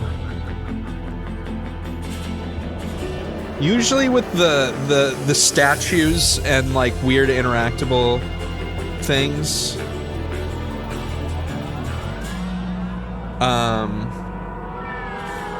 tend to summon something to hurt you very badly. But I mean, fuck it, let's do it. It might kill us, might not. No risk, no reward, right? Where'd it go? Oh, it's down here. Has a number of effects it can do. Yes. Inside a giant tentacle. These fellows are level 30.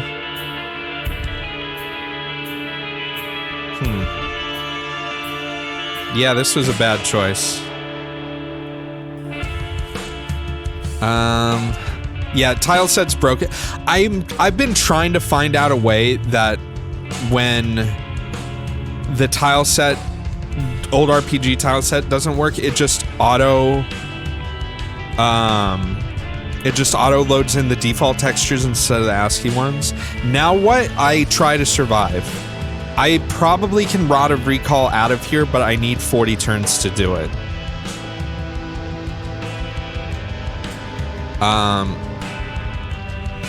I mean, I could kill these guys, probably.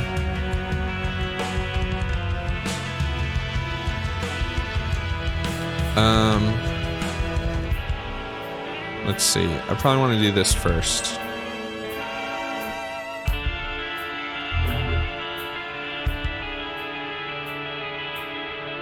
Alright.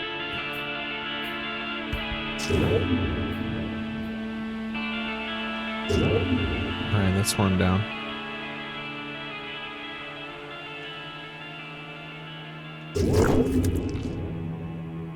Oh yeah, this is gonna hurt. Let's do our fire shield.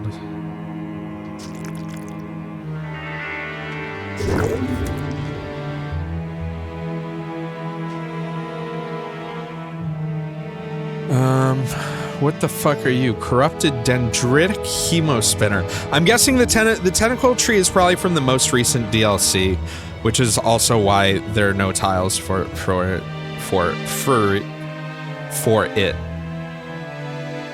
Let's cast this right there. All right, now we're taking the damage. Let's trigger regen.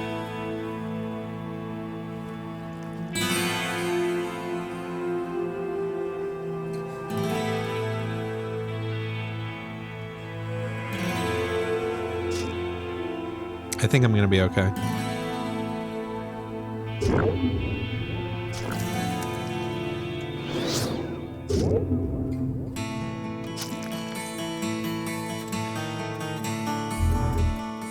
Alright. There's a lot of enemies.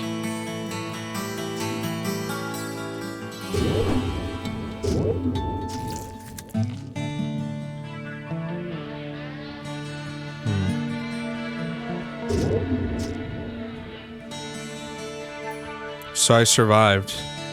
A gastric wave is coming. I'm teleporting out of here in 10 turns, so I think I'm gonna be okay. Assuming it lets me... Well, here's the thing. If I'm able to kill... What race class difficulty? I'm playing on normal, and I'm playing as an Ogre Doombringer.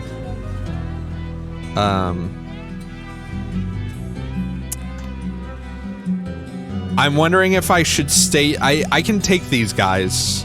Kind of. It might be worth it to stay. I mean, it's very dangerous. Right?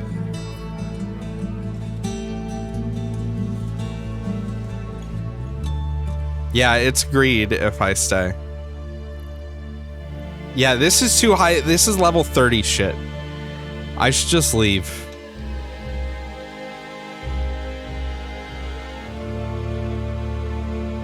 This shit, you know, a 248 heal on a totem right now is not bad. Maybe I'll keep that.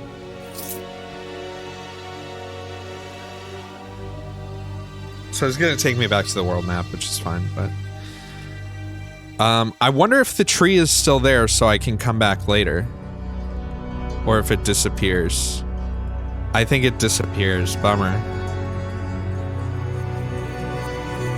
Yeah, oh well. I did. I touched the tree and live. It was a mistake to touch it in the but that's new. I haven't really played this game very much since the most recent DLC. I played it a lot before that, so... Yeah, let's keep going here. Here, the stuff is more my level.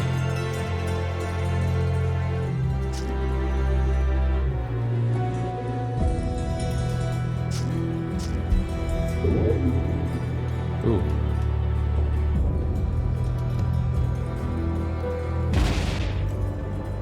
Ooh, ooh, ooh,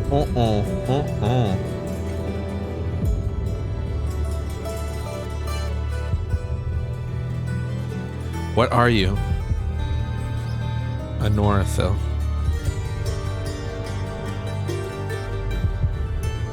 That is not what I meant to do.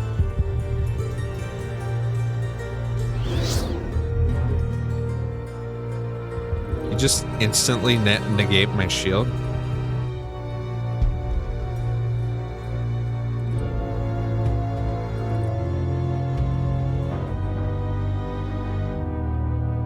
Oh my god.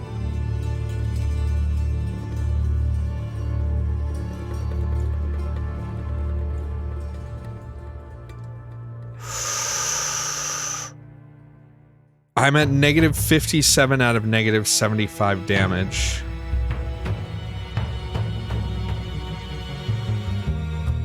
I might die here. I have my speed active. I can get to the exit. I have no damage shields right now. If he was on fire, I might be able to get a damage shield.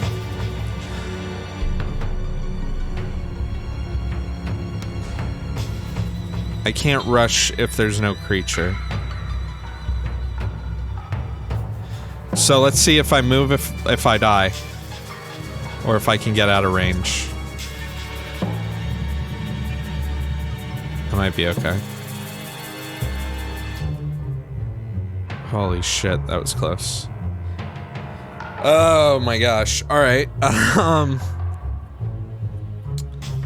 Let's think. I mean, I could try and just avoid them. They're just a rare, and that's probably why. What the fuck, bro?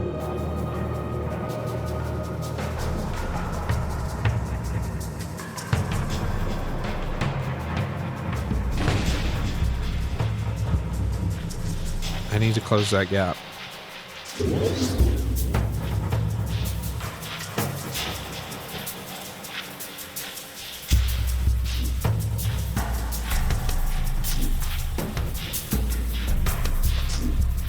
Dead. Got him. Okay.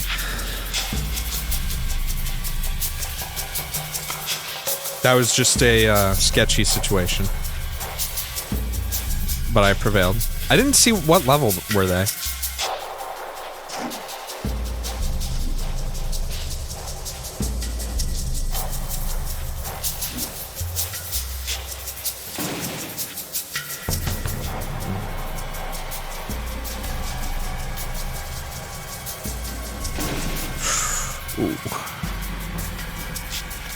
So here's the thing, I need to get to you,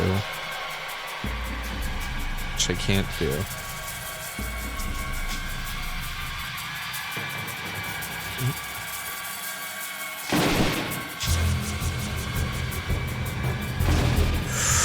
Uh-oh.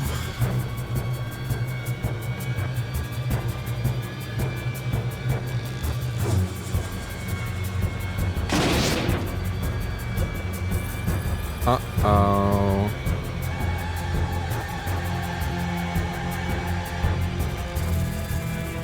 I think that, okay, this might be death now. No, this isn't a rare, it's just they're just fucking me up.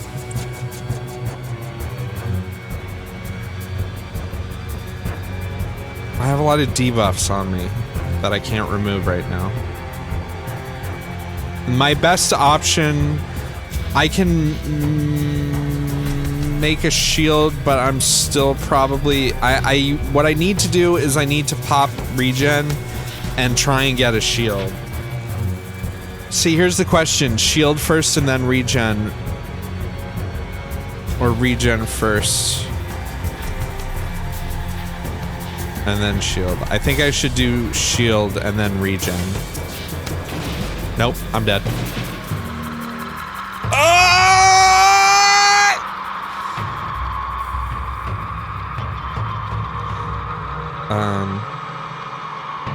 Let's see what happened. It was that, whatever that lightning fucker was.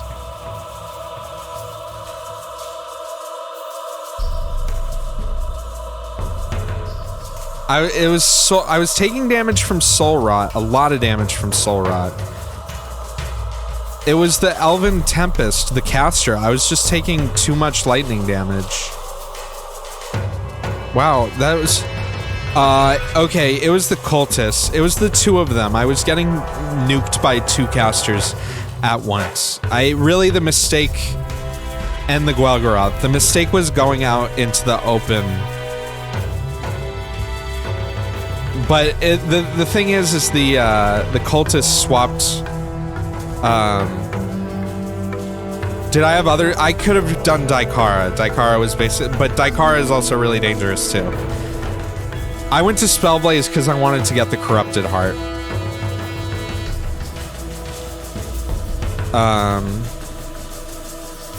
Yeah, that's kind of a bummer.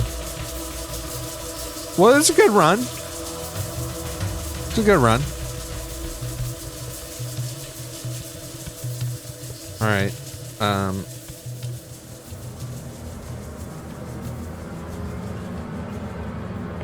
Alright. Here's the thing. I don't know if I actually want to start a new character right now. It's almost midnight here, and my friend is over, so... I think I might play some more Tome tomorrow. This was a 5-hour stream anyways, pretty much, so... I'm sorry I just had a long BRB and then I'm stopping, but I think this is a good place for me to stop. If you're just here because of Tome, I play other games. I play a lot of different games at random times. I haven't streamed this game much, but I wanted to stream it more, so... good chance there'll be some more of it, possibly tomorrow. Happy New Year to all of you. Thanks for coming out. Sorry I didn't do anything special. I just wanted to play a game I felt like playing, so... Thanks for stopping by and thanks for checking it out. Go watch who's live right now. There are a lot of people live, I think. Hold on one second. I'll close this. Man, that was such that death felt shitty too. It was that blight damage. It was just a combination of things. Heavy lightning damage, heavy disease damage, not having strong enough heals, bad order. I don't think the regen would have saved me. If I had popped it off early enough, maybe it would have.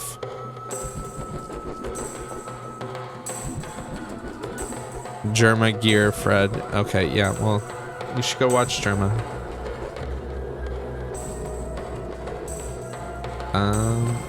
Where my thing at? Alright, Diablo, you chill out.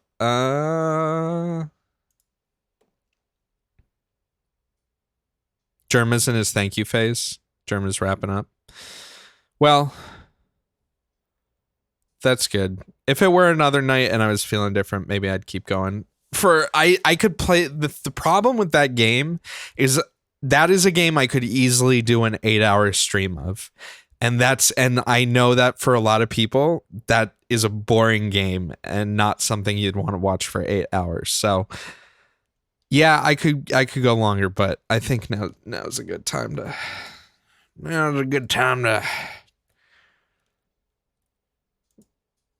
nip it in the bud. Anyways, thanks for stopping by. If you came just because it's home, again, thanks. It's a good game. I enjoy it, and you should play it. If you haven't played it, you should play it. I hope you guys have a happy new year and a good night. No, I don't have anything motivational or interesting to say for the new year. Just keep doing what you're doing if it's working, and if it ain't working, just, do something different. How about that? Have a good night, and I'll see you next year. For me, it'll be next year. All right, peace out.